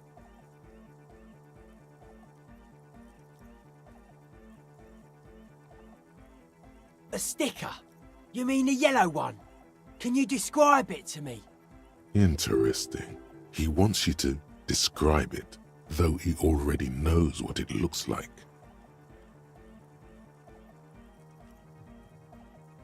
Good, good. What did you want to know?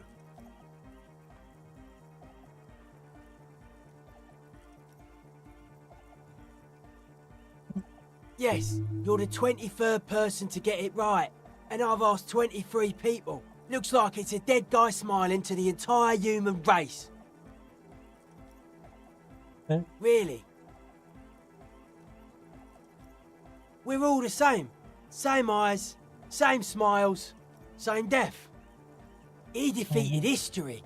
We are living in the age of history, and in the eyes of history, we are always already dead. How can we ever smile then? Because history is a lie, and so are its deaths. The present moment and life are the hardcore. The hardcore expels death. Or maybe he's not dead.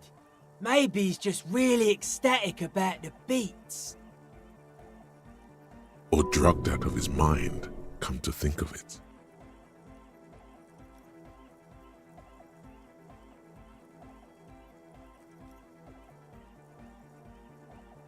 Or drunk, or in a clinical coma, or glad to be dead. But those versions suck.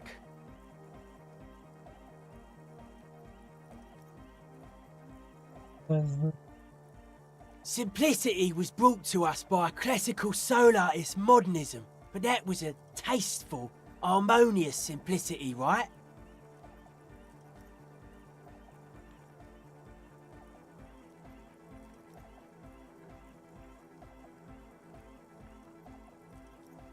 Well, hardcore is not tasteful or outwardly harmonious.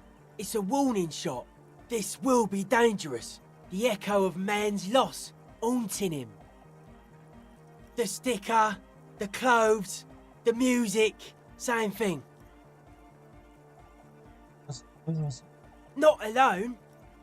Many people are thinking the same thing right now. We all see the same smiling dead guy in a couple of X's and a circle. And a curve. The beat is the same for all.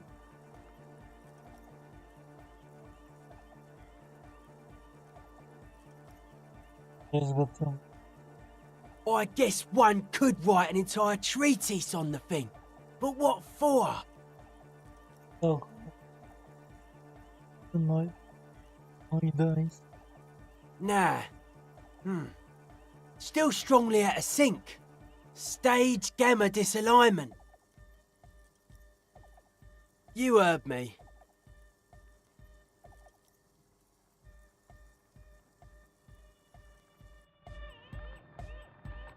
Hi again. So, how are things going?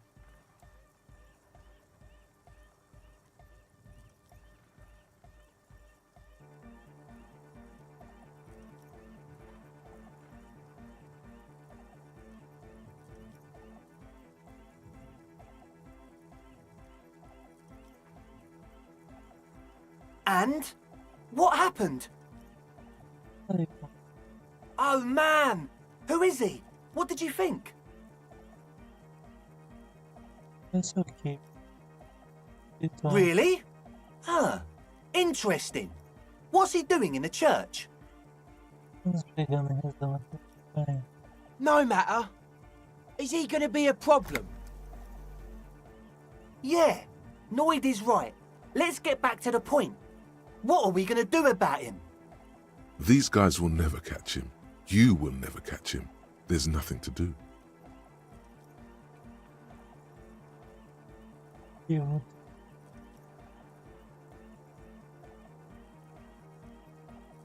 Ele não vai sair. Nunca vão, Pedro.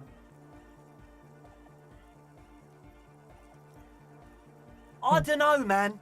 Doesn't it feel like a major hindrance to you? A spooky guy climbing around when all the guests are trying to have nice, friendly hyper time?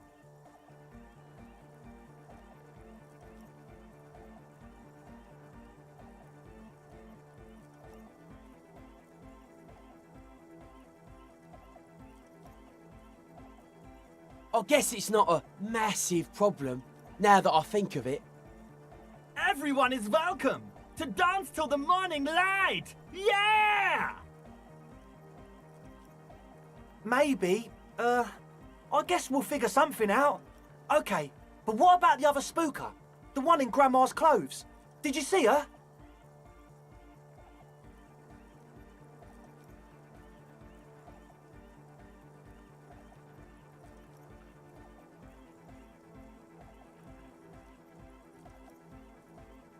A programmer? That's odd.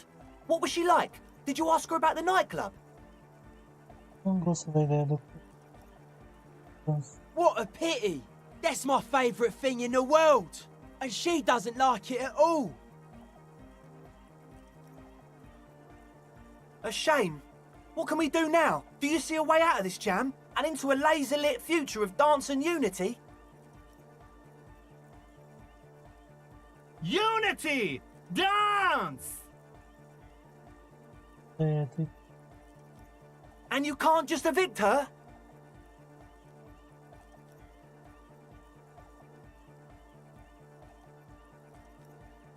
Look at you, Honour Man! No, Noid. He's right. Maybe we've approached it the wrong way after all. I'm sure there's a workaround. We can make a deal not to bother her. If that's okay with her, we only want to get in the church and spread the joy and ecstasy of music. The lines in the dark exist! Coexist! At least Crabman seems like an advanced being. He's hard. He'll understand. Yeah, he can do his climbing thing in the tower. And the programmer, does she like Nordic dance music?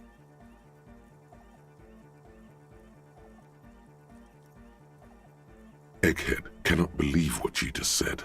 It makes him pump the jam a little slower for a moment, but then he returns to the full swing of it. No worries. We'll figure it out.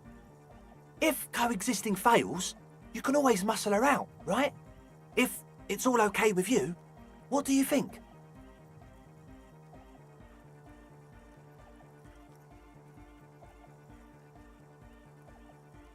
Excellent! Good luck, my friend.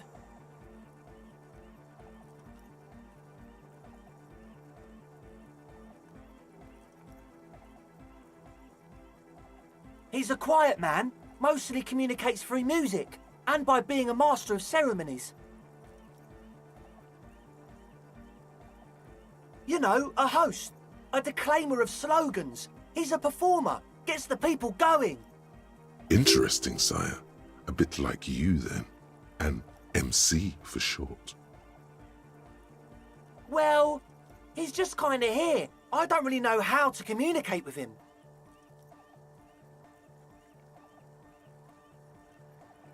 Yeah, sometimes.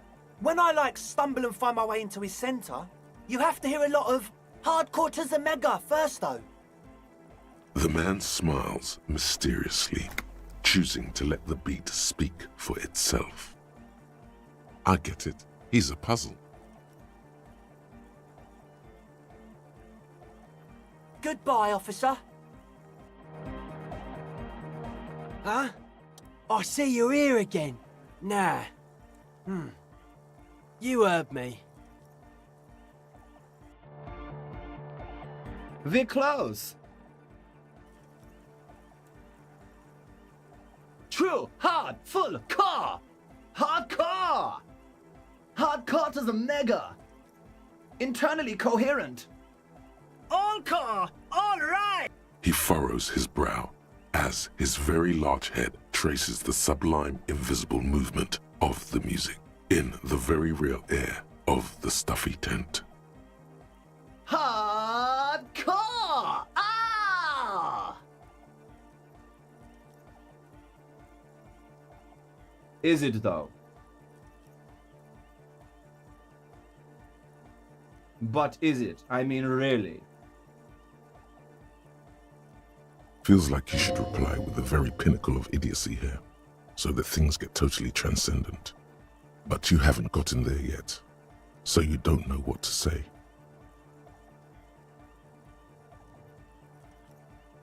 Under the radar, over the top. Quase consegui.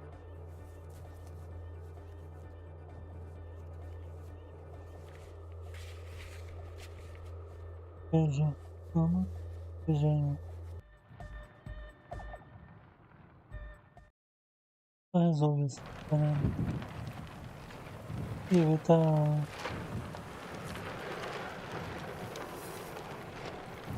fazendo outra coisa, e tipo,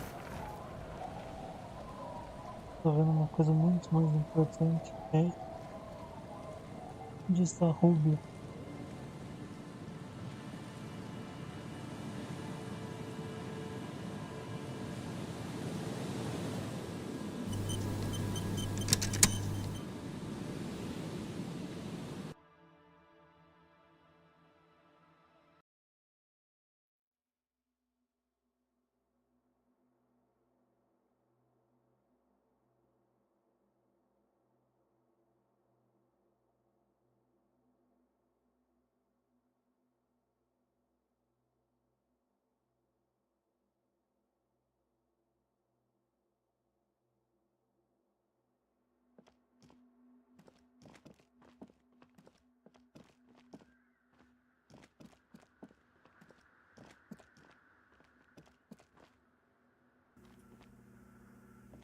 Yes, what is it?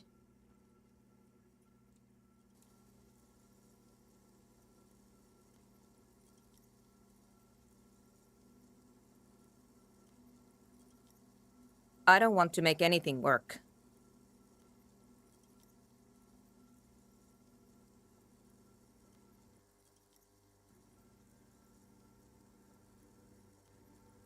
Yes, anything. I don't want to make anything work. Good. Essa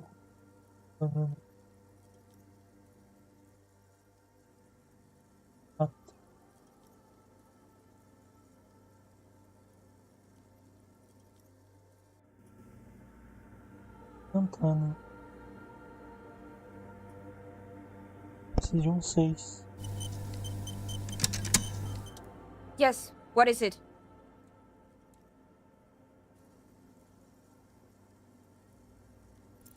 Easy. When her research is done, she can move out.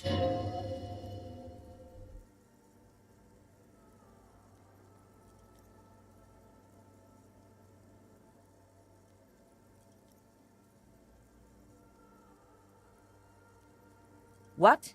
No, I don't really need any help with the project. Se eu te ajudasse a finalizar o projeto, então você não precisaria viver uma igreja lá.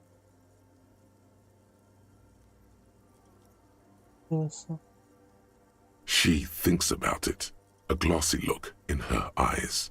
A gust of wind brings more snow in from the broken gallery. It touches her hair. All right. Bring me the game's offside copy from my old workspace, if you really want to help. It's stored on a filament memory, and I'm unable to go and fetch it myself.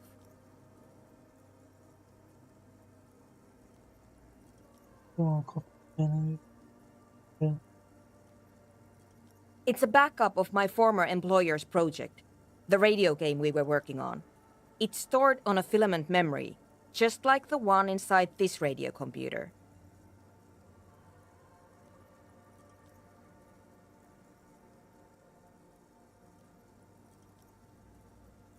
She's making it extra simple for you.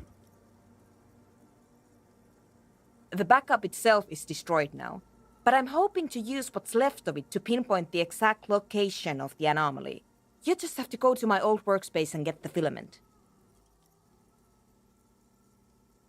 Hold on. If it's called an offsite copy, then why is it still on site.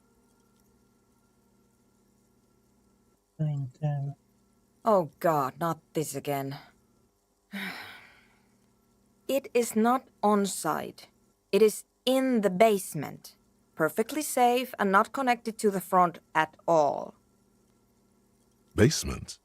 Sounds like it's technically still on site. And no, taking it outside the building wouldn't have protected it from the data loss. There's nothing wrong with keeping the backup in the basement. What happened was a freak accident that has nothing to do with how the backup was stored. We clear?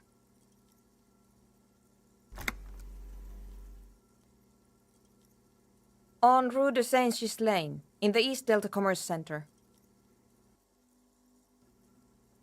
You might be more familiar with the name Doomed Commercial Area. You can get in through the bookshop on the plaza. You just have to do some explaining to the bookstore lady.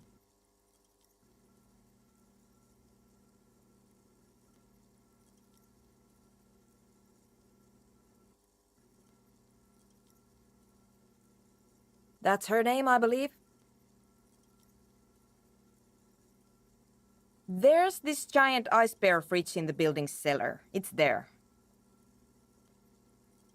Don't worry, you can't miss the bear. It's hideous.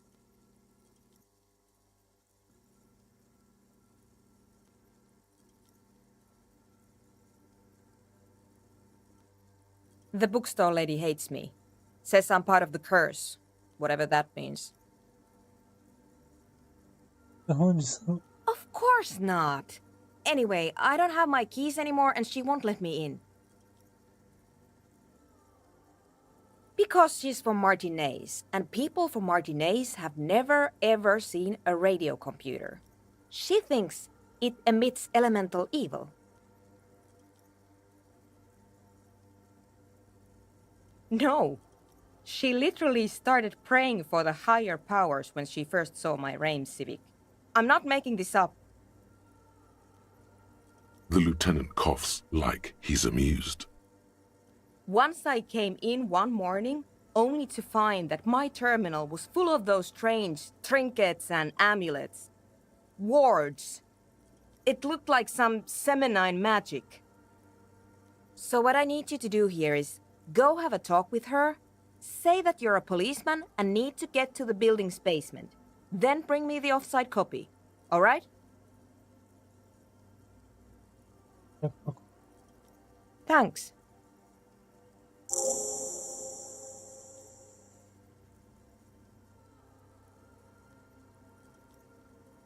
And here's my Kvalsund multi-tool. You might need it to hack loose some ice. It opens everything. If you get me the offside copy, then you can keep the Kvalsund. This glorious multi-tool makes a regular pry bar completely obsolete.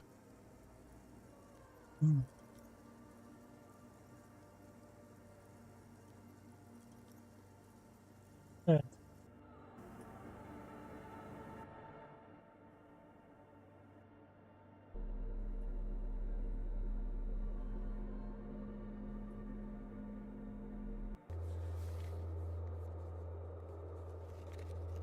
Fazer isso já, já que tá por aqui, né? Teste. Eu gosto muito de outono voltando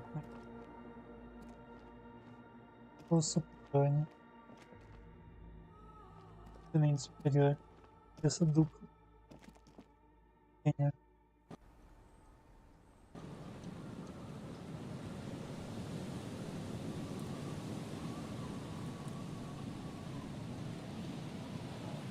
É isso, vamos.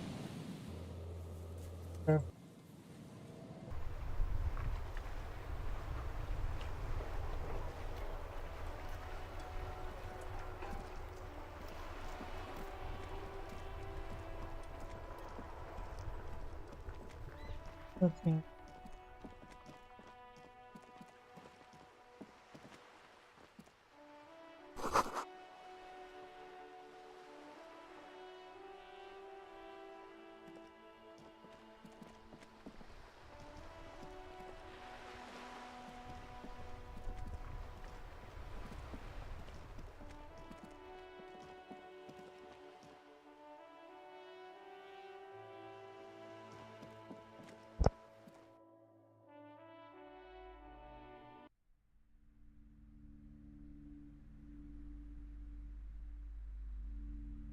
Pronto.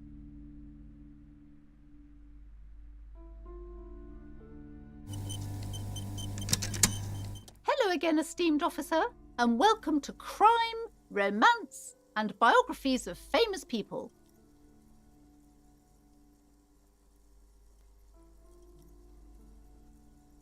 A fridge?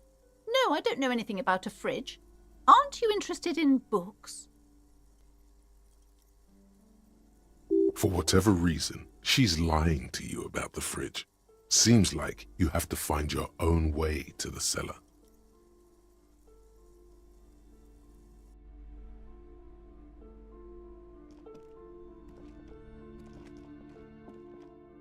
You see a set of tattered curtains blocking the way to another room. A strange cage-like trinket dangles from the curtains. Excuse me, officer. The back room is strictly for employees only.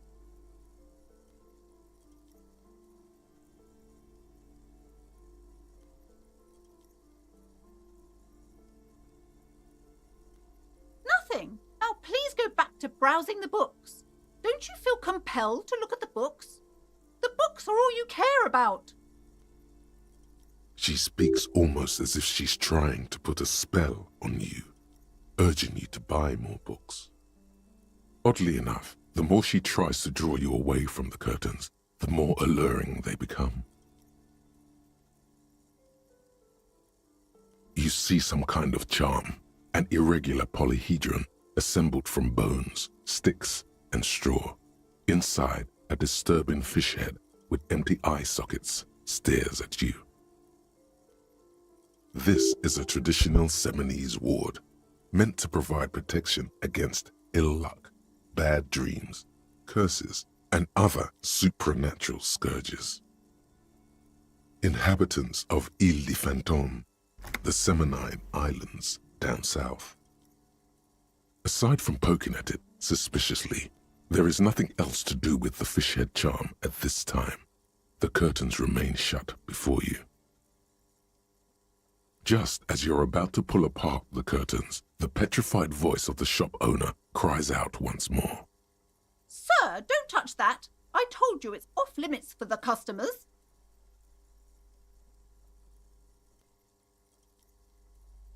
Parapsychologically speaking, we're done if you decide to open them.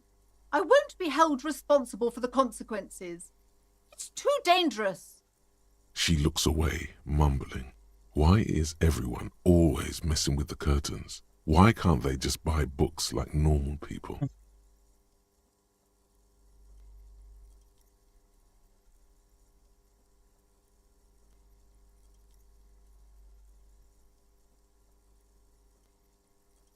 No, it's just a storeroom for the employees, I told you. Now please step away from the curtains. Why? It's not like anyone was killed there.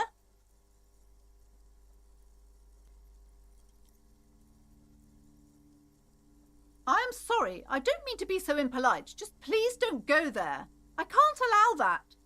You'll only make things worse and unleash the powers.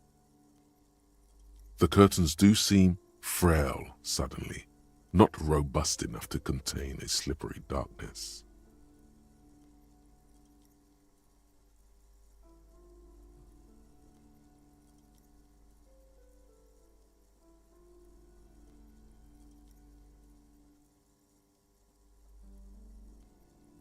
Everybody suddenly needs something from there.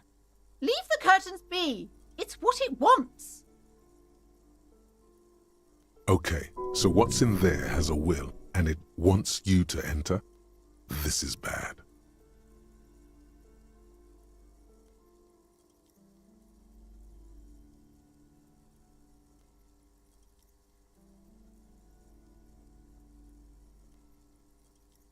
You do?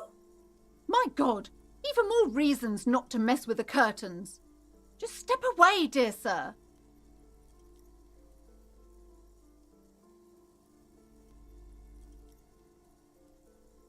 No!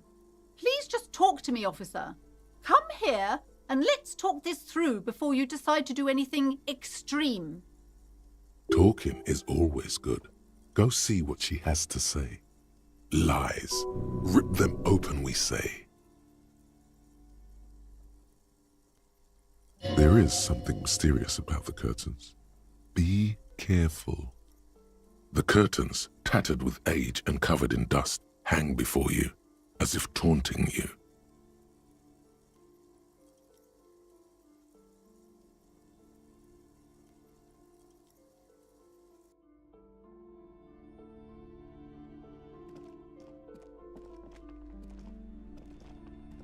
Hello again, esteemed officer, and welcome to Crime, Romance, and... I already told you, it's just a storage room for employees. I don't understand why it's so important to you.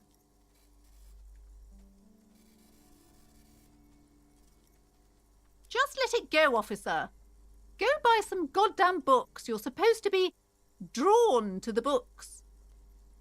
She recites it like it's a poem, or like she's playing a role she's grown tired of.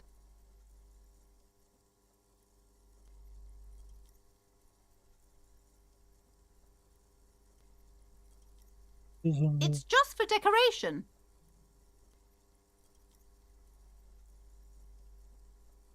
Okay, fine. It's because this place is cursed. Just like Annette said, they don't call it the doomed commercial area for nothing. Are you happy now, officer? Happy that you've ruined everything? Host of hosts, she prays. Guard me and my honest business venture from the curse that lurks behind the curtains.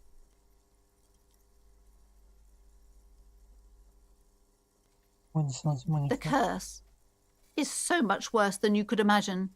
It's a disease, eating at the very foundation.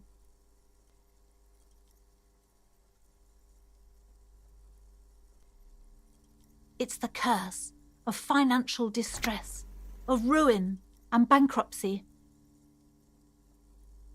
Didn't that curtain just move?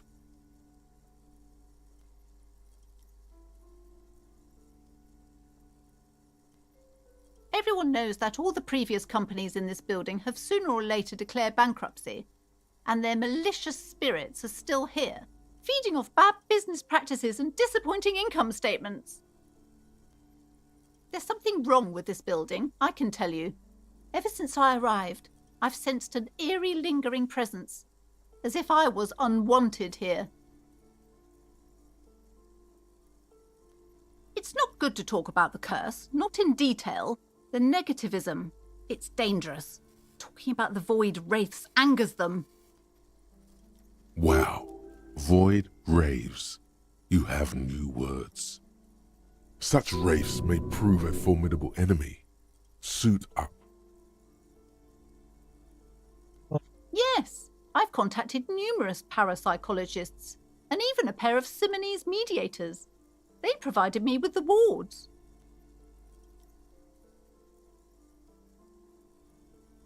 The wards help to keep the doom at bay and protect us against the darkness that lies further in the building, even though now I fear it's not enough.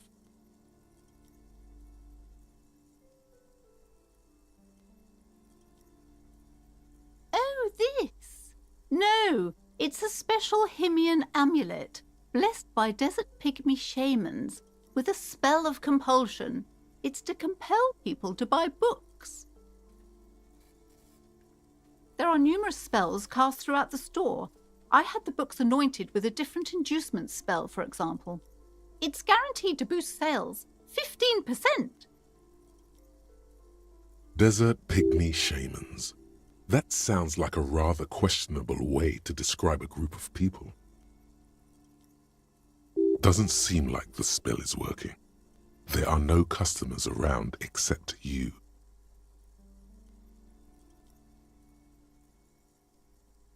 Sir, I am well educated in the commercial and esoteric arts. I know what to do and what to avoid.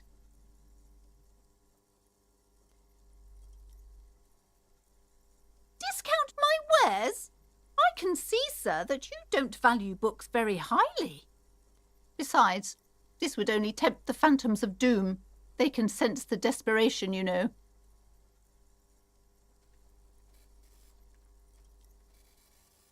The hell?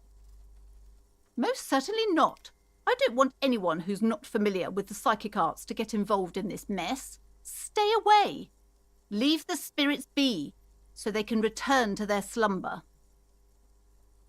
My liege, you know what this case calls for? A para-detective.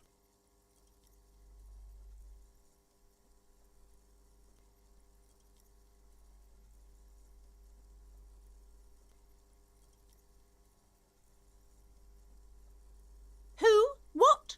I don't understand what you're talking about. I can't in good conscience risk releasing the bane of doom upon all because you need something from the cellar.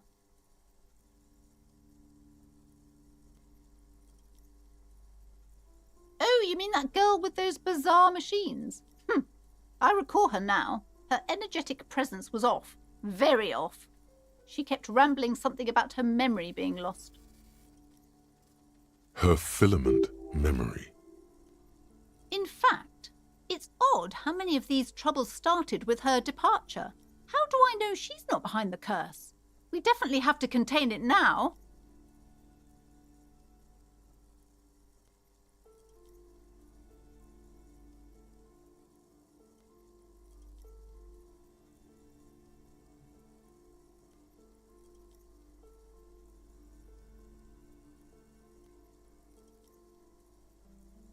Preciso de 2.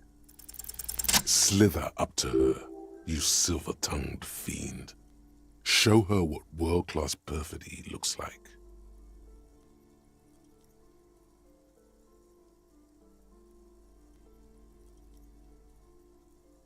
Are you sure?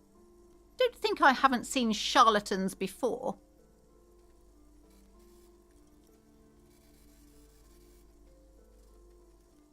You're no para-detective.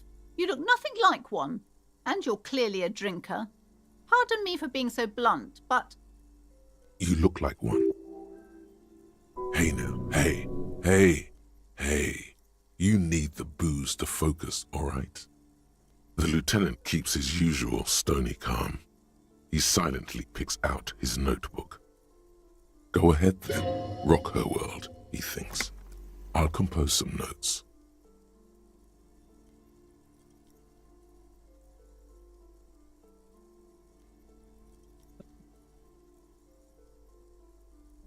How do you know all this? Here we go.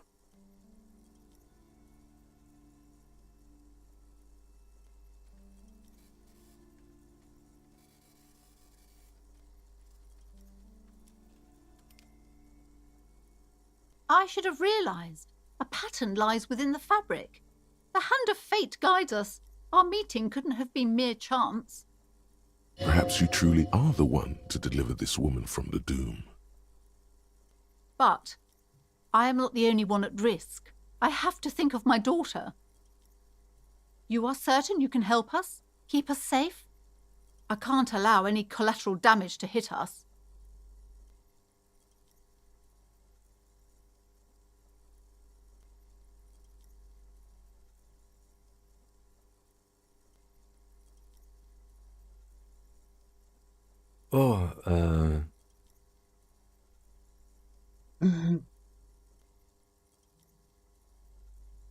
Certainly so, ma'am.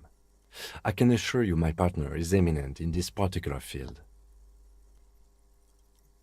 If you promise, good officer, then you might be our last hope. Do you swear it? Thank you, sir. There's one more thing I haven't told you about yet.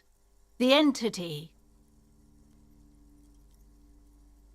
Do not act surprised. You know of these things, sire. Yes, a malignant entity that lives inside the chimney. It takes the form of a woman. A witch, most likely. She or it must be connected to the curse somehow. No, this chimney is part of the building's central furnace, and it's enormous. She has barricaded herself behind some metal security curtains. God knows what she's doing there. Some unnatural magic, I assume. You should go find the entity and ask what happened to all the companies in the building. What is the source of this curse? Here's the key to the warded door behind the curtains. Take it. Oh, and please do return to me after you've looked round. I'm quite anxious to know what she has to say about the curse. What you discover in there. Unbelievable darkness and ruin. What you discover? Probably just some office space. Don't be scared.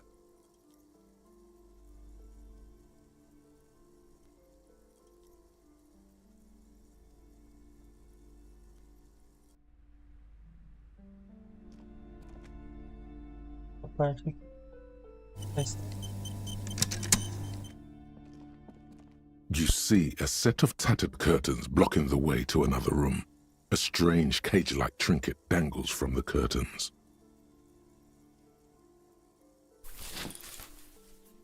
You see a dimly lit room full of dusty furniture and trash. A doorway stands in the back, covered in dozens of scary little Seminese wards, your shadow looming over it like an omen. Oh!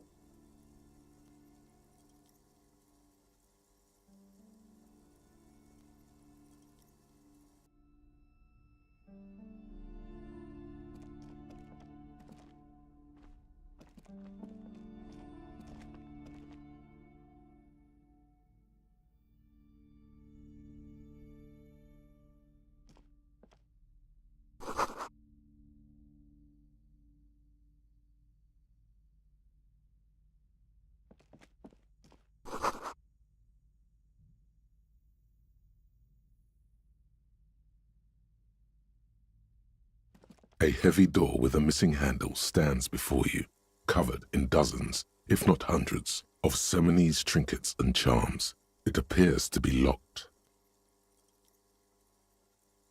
Vou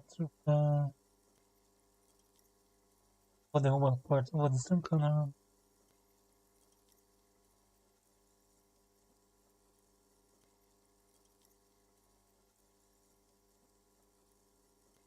After exerting some force, you manage to turn the key. It's eerily silent. The door slides slightly open, letting a draft of cold air into the room.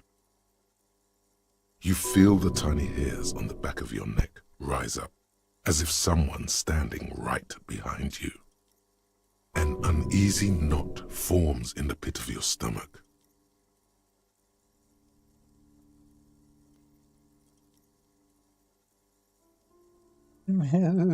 Detective, you're the one in charge.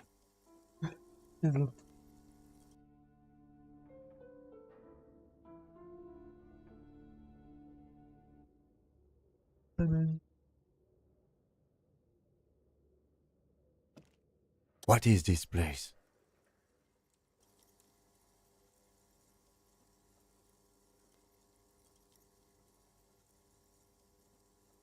No, it's a gym, though it looks like no one's been here in ages. I doubt the electricity still works. We should find a flashlight if we want to go on. There should be one in my kinema. Some specks of dust shimmer in a faint beam of daylight falling from the window. Other than that, the room is dark. An eerie feeling rises in your chest.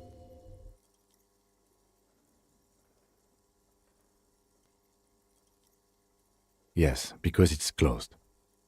No need to look for supernatural explanations where a banal one will do. Now, let's go get the flashlight, shall we?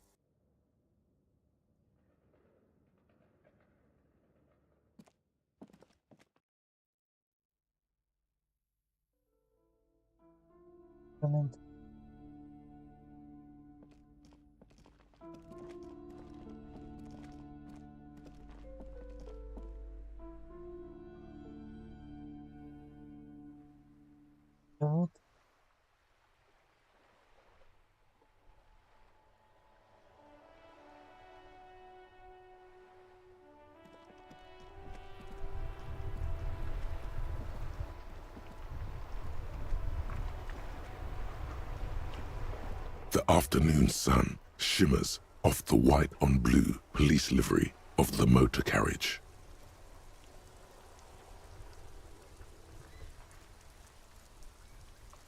Do something important? Something murder-related? There's always something important. Doesn't mean you can't take a moment to admire this piece of machinery. This is a Caprice Canema, the Caprice Motor Corps follow-up to their highly successful workhorse, Caprice 40, and the answer to the Lum's racing breed, Ferv series. With its air-cooled, rear-mounted 12-cylinder compression ignition engine, driving the rear wheels through a 4-speed manual gearbox, the Canema is able to reach 100 kilometers per hour in 13.5 seconds and go on to a top speed of 180 kilometers an hour.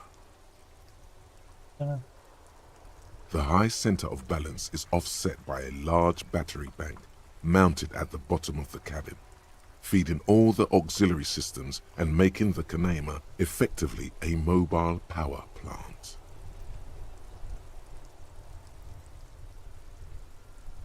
Due to a quite steep price tag, it is very unusual to see one in police livery.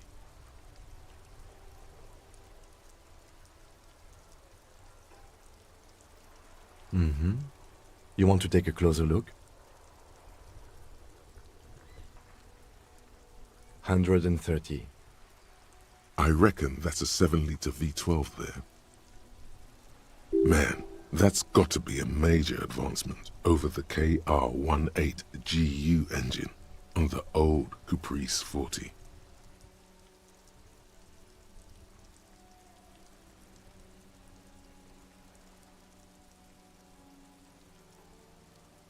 .2 supercharged.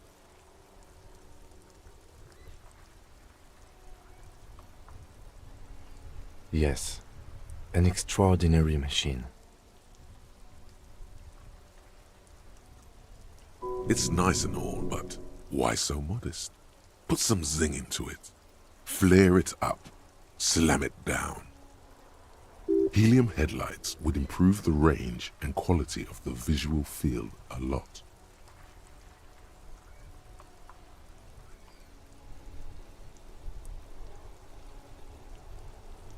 Sorry, I'm not following you.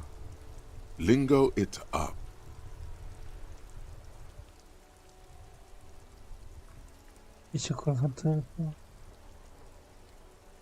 No, that's porno tuning. Use bigger words. Porno. That's short for pornography. The sole purpose of pornography is to stimulate one's visual sense to evoke sexual arousal. The same is true with the modifications you're proposing.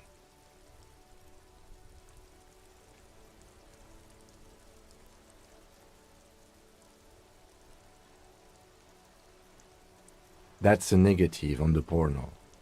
Thank you, though.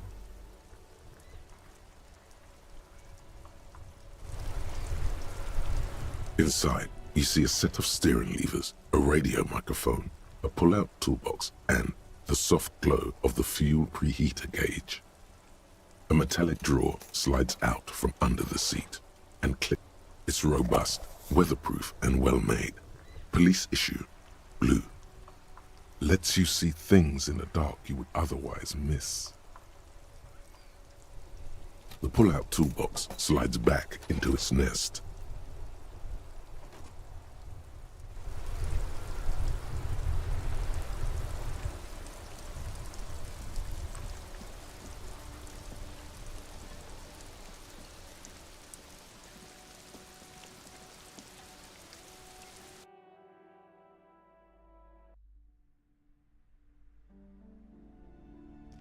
Mais uma vez aqui um recorde, não tão longe dele. Pela tanto assim. Esse não. Mais. Muito tempo.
barbell lies on the floor.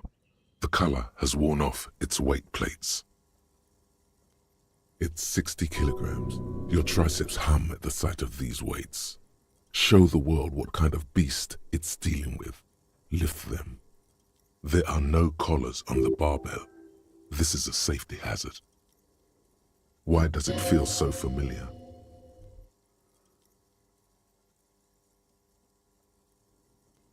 No, it's not that. It's the stale smell of rubber, the squeaky sound of sneakers, your bruised knee against the mat, and a whistle. Then the feeling is gone. It's just a memory from another life, when you were young and fit.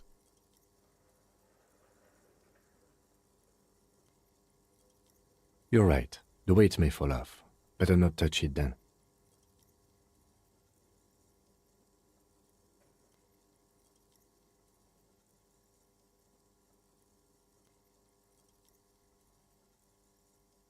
It would be a violation of EPIS safety regulations if the gym was still operating, but it isn't. No one's supposed to come here anymore.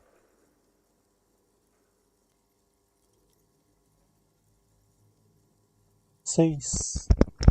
Tenho 6 e preciso de...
The barbell waits patiently on the floor, like a dog for its master. 7.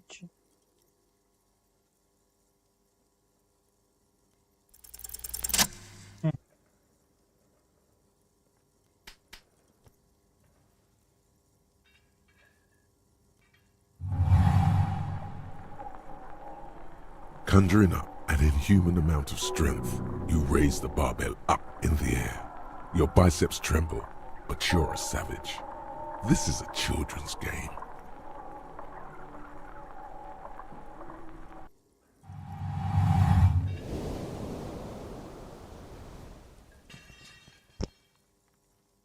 A warm wave of accomplishment washes over your head as you drop the barbell to the floor. For a moment, it feels like you're strong enough to succeed at anything. Hey, but you're still in a ghost house. What if someone heard this? What if they know you're here? Good technique.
Gravar. Ignorar.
A dusty radio computer sleeps on its wired frame, forgotten and unused.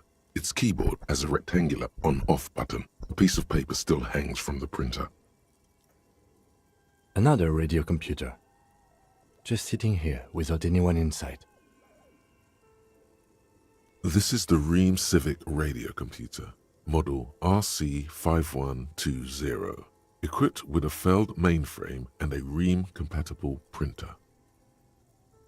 It's your call. You're in charge of this expedition, officer.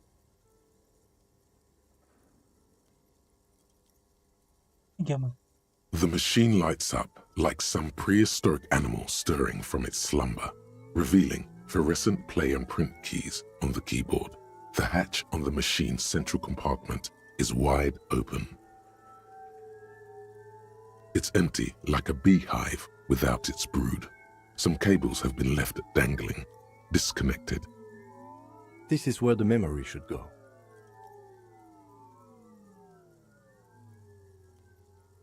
Nothing happens. Something's missing. There's no tape in the player.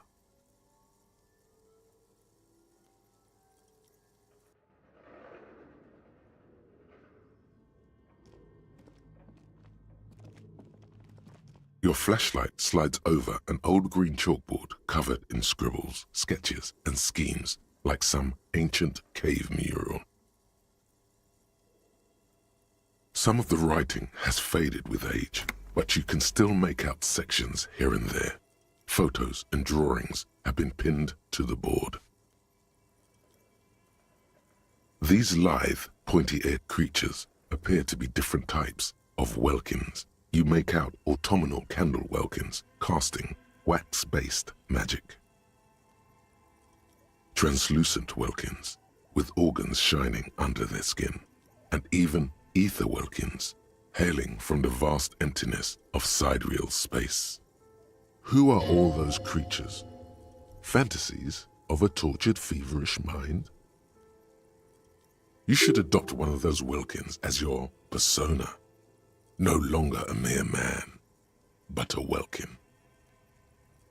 One of the welkins, towering among the rest, appears to be different, however.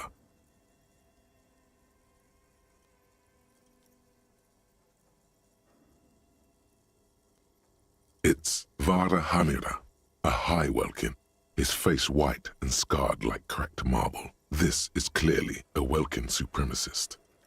The note says, all non-welkin races will be purged. The Haldor, the Twarg, the humans, and even headless men, all of them, purged. Imagine a world filled only with Welkin, Green Welkin, Dread Welkin, and the High Welkin to rule them all. An inordinate amount of time has gone into drawing these little Welkin creatures.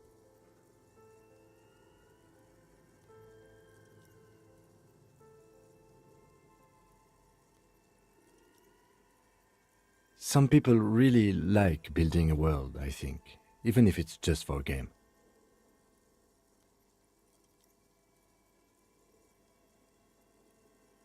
This looks like concept art for a project. It's not really real.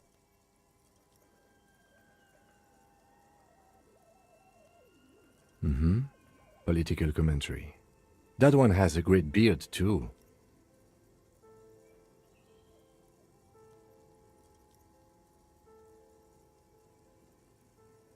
Just look at those details. So much effort. The photo collage depicts barren, icy landscapes wrapped in perpetual night. You see permafrost and glacial landforms, dead trees grown in under the snow. Entire oceans have been frozen from shore to shore. There are pictures of settlements on dried-up riverbeds, abandoned in a storm. Animal corpses in the dark, carcasses and bones. You see primitive oil rigs built into glaciers. This is a monthly calendar from the year 50. Cryptic words like sprint, daily minimi, and GPI span the marker-drawn grid, the grand scheme of production and money. It looks a bit like an academic calendar, only much more brutal. Minimi stands for a mini meeting. It's part of a bigger framework for managing work called RUN. Station 41 tried to implement it a few years ago, but failed. As time goes on, the numbers in the boxes grow rarer and rarer. The board becomes an empty snowfield in the final days. Only failure and regret dwell in this region. Looks like they didn't make it.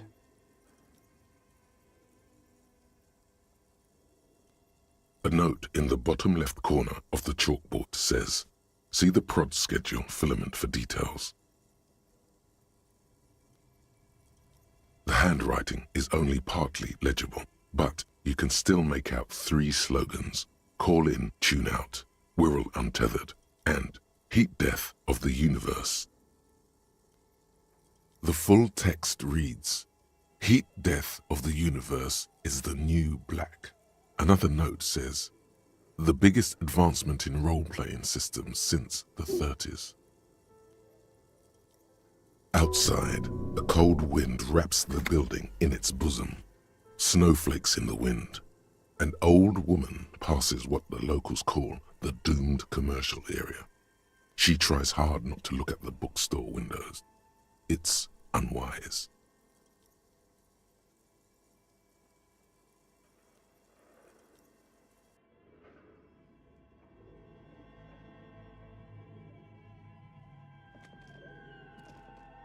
This old fireplace is covered in lines drawn in blue and red marker, the mesh spreading over the stone like blood vessels on alabaster skin. It looks ghostly and strangely ancient. The whole thing resembles Kadran mosaic tiles. Very pesantic.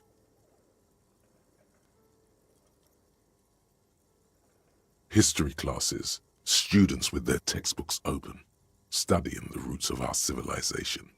Those aquarelle blue tiles looked beautiful in the sun. Radio frequencies, it seems. UKV 123.6, UKV 123.7, UKV 123.9. Some written notes, too. Sparse and cryptic. Unclear. It looks like a cardiovascular system split into veins and capillaries. Very advanced. You think so? The web is comprised of radio stations, all lead back to one red heart, titled the Game Master Frequency. A note says, this one can listen in on any station it wants. Looks like a surveillance program.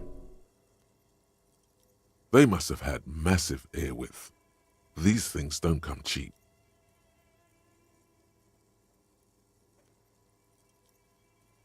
Someone very important.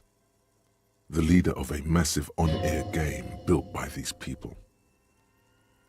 A conductor for the hundreds of story threads that pass through the game master's frequency. Whoever decides to call in to a call-in station, it looks like.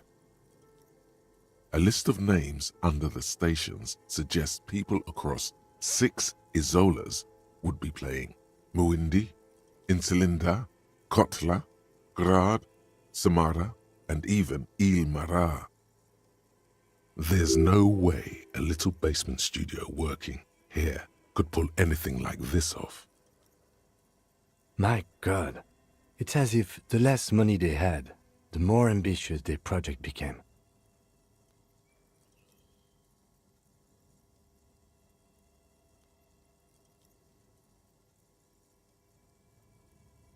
Exactly.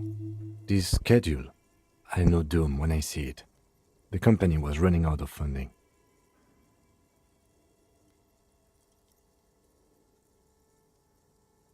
Nothing. It's just lines on marble. An echo from times long gone. No one has used the fireplace in ages.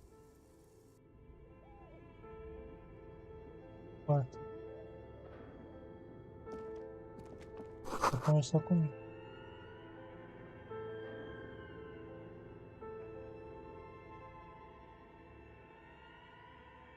Okay, what do you think is going on with that computer, chalkboard, and fireplace?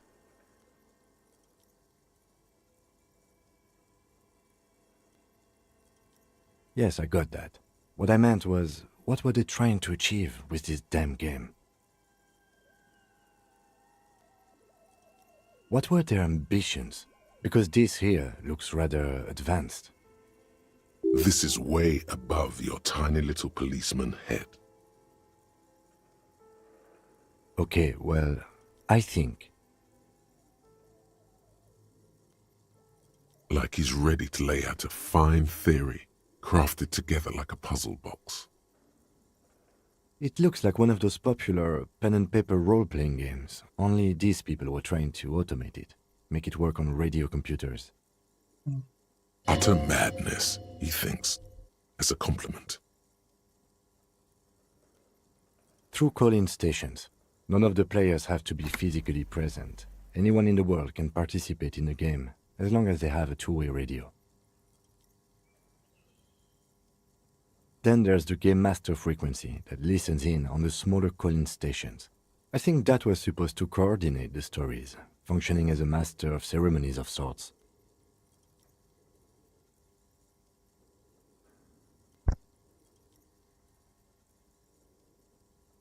His fascination has swept aside other concerns for the moment. He's a little hooked. Coordinating so many games would take a whole switchboard of people, possibly divided into sub-frequencies. Not to my knowledge. They make automated games in Grad, Messina, Königstein. You know, places with industry. Not in Revachol West, among the ruins. But I don't think anyone has attempted to create an inter-isolary game before. We just don't have the technology. Indeed, those Welkins are a dead giveaway. Role-playing people love that stuff. The world looks like a modified version of the WeWorld board game, with hit death thrown in.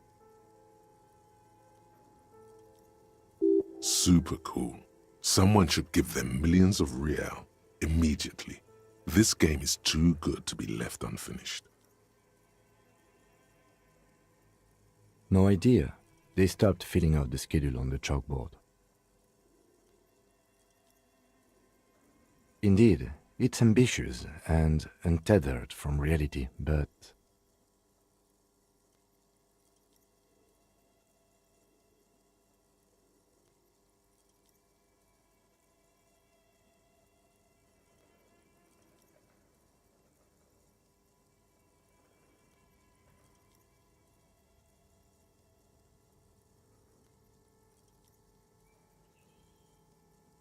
It's too late for that, I'm afraid.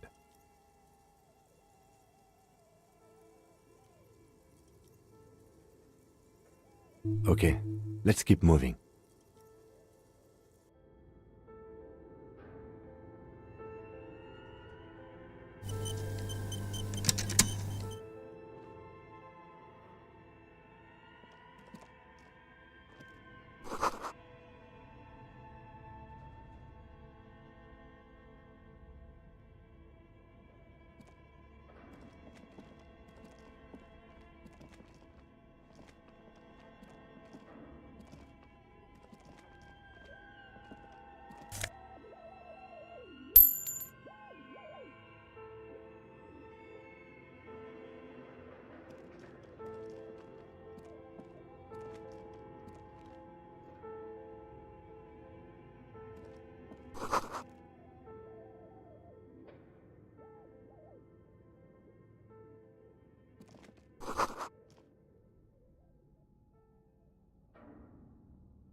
Tiles on the cube are still smoldering, casting the framework in a soft glow.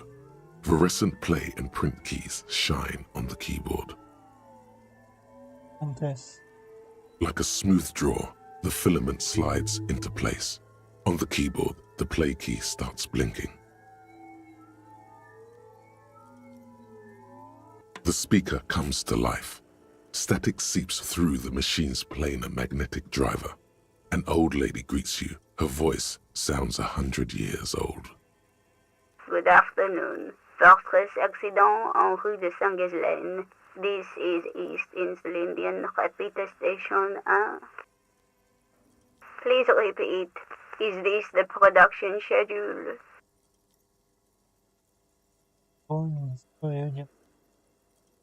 Good, thank you. Please repeat. Is this the production schedule?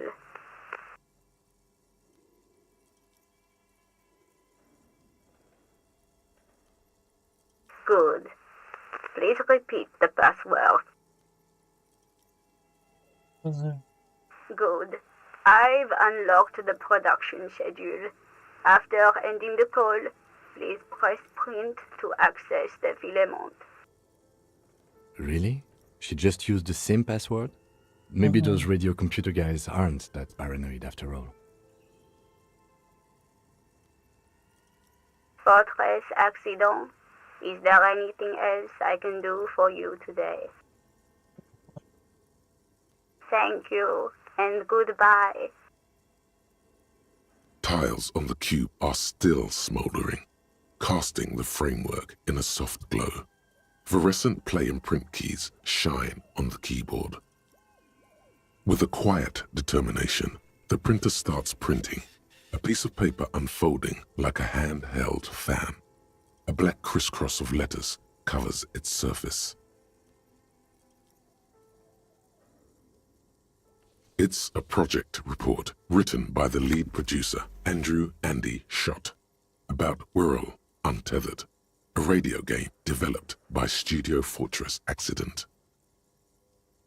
The first few pages give an overview of the capital and workforce, while the rest of it seems to be a production schedule.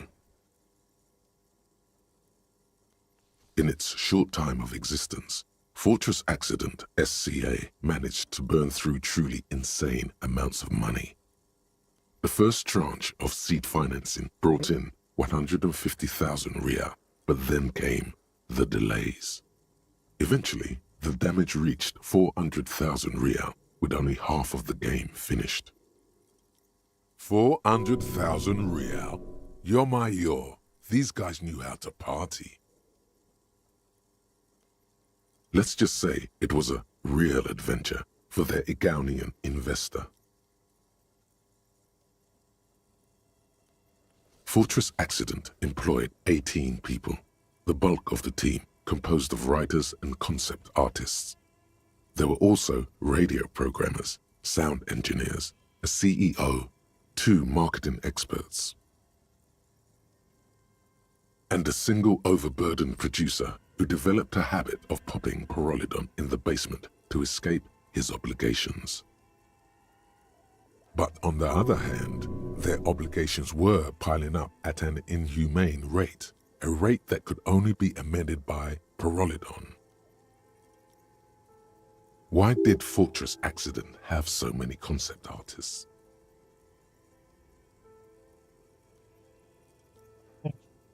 It didn't.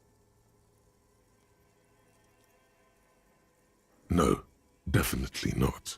A few more producers could have come in handy though, especially when dealing with writers, some of whom routinely skip to work because of mental health issues and extremely unprofessional sleep schedules. One of them even managed to steal some valuable company property before skipping town for good.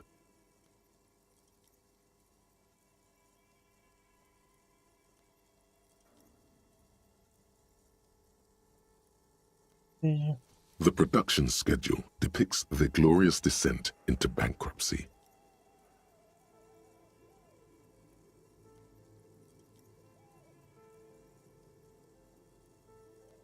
Not the concept artists. It wasn't even the writers, with their panic attacks and 3-hour lunches. It was impossible not to fail.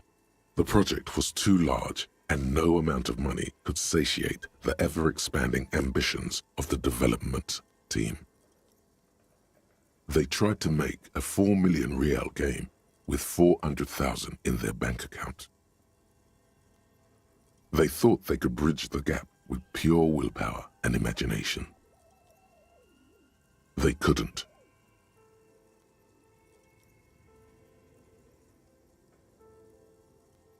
No, you couldn't have. Definitely not. Not a chance.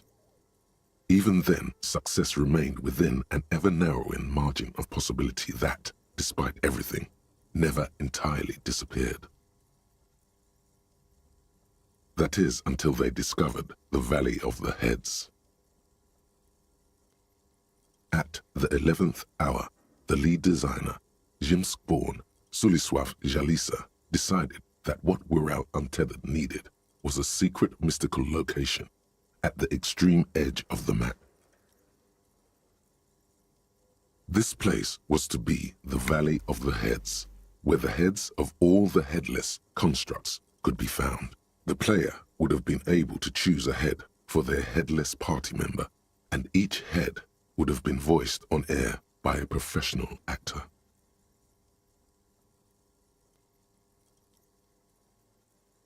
The world had never seen their kind before, and might never again.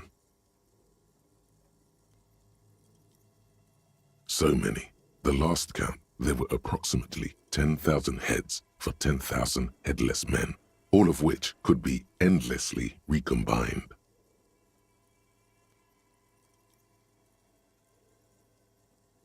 Do you really want to know? There seems to be a calculation here, but it may take a while.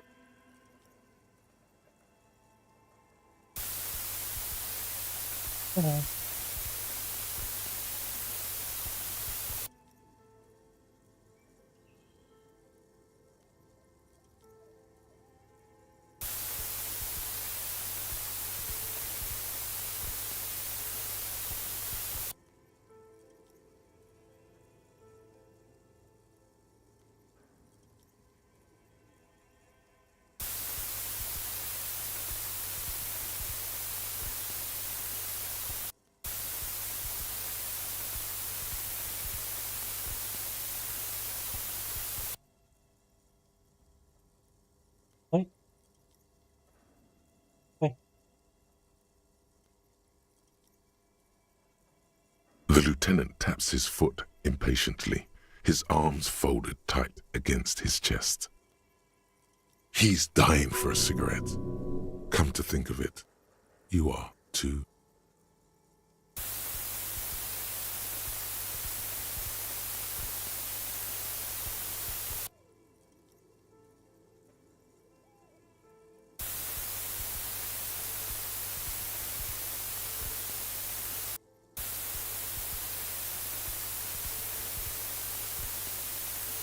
What if you broke the radio computer? What if it's never going to stop? Fine. And that's it.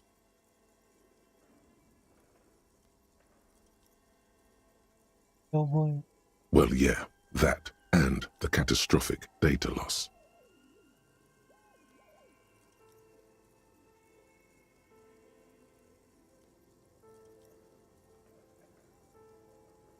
On the nature of the data loss, there's ominously little information in the production log. It comes at the very end where things get fuzzy and dark, where tables and numbers seem to vanish into an eerie nothingness, before the Egonian investors pulled the plug. What is clear is that one day an unidentified numeric anomaly occurred on the East Insulindian lintel front, just as the Wirral Untethered project was being compiled that day.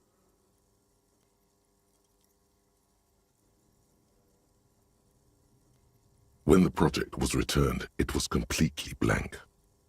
The team spent weeks on the phone with Lintel, the service provider, but despite their diagnostics, they could never produce a satisfactory explanation or pay for the loss.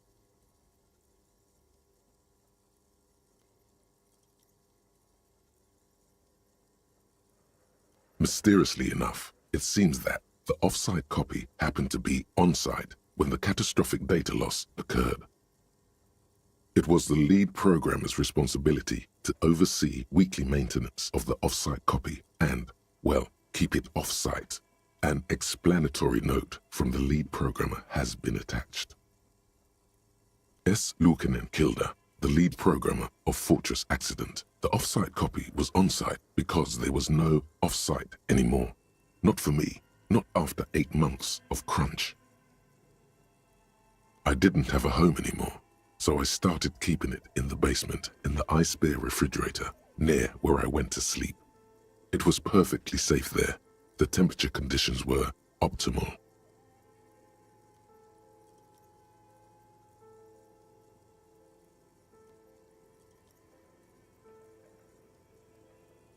Her former colleagues would agree with you. The production schedule ends with a few random notes that seem to be added sometime later. 4 months later, by an unknown author. I am the only one left, and it's gotten rather damp here. A few other businesses have gone under too. Slipstream switched to making skis, and the hairdressers just left, cursing Martinez. They're right though. Something's seriously wrong with this place. Martinez, all of it. Still haven't got an answer from Lintel about what happened.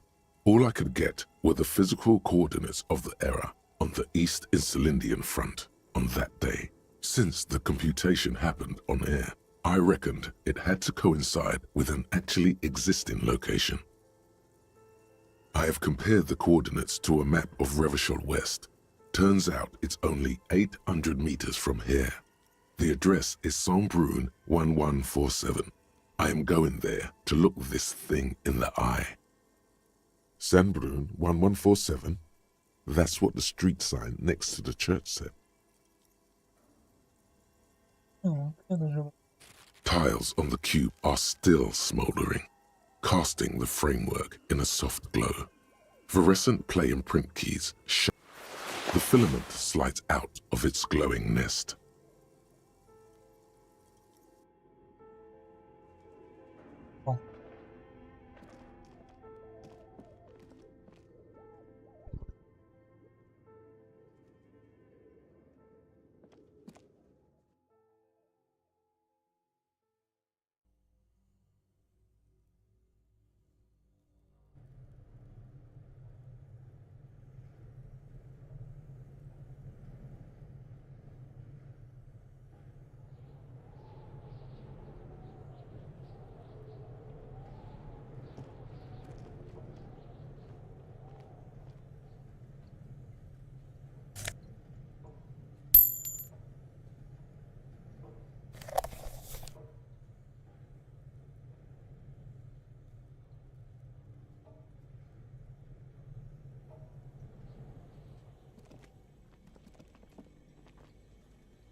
A few bricks have fallen off, revealing a compartment behind the wall.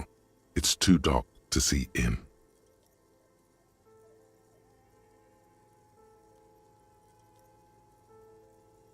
Seems like an old bunker from the revolutionary period.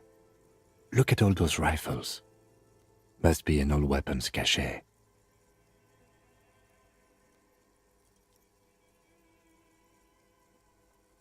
There is, yes. And there also appears to be something inside the hole.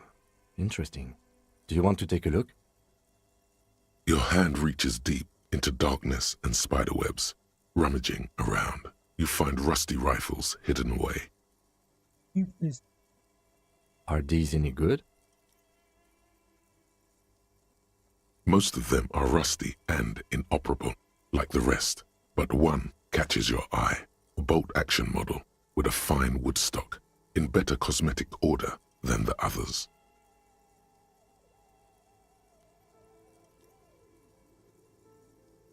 That's a rare sight. Seems to no longer be functional, but still a beautiful thing in its own way.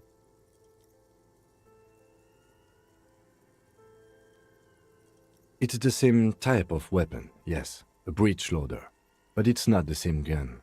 This one's been out of order for years. I'm afraid our search for the real murder weapon must continue. It means there are firearms, breech loaders, still lying around in Martinez. This would have been good in our case against Ruby for Titus. Too late for that now, but still, might be useful down the road.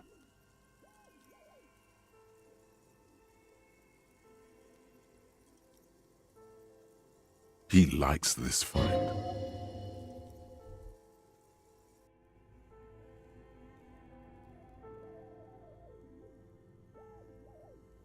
A few bricks have fallen off, revealing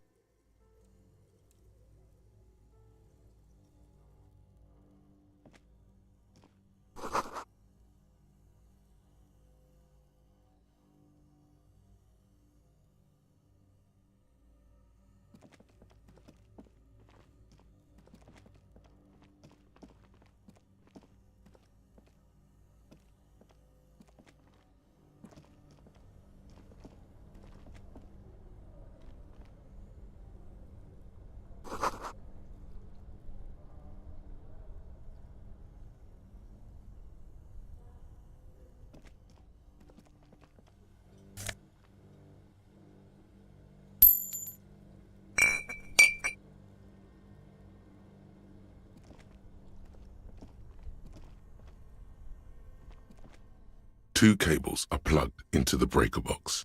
The red one leads off into the darkness, and the black one to the ice cream maker nearby. Rip the red one out. Look how giant and red and inviting it is. Don't rip the red one out. You'll awaken the ghosts.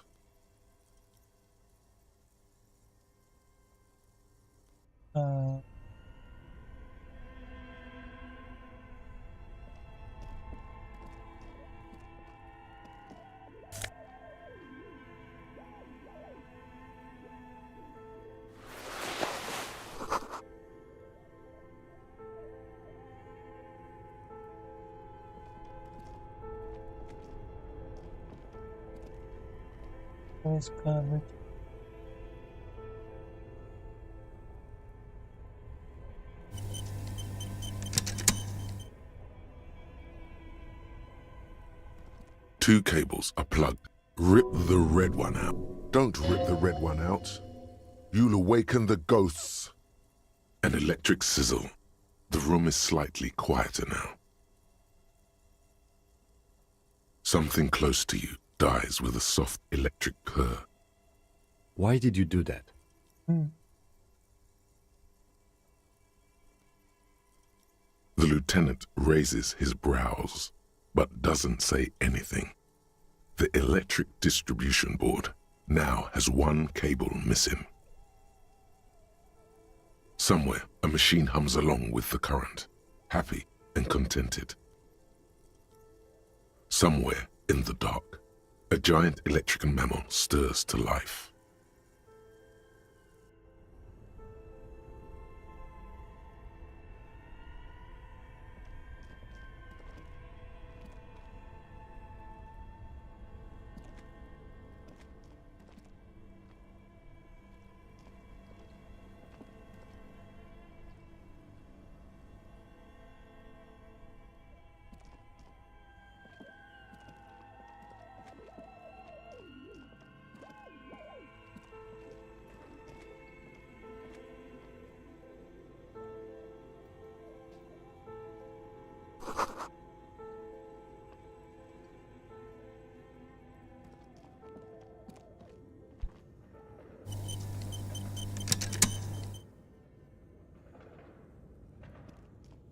thick layer of coal dust covers the furnace, coloring it pitch black. Looks like this furnace has a face, and it's a face of agony. Looks like it. Looks like an old central furnace used to heat the building. It's connected to the chimney. No one has used it in ages. No signs of any recent fire. Only dead rats. It's dark and grimy here. In the darkness you can hear chatter. It's coming from above. A voice or several voices talking to each other. Near the smoke chamber, upstairs. The echo is so prominent, it's impossible to discern what the voices are saying or what's producing them.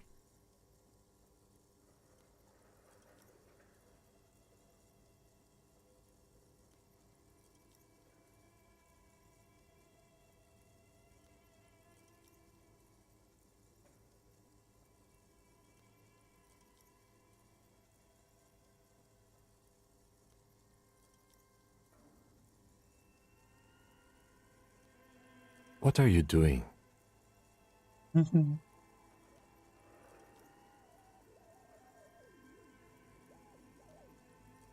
Wait, really? Take your head out of the chimney, please. It's not safe. It feels safe to know that the lieutenant's got your back, now and always.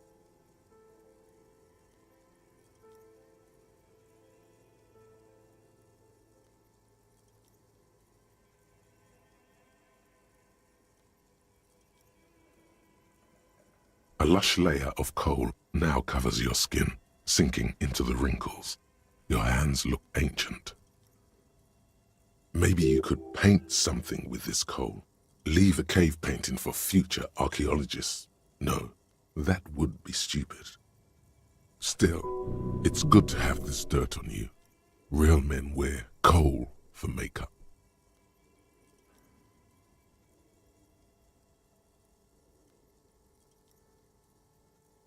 You're right. The rooms do look like they're connected. But malignant entities don't exist. At least not the supernatural kind. Always has to be the skeptic, this man. Then what was the chatter you heard?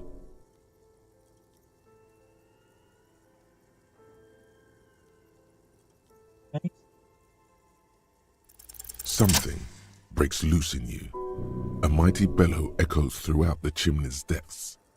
The chatter of tiny voices above suddenly cease. Then,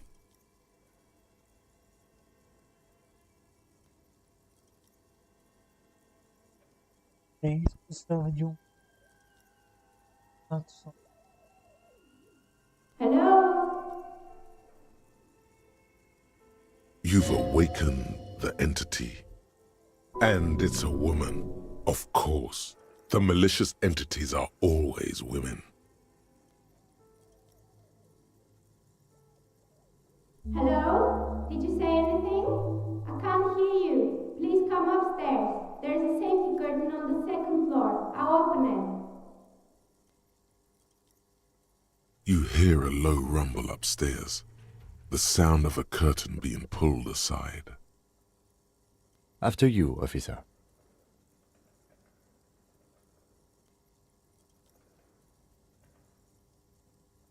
A hollow ring echoes through the furnace.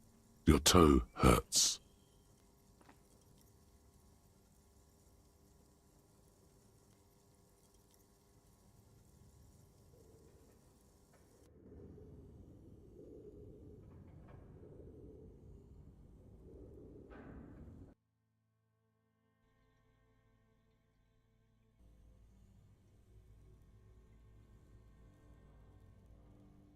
Positivo.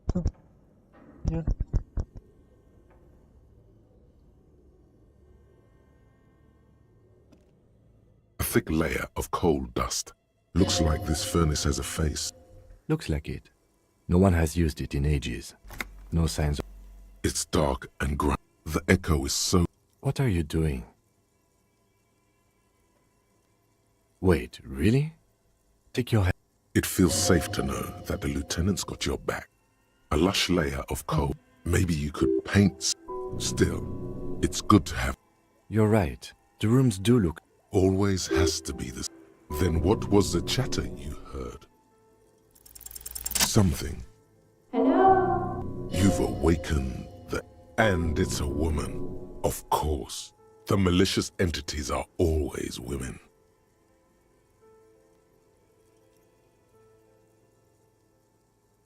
Hello? Did you say anything? I can't hear you. Please come upstairs. There's a safety curtain on the second floor. I'll open it. You hear a low rumble upstairs. The sound of a curtain being pulled aside. After you, officer.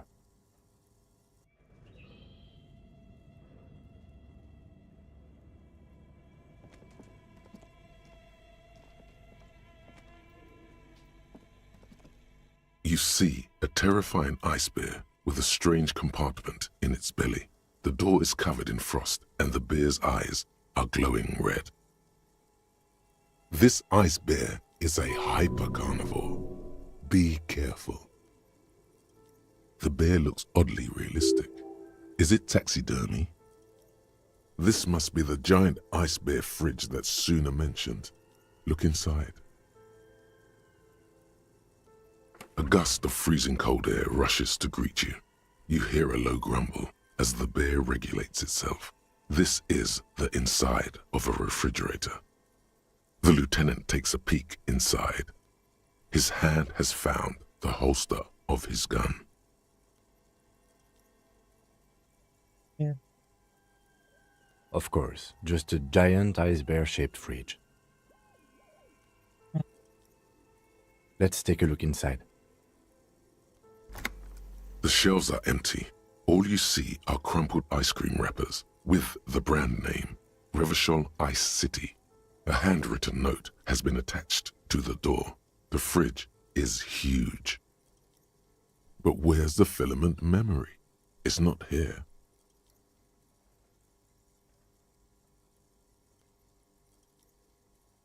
Someone must have taken it. What does the note say? You pocket the note and the little fridge magnets keeping it on the door.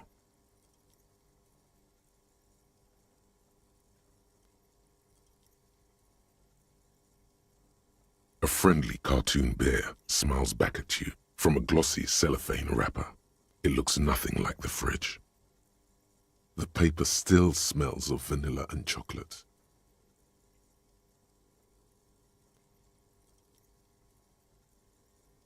Good question.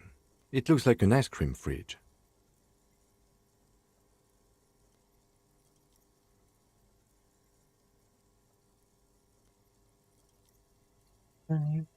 I know. What an unfortunate marketing choice. What is even worse, the bear is still costing them money to this day.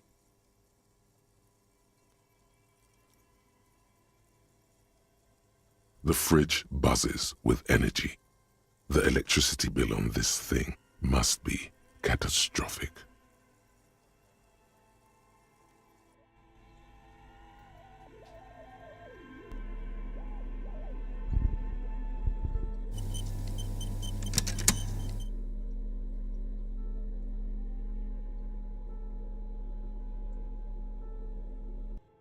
The note is written with a blue pencil on a piece of lined office paper. The kitchen magnets have left spots on its surface. Does it say anything interesting? This is tangential at best, but the lieutenant's detective instinct is still active.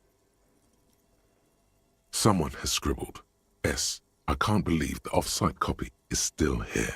The illiterate ginger kid keeps stealing stuff from the studio, so I had to hide it somewhere safe.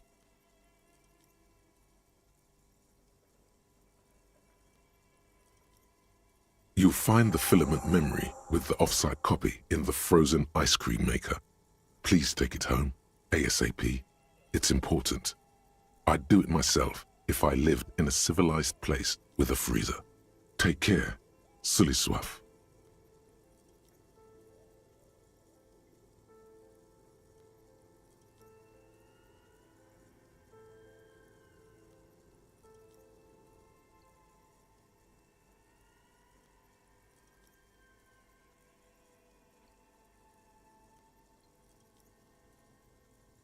Sulislav.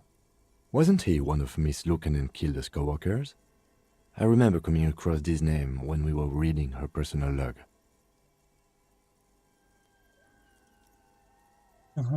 It belongs inside a radio computer, storing its memory. It's like a tape. You listen to disco tapes, right? It's like one of your disco tapes, only for a computer. It's like the production schedule you found, only this one's an off-site copy.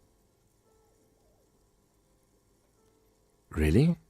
You don't have a single guess?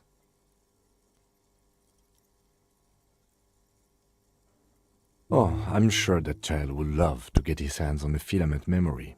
Even if he doesn't know what to do with it, he'd probably try to pawn it for speed, based on our encounter.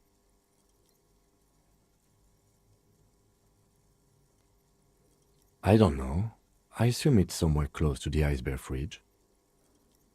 Didn't you see one right next to the breaker box?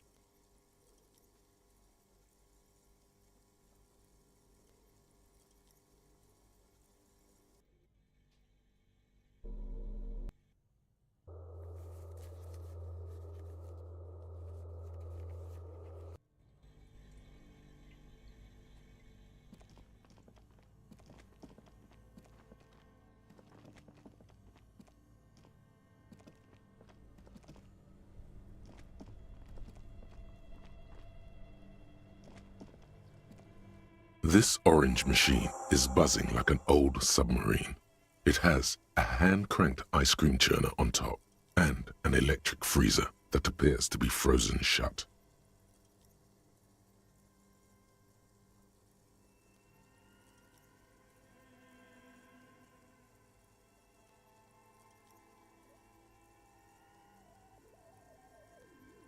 Would you?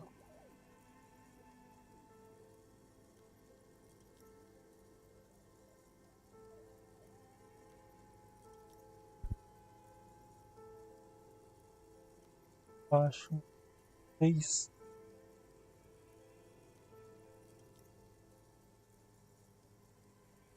Over.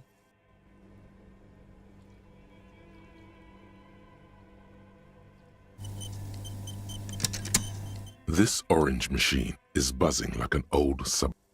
Turning the crank feels oddly satisfying, like stirring your childhood dreams. In the distance you hear water dripping. It's all gone now. You'll never become a poet or an entrepreneur. What better to assuage the creeping sense of failure than some frozen fat and sugar?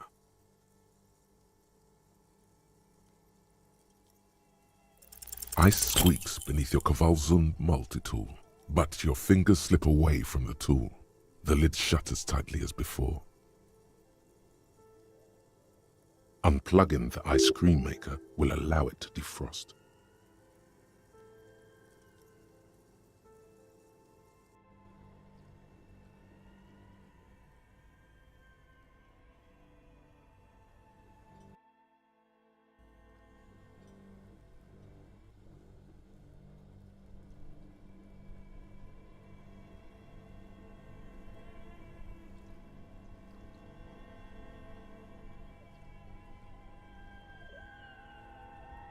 This orange machine is buzzing like an old ice squeaks beneath your Kvalsund multi-tool, but your fingers slip away from the tool. The lid shutters tightly as before.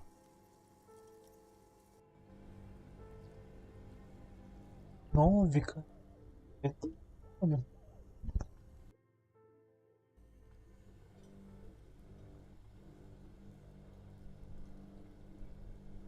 Três, 11, 4, 7, 2, 8.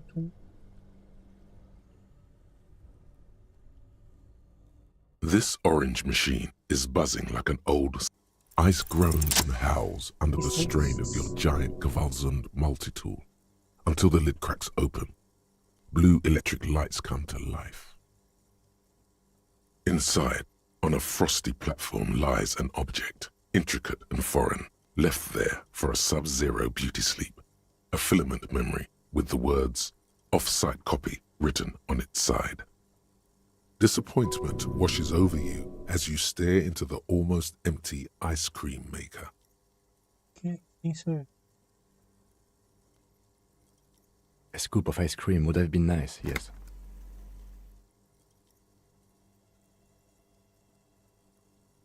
You gently lift the cube from its frosty bedding, careful not to damage it. We should take it back to Miss Kilde as soon as possible. I'm not sure how well unused filaments tolerate room temperatures. Yes, but aren't you curious to know what's on the precious filament? There's a radio computer upstairs.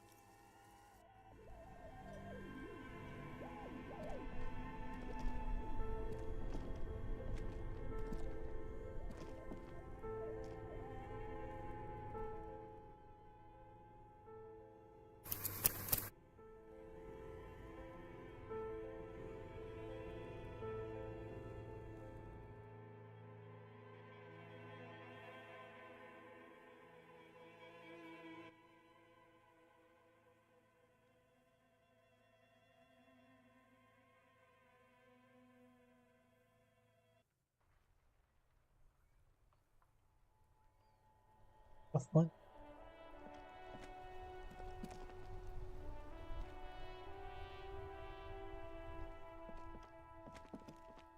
An old call box with a matrix of push buttons lists all the companies in the East Delta Commerce Center.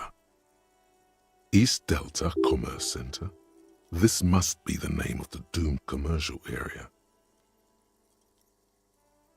An off-key melody starts playing after you ring the doorbell. Then a woman picks up the receiver. Kuno, please stop calling here. Grown-ups don't have time for your stupid games. She thinks you're the gremlin child. What would he say to this?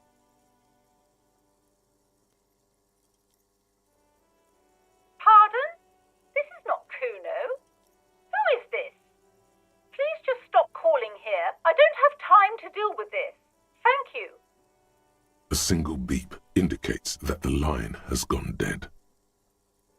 You ring the doorbell, but no one answers. What an ominous name for a hair salon. Doesn't bode well for anyone's hair.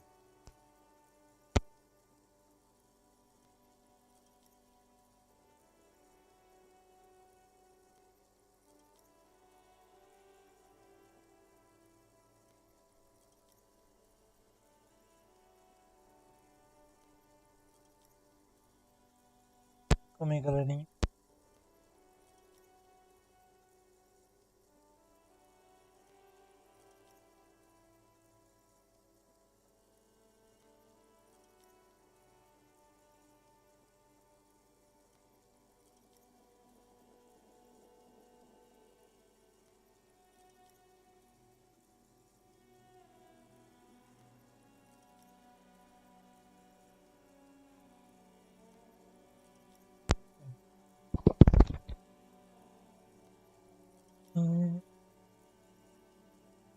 Just seeing the words Andro Orlando gets your hackles up.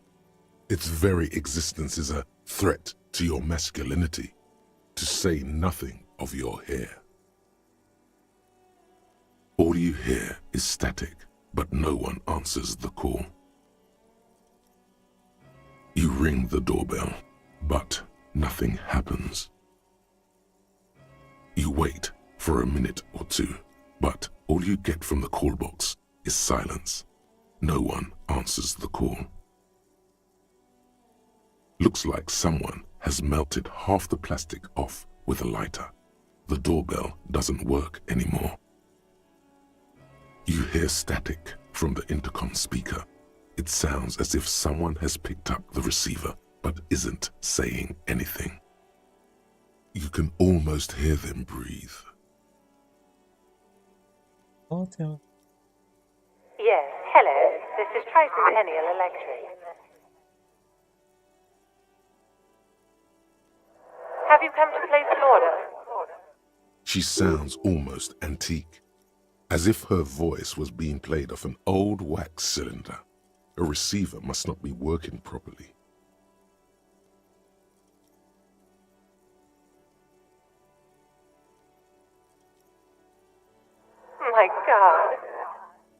lieutenant exchanges a look with you. It's you. My God, I didn't think I would hear your voice here. It's a woman, and she knows you. Your heart beats faster. Who cares that you don't remember her? Just go along with it. No, something's wrong here. Are you sure she's talking to you? Michelle, just please.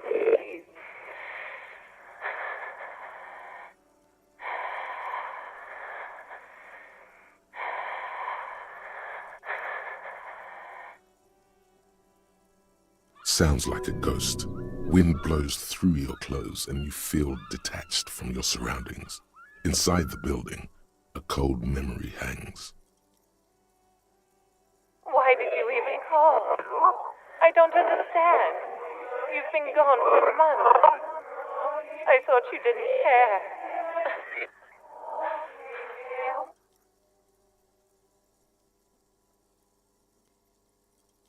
Ever since I came to work here, it's been different. As if my mind's been wiped clean. A spot of static overrides her words. When she speaks again, it sounds like she's submerged. It's so nice.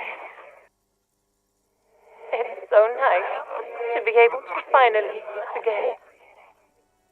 She sounds like she's about to cry. The cold is deep under your skin, as if you were talking to someone who's 100 years away. Somewhere inside the building, water is flooding the cellar floor. She doesn't answer. Silence. The only thing you can hear now is static and waves washing ashore on the bay. Another seagull passes by. It's getting cold standing here, staring at the silent call box. I don't know what happened either. We should probably stop playing with this thing.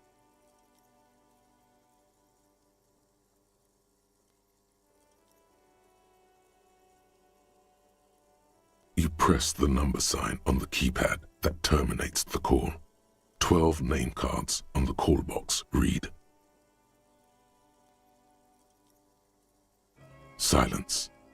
No one's home at Fortress Accident. They have failed.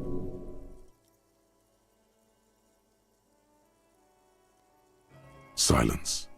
No one answers the doorbell. Nothing happens after you ring the doorbell. They don't want to talk to you.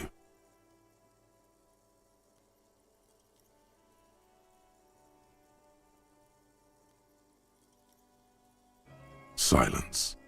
No one answers your call. This button looks new, but someone has removed the name card. Nothing happens when you try to ring it. Huh. This button looks new. It's probably not connected yet.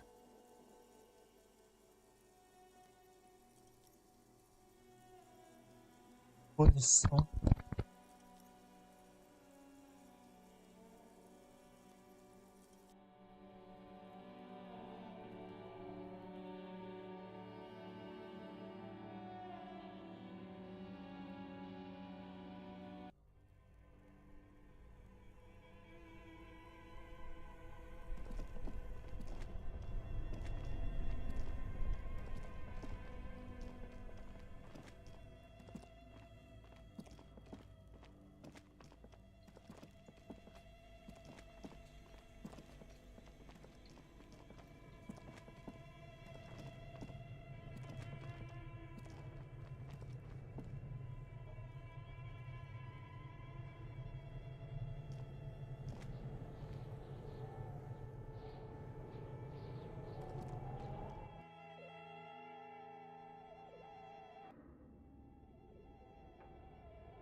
Hello, I'm Nia.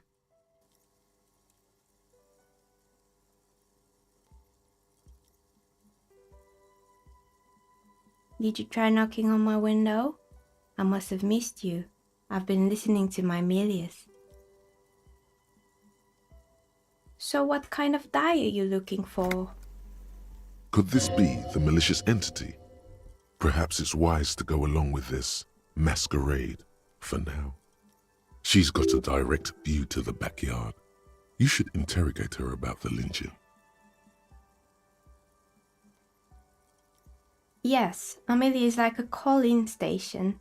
You need a two-way radio to access one. That's why I have these. Mostly, they just teach you to swear in different languages. But some of the stations can be quite interesting. I was so absorbed, I must have missed you knocking.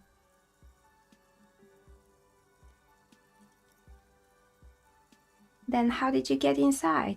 By the south entrance? You know what? It doesn't even matter. What matters is that you're finally here. Let's talk dice. Did you have something specific in mind? I'm a novelty dice maker. Tell me the name of your role-playing system and I'll make the die you need. That's why you're here, yes? As she speaks, her bone-like fingers fiddle with a ring. Her bones light, but her hands strong. Role-playing games? You know the one made by Fortress Accident. Does that count?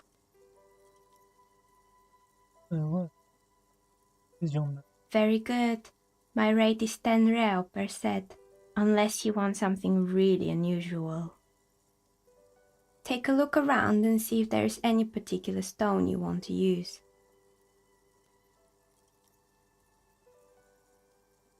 It almost looks as if the stones and dice are a natural part of the room, growing out of the shells like stalagmites. No falsehoods are present. She's a novelty dice maker and doesn't have anything to hide. Ask what you need. How did I become one? It was a business decision. I was a regular jeweler at first, but that's an unfocused field with too much competition. Some of my friends were role players. They asked me to make some polyhedral dice out of cobalt. That was my first order. I grew it from there.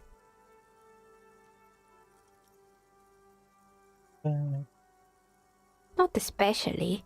I like working with rare materials and a steady pay. And role players as customers? They're nice people. Some of those nice people have big bucks to spend on novelty items.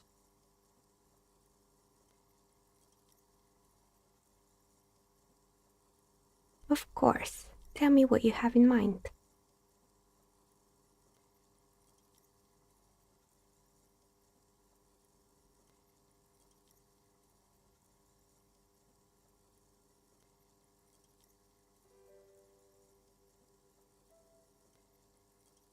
What do you mean by cursed? All right, how about I surprise you? Come back in 8 hours with 7 real, and I'll give you your cursed die.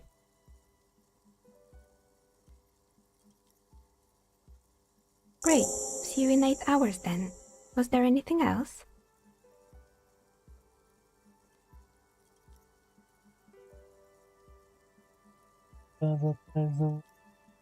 Nothing really. I didn't know him. Who cares about the dead body? We might be dealing with a malignant entity here. The lieutenant looks at his notebook, then the woman under the large window. Your window looks directly onto the courtyard. You're saying you didn't see or hear anything unusual last Sunday evening? I'm sorry, detective, but as you know, I usually have my headphones on when I'm working. It shuts out most of the daily ruckus behind my window.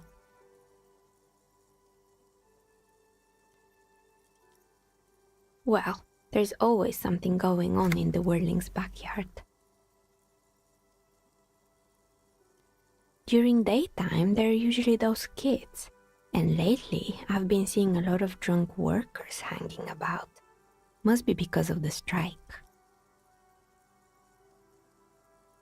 She's heard of the murder, but did not see it, sire. But I never saw anyone during that fateful Sunday night, I'm afraid.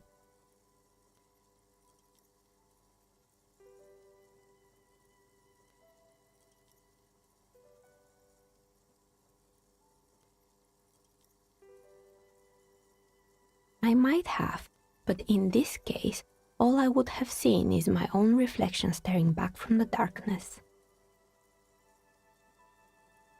It's light here, but dark in the yard at night. It's really hard to make anything out in the yard when it's dark outside. Besides, I rarely get up to look out the window when I'm in the zone.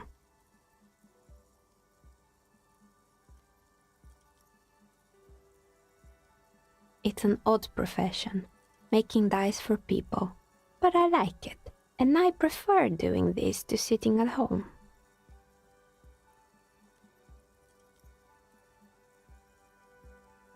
She nods. Anything else, officer?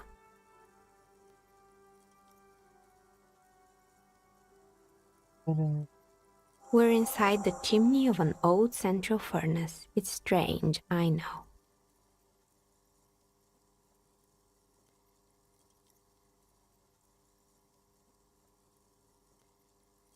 But when I arrived here, all the other rooms were taken, so I had to build myself a makeshift home. Besides, I don't really have to pay any rent here, so that's a plus. Plaisance was right. There's an entity living in the chimney. You should ask her about the curse. Creative.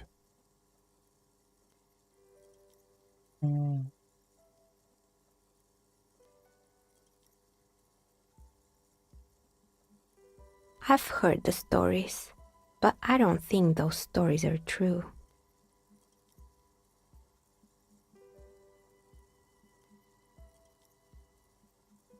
It's just capitalism. We only hear about tales of success, so it's often surprising to realize how many ventures actually fail.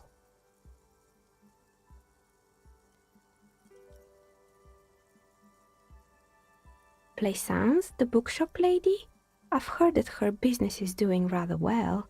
Have the energy spared her somehow?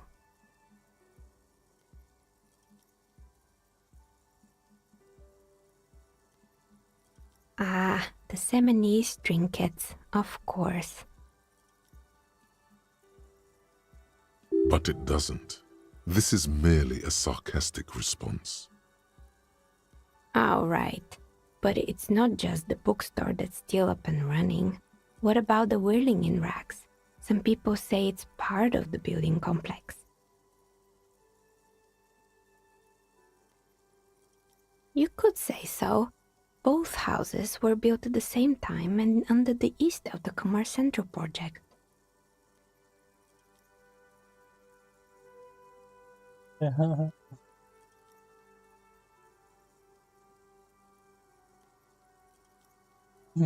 And then there is me.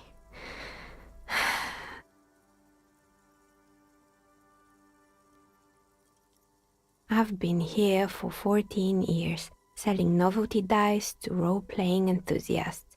Not exactly a million-real business idea, yet somehow I've survived despite the talk of malicious energies. Strange, isn't it? It's because she's in cahoots with the demons. Maybe it's just because she's so talented that she's been able to woo the curse.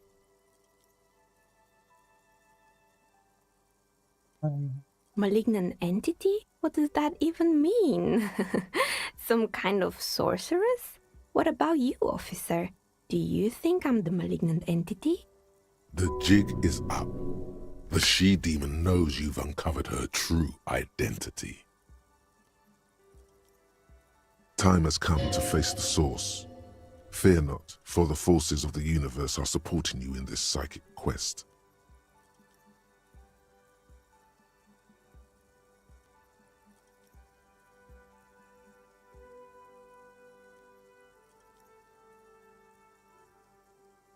Exactly. Truth is always so disappointingly mundane and boring.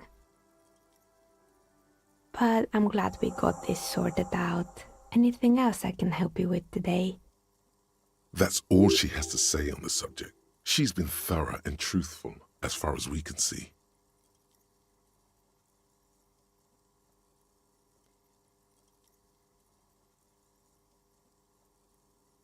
Verdade.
Oh, it's you again.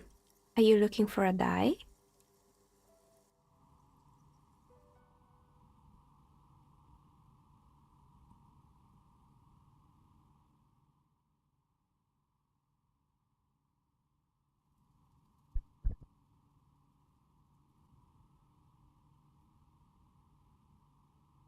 Oh, it's you again. Are you looking for a die? You feel nothing.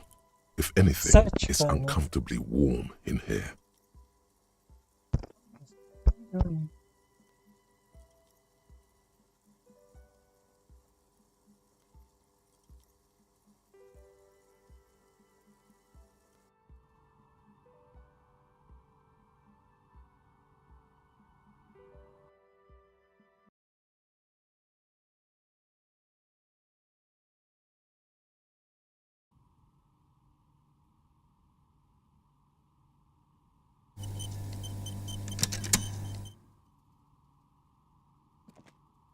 Hello, I'm Nia.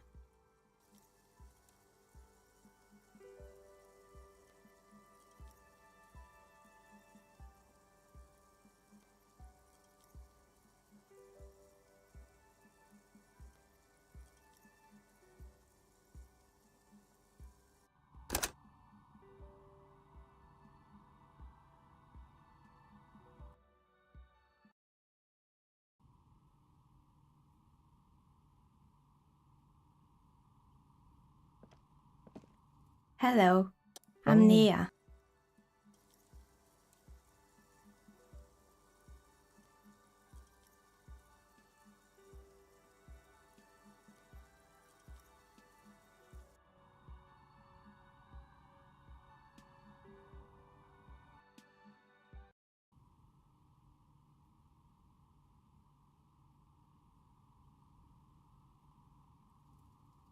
Oh, it's you again. Are you looking for a die? You feel nothing. If anything, it's uncomfortably warm in here.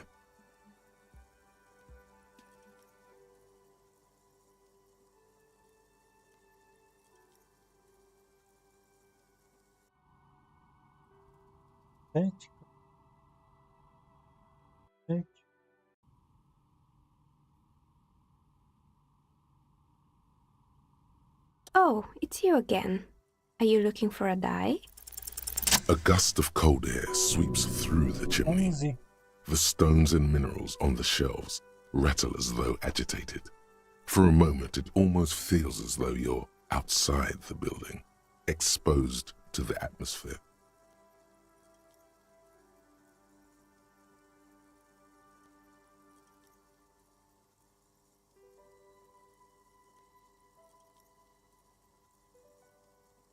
Didn't we already talk about this?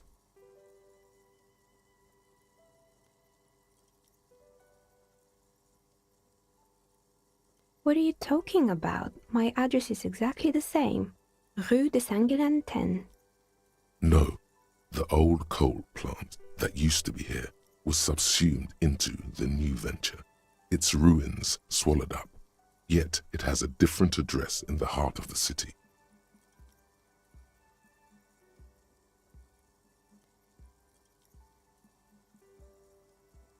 This doesn't make any sense.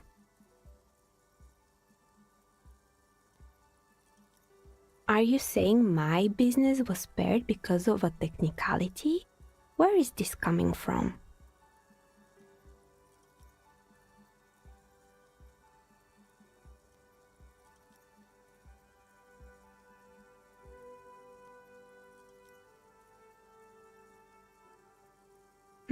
You're right. I should take a trip to the roof once the snow is gone. Does it mean that I'm safe from failure? Don't let her become complacent. She still needs to ward her soul against the evil forces.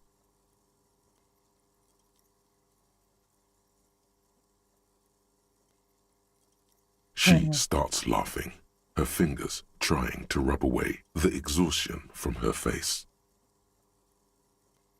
Do you know what this is?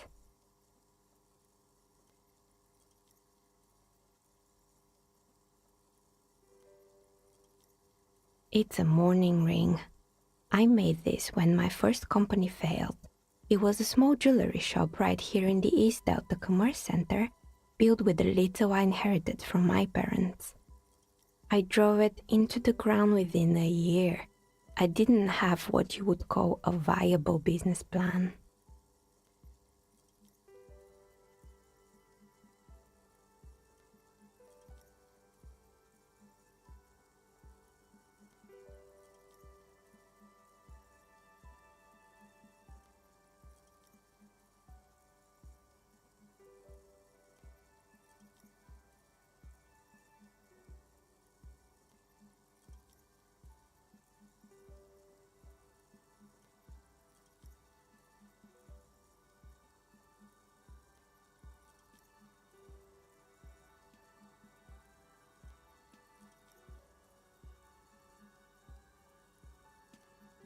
No, you're right. I didn't.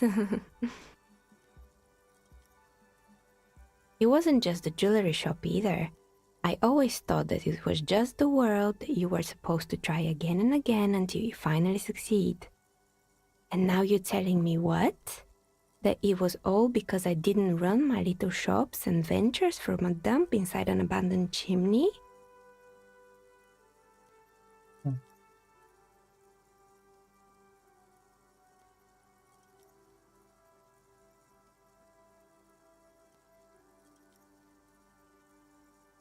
Grande.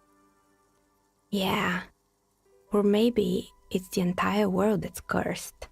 It's such a precarious place. Nothing ever works out the way you want it. That's why people like role-playing games. You can be whoever you want to be, you can try again. Still, there is something inherently violent even about dice rolls. It's like every time you cast a die, something disappears. Some alternative ending or an entirely different world. But anyway, thanks for sharing your theories, officer.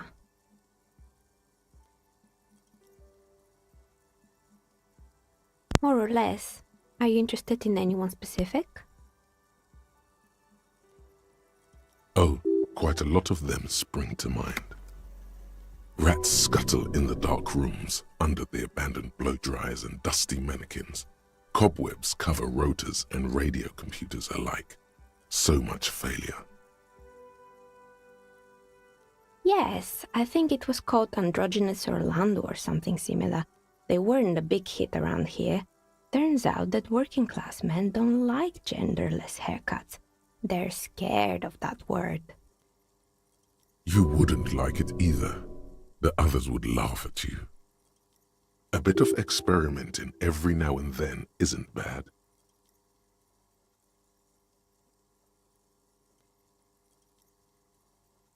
I guess it just wasn't the time yet. It wasn't merely a gym, it was Artemiteps Boxing Club, a community project created to steer at-risk youth away from drugs and crime. A kind man from Zemsk. I heard he had some trouble with the law when he was younger, and that's why he wanted to start the gym, as his way of giving back.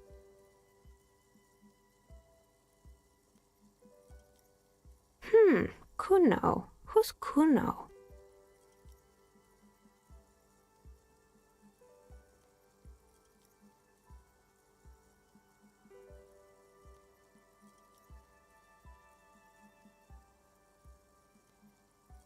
Oh yes, you mean the kid with the sailor's mouth. Yes, I've heard him yelling profanities in the backyard. I think it would take more than a gym to help that kid. It didn't. If anything, it made the youth situation in Martinez even worse. At some point, someone started a rumor that the punching bag downstairs was full of amphetamines. You should have known it. It's not really full of that. No one would store their drugs like that. Eventually, the coalition took away the funding and the club went bankrupt. This was a few years ago. It's gotten much more peaceful around the plaza ever since. Oh, this one's a mess. There used to be a company that promised to repair windows 24 hours a day. What could go wrong with this one, right? Turns out, the business was actually set up as a front for an illicit group that was producing snuff milias. Who would have guessed? What's the snuff milieu? Trust me, you don't want to know. And they never cleaned up the debris either. Now it's just littering the hallway and I have no idea how to get rid of it on my own.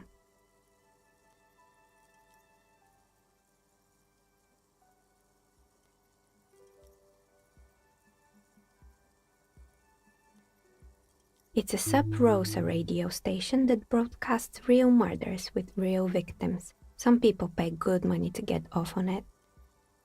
Nothing changes in her tone as she says that, as if it's just another piece of information to lay out for the world. What does she mean to get off on it? Don't worry, the ICP has a separate division that deals exclusively with unlicensed sub-Roses. This isn't our problem. Good luck with that. It's not easy catching those perpetrators.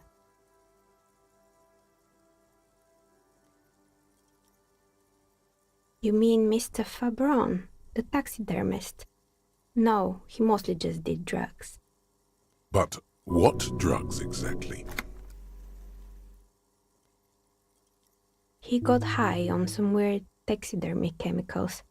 I wouldn't recommend it to anyone. Eventually, they caused him to lose control of his bladder. The smell was awful.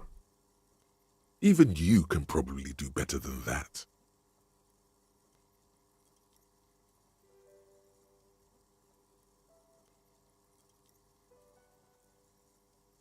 There used to be a fashion atelier here, but I have forgotten the head designer's name.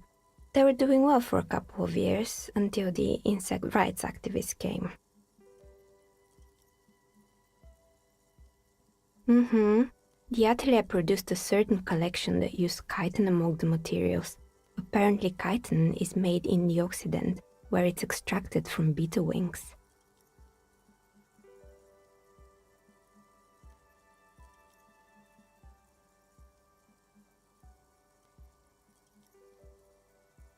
And you know how all kinds of political movements are big in the Occident. The activists shut down the biggest chitin supplier, which of course caused the price to skyrocket.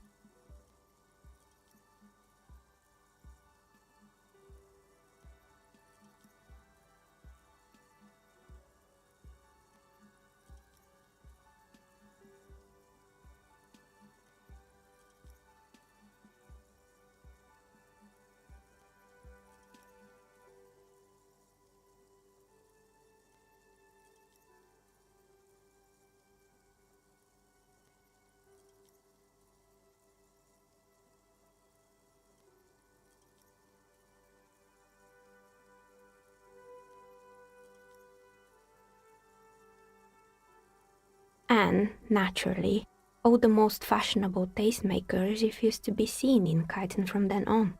The atelier went bankrupt before they could finish the collection.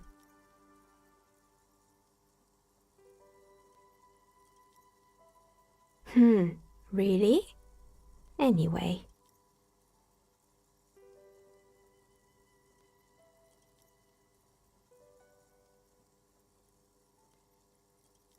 They were made by a company called Slipstream.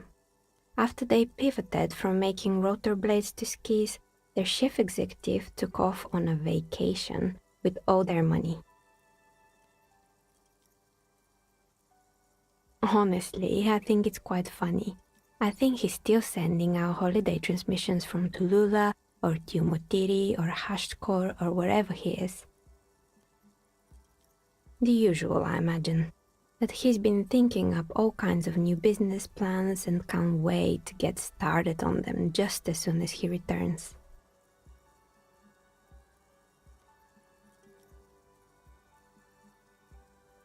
Men like that are a curse.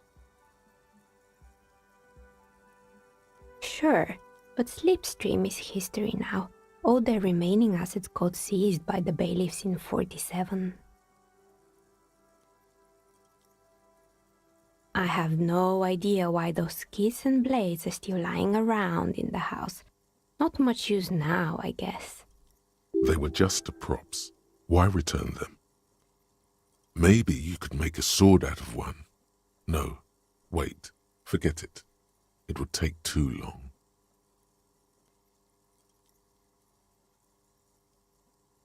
Fortress Accident, the radio game studio.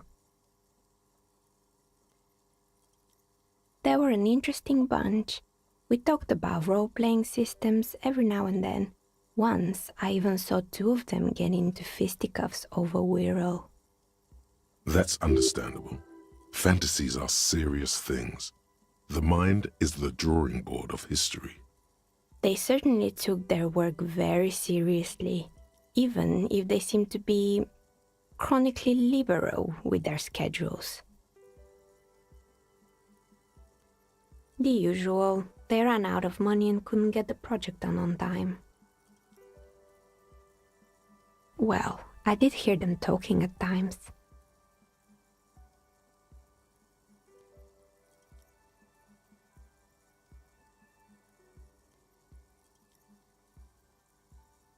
They seemed to believe they were historical individuals on some grand quest. She sounds almost mocking when she says that.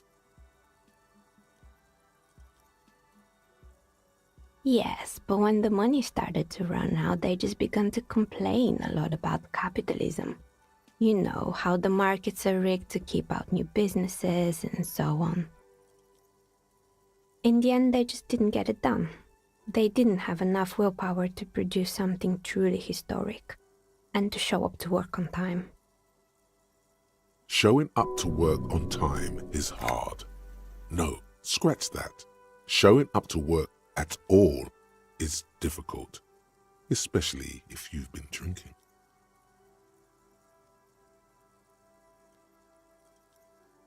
Not the wisest decision.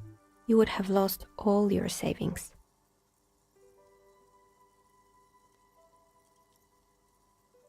The result is 1 on a 20-sided die.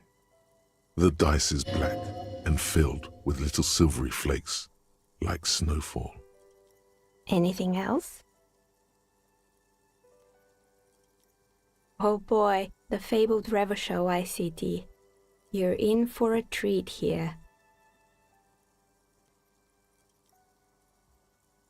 The place was owned by two guys who had some rather innovative ideas about marketing. The bear was one of them. Now ask me about their other ideas. Indeed. What were the other ideas?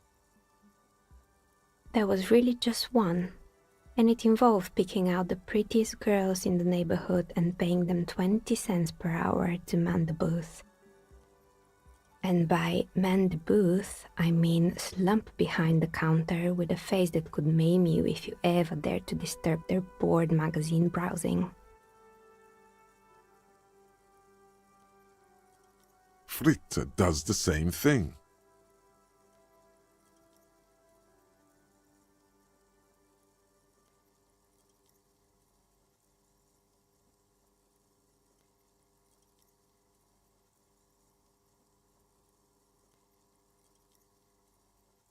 Employing silky teenage girls is a widespread practice, yes. Unfortunately, they always come in packs. I'm talking about acne-ridden girlfriends and gorilla-like boyfriends loitering near the shop. At least that's what happened with Revo Show ICT. And they already had the bear.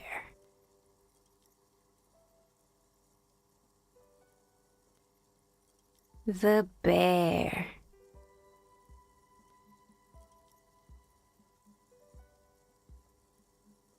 Of course not. The bear was terrifying.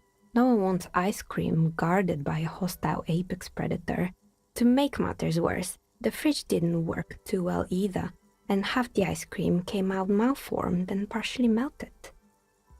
Eventually, Revo Show ICT lost the price war to its rival, Glace 5000. Glace 5000 sold caramel sundaes for only 5 cents a piece, out of regular fridges.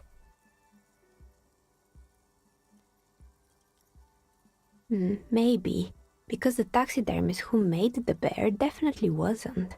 Doing his job, I mean. He said that the bear was his vision beast.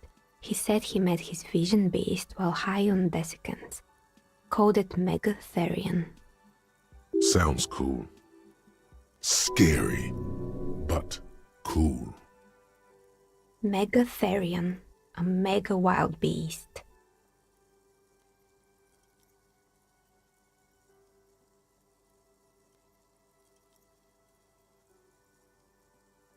It's an imaginary beast that guides you through life. By telling you to do more drugs, mostly. A wise and noble beast, guiding you toward the land where the streets are paved with drugs. Very good. You shouldn't do them. You're a police officer after all. Anyway, now you know the story of the fallen ice cream empire.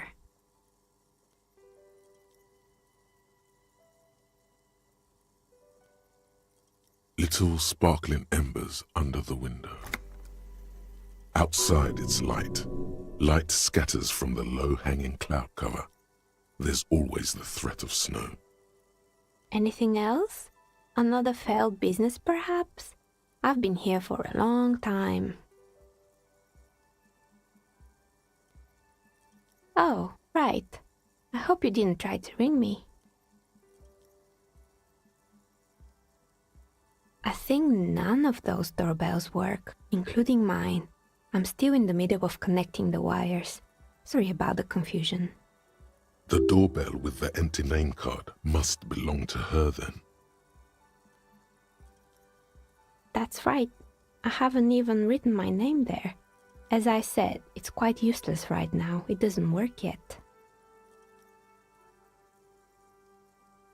You could say so. Both houses were built at the same time and under the East Delta Commerce Center project. That explains why you can call the whirling from the intercom, albeit I doubt that anyone responds. If the whirling is part of the same building, then it's part of the doomed commercial area. The darkness of this place is there, too. Yes, I've heard it used to be a gaming arcade. This is an ancient failure, before my time. I'm not surprised, however. You know, this is something the cafeteria manager might want to know.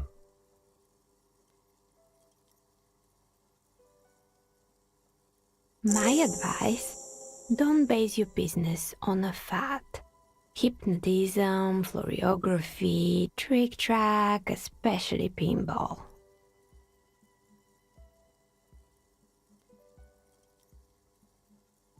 I don't know this guard, but something tells me he won't.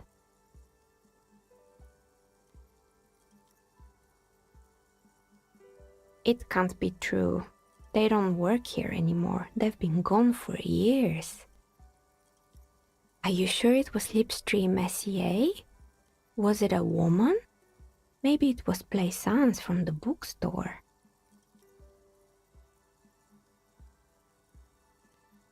Tricentennial Electrics? It used to be a major electric company 100 years ago. Are you sure it wasn't just some kids playing a prank on you? No, it was something else. It was eerie. It was too real to be just a prank. Either we're dealing with a professional actress, or...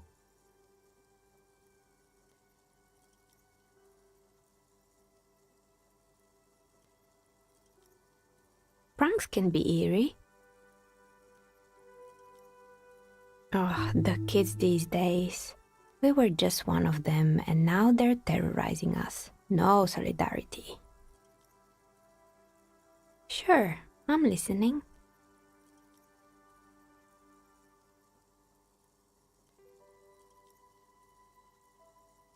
I'm pretty sure it still doesn't work, but sure, I'm listening.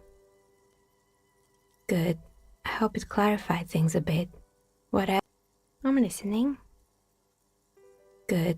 I hope it clarified things.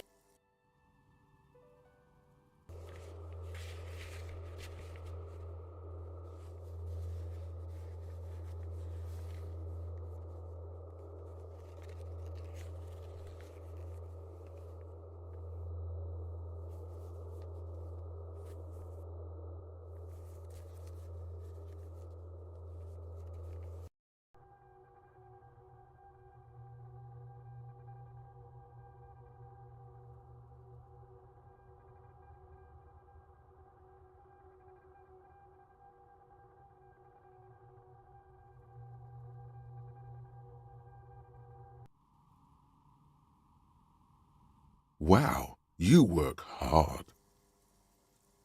Oh, yes, you hustle. You're a provider. It's tough out there, but you keep it real and provide. Oh, yeah, like a horse, a workhorse, for hard work. Look at yourself. You're a human pedometer. You must have walked 200,000 steps down cracked asphalt, mosaic, sand, and linoleum after you re-emerged. That is the sign of a hustler who never gives up. The world is harsh and people are evil. You didn't make it that way, and you won't let it break you. You ride. A little. You make money. You got gills, baby. Got those black papers with the faces of the innocents on them. You bring in the Franco Negros and the Solas. It ain't easy, but you do it. Day in and day out.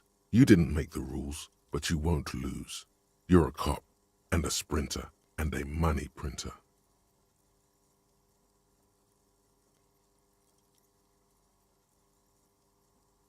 Oh yeah, you took that bribe hard.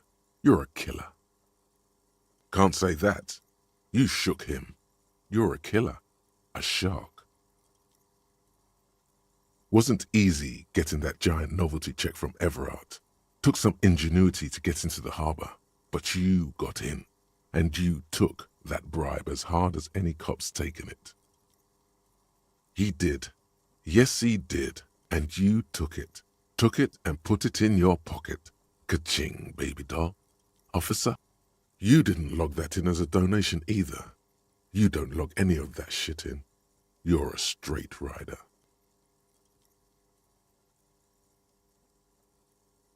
Yeah, You're in the sales business. Shake 'em for shit and then pawn it off. Law officer style. Sure. And has it been easy? Is life easy? Have you not gone into cardiac arrest? Are you not about to have an anxiety attack or shoot yourself in the mouth?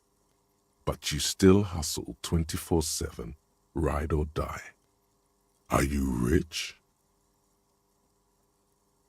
That's right. You work harder than anyone. You almost rode yourself to the grave and you're still practically a hobo. Why is that? Boo-hoo. The system is broken. The establishment is keeping me down. That's not the fuck yeah attitude you're used to. What is this? Look, the immigrants are cool. The immigrants play cool music. Everyone likes them. That's right. Our tax is almost non-existent in the Gossamer state. That is Revachol. You and I both, but they got those 98% of all your money.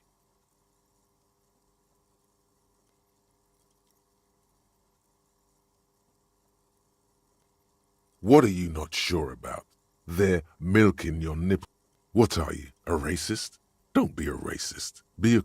This guy's appropriating the emerging Boogie Street lingo as part of his sales pitch for the free market economy.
Tiles on the cube are still smoldering, casting the framework in a soft glow.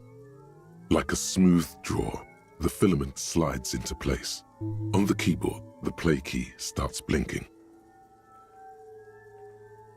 The speaker comes to life. Good evening, Fortress Accident. Please repeat. Is this the offset copy?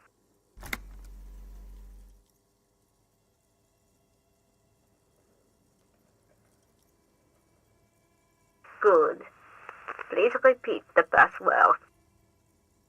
No, that's not it.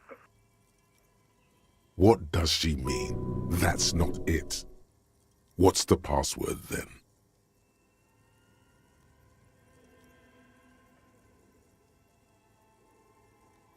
Received. I will read. Don't worry.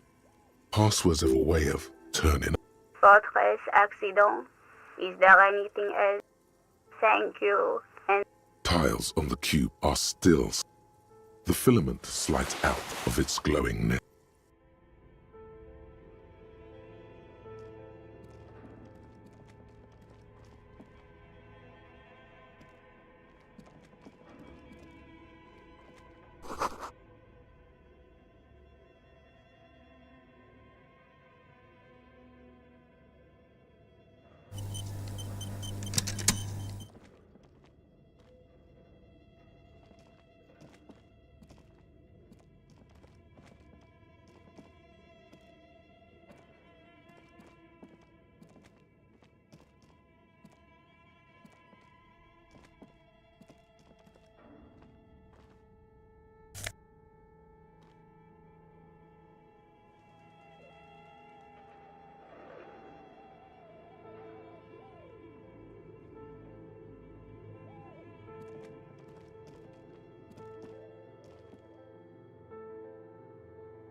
coisas. Então,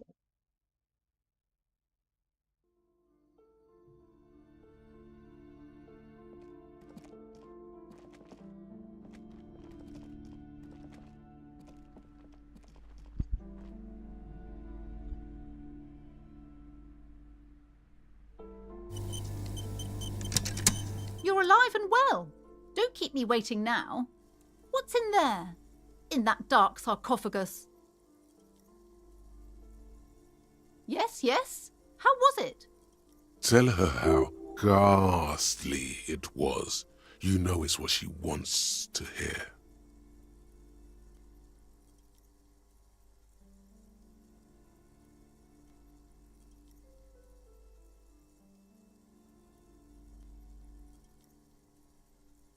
But what else did you find? Did anything survive? No, of course not. Have you located the entity?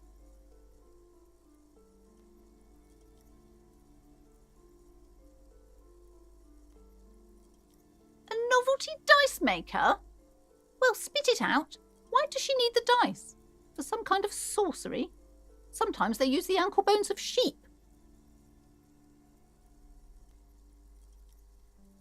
I don't understand. If it's not her, then where is the source of the doom? How did she explain the curse? Before you say anything, ask yourself, is the woman really able to withstand the truth?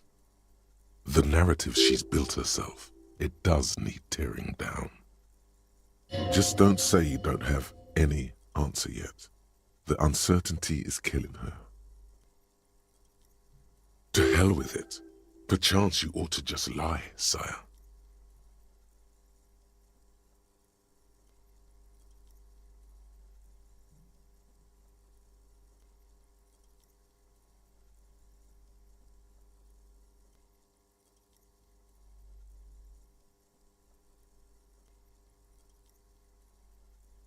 Wait, what?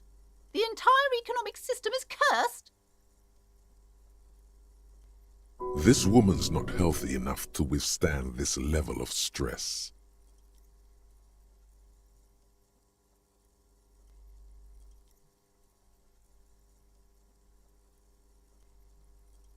Another revolution?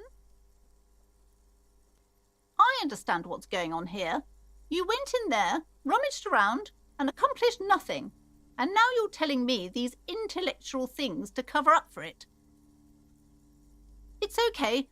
You don't have to. I was wrong to trust another person. I will manage this psychic calamity as I always have. Alone. On my own. Maybe you were wrong. She's endured for at least 4 decades in this world. Thank you for nothing. Please, do buy some books, or be on your way. Wow. Total psychic collapse between you two right now. There was never any other way this could have gone.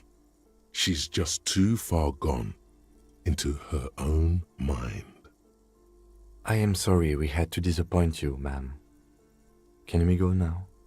The shop around you feels ancient suddenly, damp and saturated by the coastal air. The books are rotting. A great cold lives here, and there too, 1,200 meters away on the urban coast. The dark shape of a church is reflected on the water, calling. A book about cockatoos? There should be one upstairs, right next to the shelf of biographies. Okay, but please, only a few questions. You wouldn't want to disturb the spirits. Yes, the Simonees are very crafty, and their wards are extremely powerful.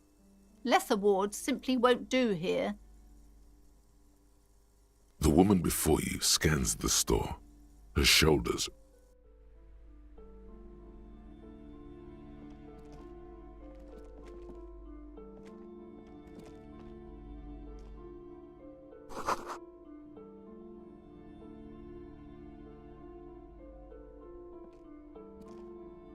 Shelves filled to the brim with crime novels featuring the supposedly stalwart Vespertine detective Dick Mullen.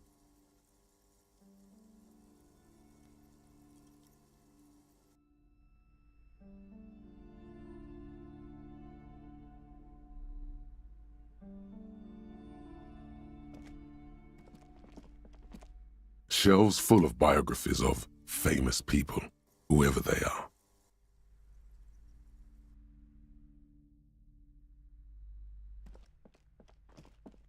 This bookstore is not strictly about crime, romance, and biographies of famous people.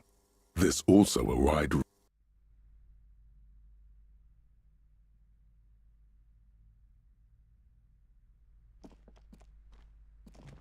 shelves full of biographies of famous people. Browsing through all the books, suddenly, a particularly odd title, High Speed Love, chronicles the road next to Irv's life story. Next to that, Rivasholian radio person. I really must insist you buy one. I'm sorry, I did not mean to rush you. You are browsing.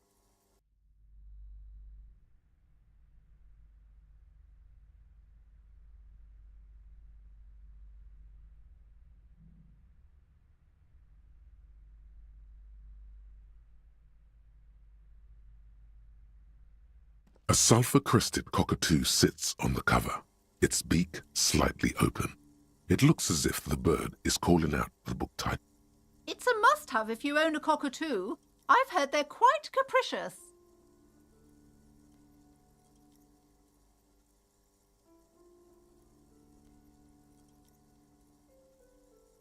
Oh, a nature enthusiast. Good choice. I knew it was a good idea to keep that around.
Yes, what is it?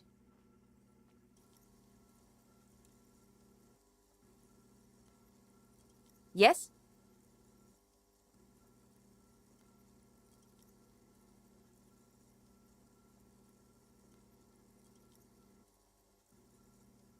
Thanks. Looks like it's the one. Now I'm going to print it out to see what's left of it. Wait. No. That's dangerous. She shouldn't do it.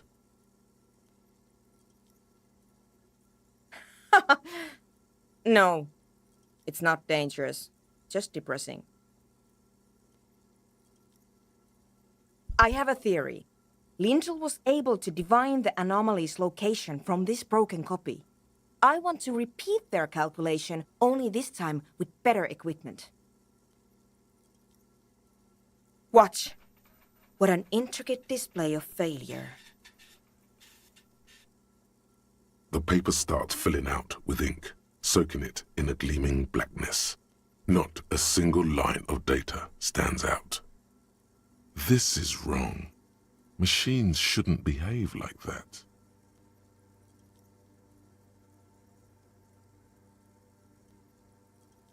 Sona doesn't reply, her hands running over the printout. She's looking for something. For her morning star. Eyes scouring the millimeters. Here, I found it. Hold on.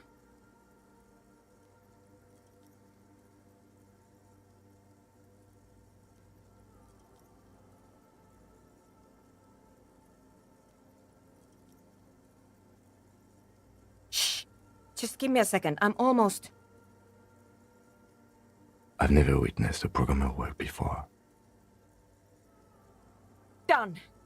I've got it. I found the location of the anomaly.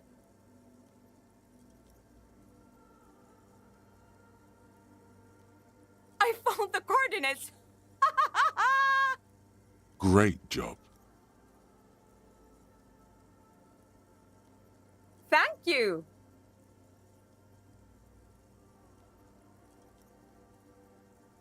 There, in the swallow.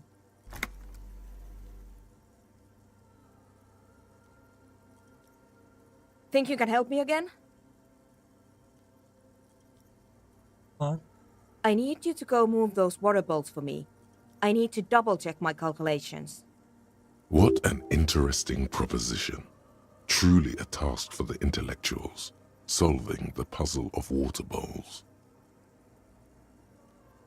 Figure it out? No. I don't need you to figure anything out. I've got a computer for that. Just walk over to the circle and follow my instructions. Move the third bowl 2 centimeters to the left, and the fourth bowl 5 centimeters to the right. This should do the trick.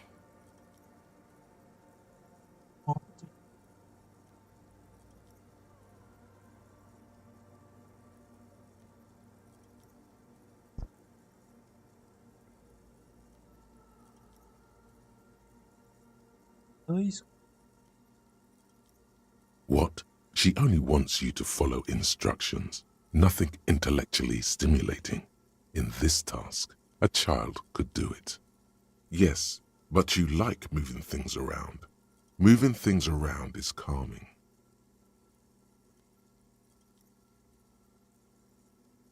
Come on. It's not about your brain. Even I couldn't figure it out on my own. Can you please just go and move the water bowls for me? Thanks. The swallow, you mean? What about it? Great. Thanks.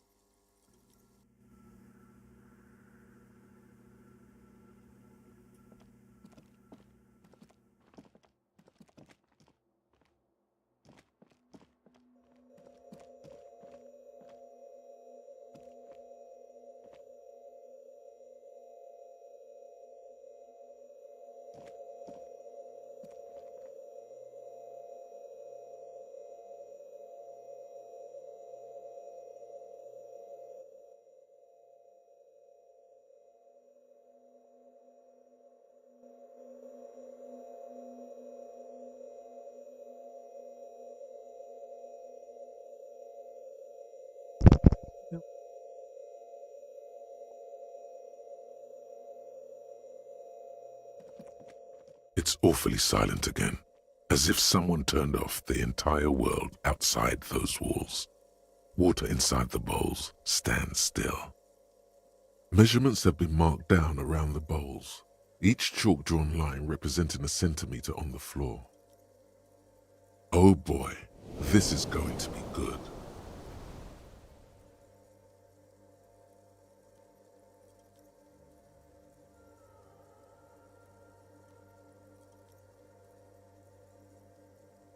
It moves like a ghost without creating a single trace of sound. This task is an insult to your mental skills.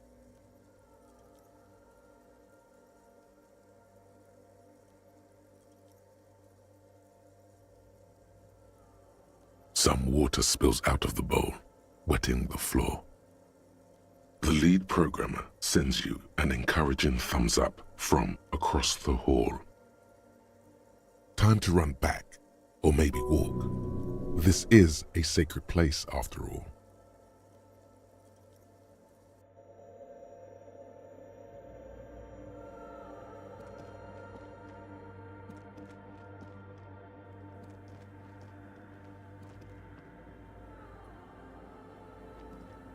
Yes, what is it? Great. Everything should be aligned now.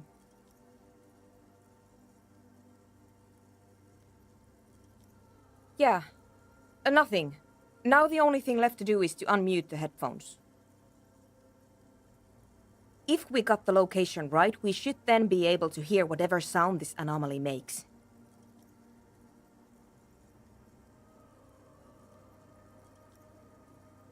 Honestly, I'm a little scared. I don't know. That's what I'm scared of. I don't know. It could be anything. I mean, what sound does the nothing make? How can you even listen to something that doesn't exist? What if silence is only what surrounds it, but the swallow itself is... I don't know. I'm just scared. Maybe it's going to be something terrifying. Maybe it's going to tear the world apart. Like that evil ink that filled the printout, erasing coherence and meaning.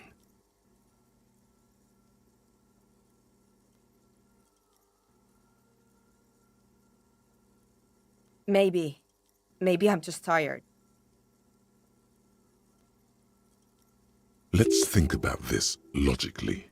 Why would nothing be terrifying if it's, well, nothing?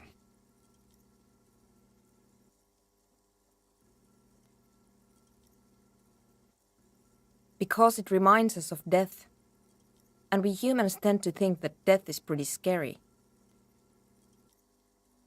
Death is scary. You can't just start over again. Or can you?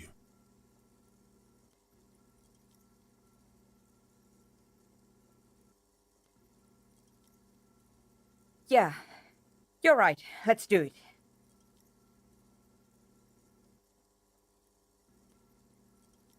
The lieutenant takes a step back. And then, nothing. Nothing happens as Sona Lokanen-Kilda presses unmute on her keyboard. Nothing but silence. You can hear some small animal cross the floor in the chancel. It's that quiet in the sanctuary. She doesn't answer, her eyes closed and brows knitted together in a state of deep focus, one hand cupping the headphone. Damn it!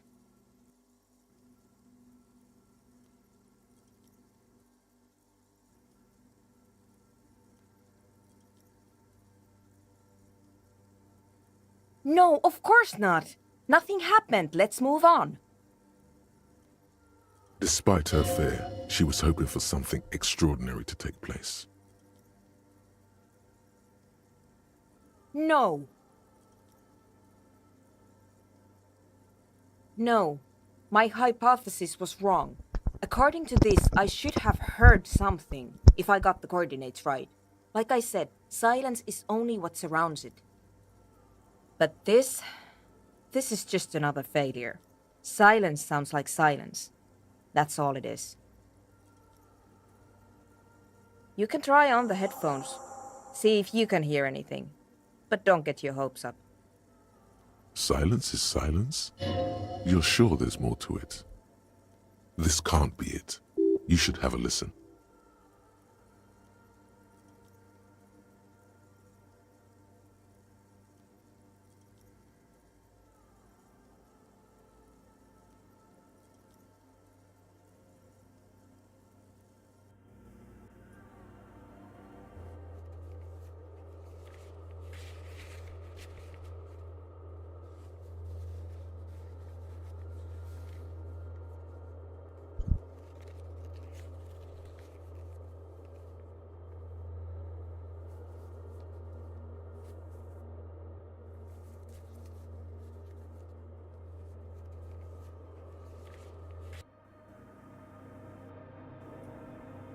Vamos encerrar por aqui.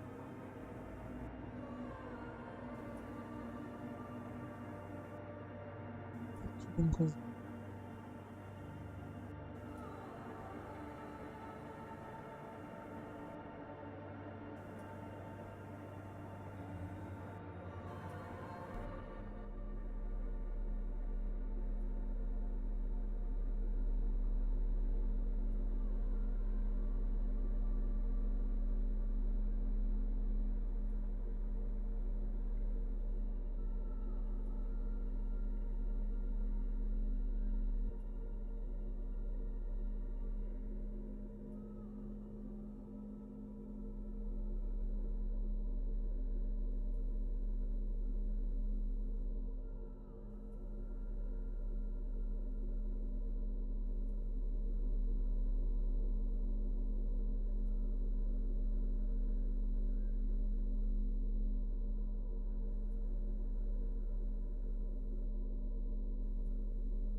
Yes, what is it?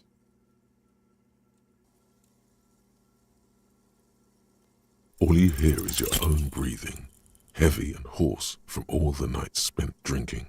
It's the breath of an old man. Meu. Tamanho. Certinho.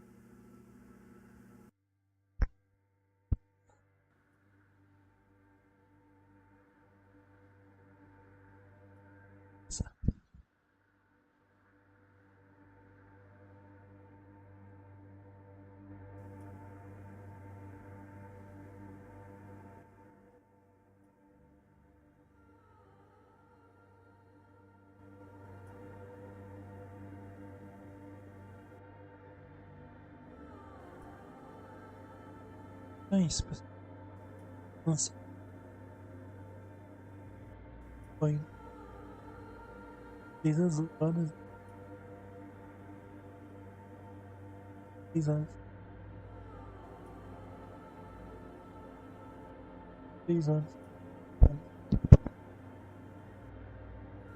Valeu, pessoal. Amanhã tem mais.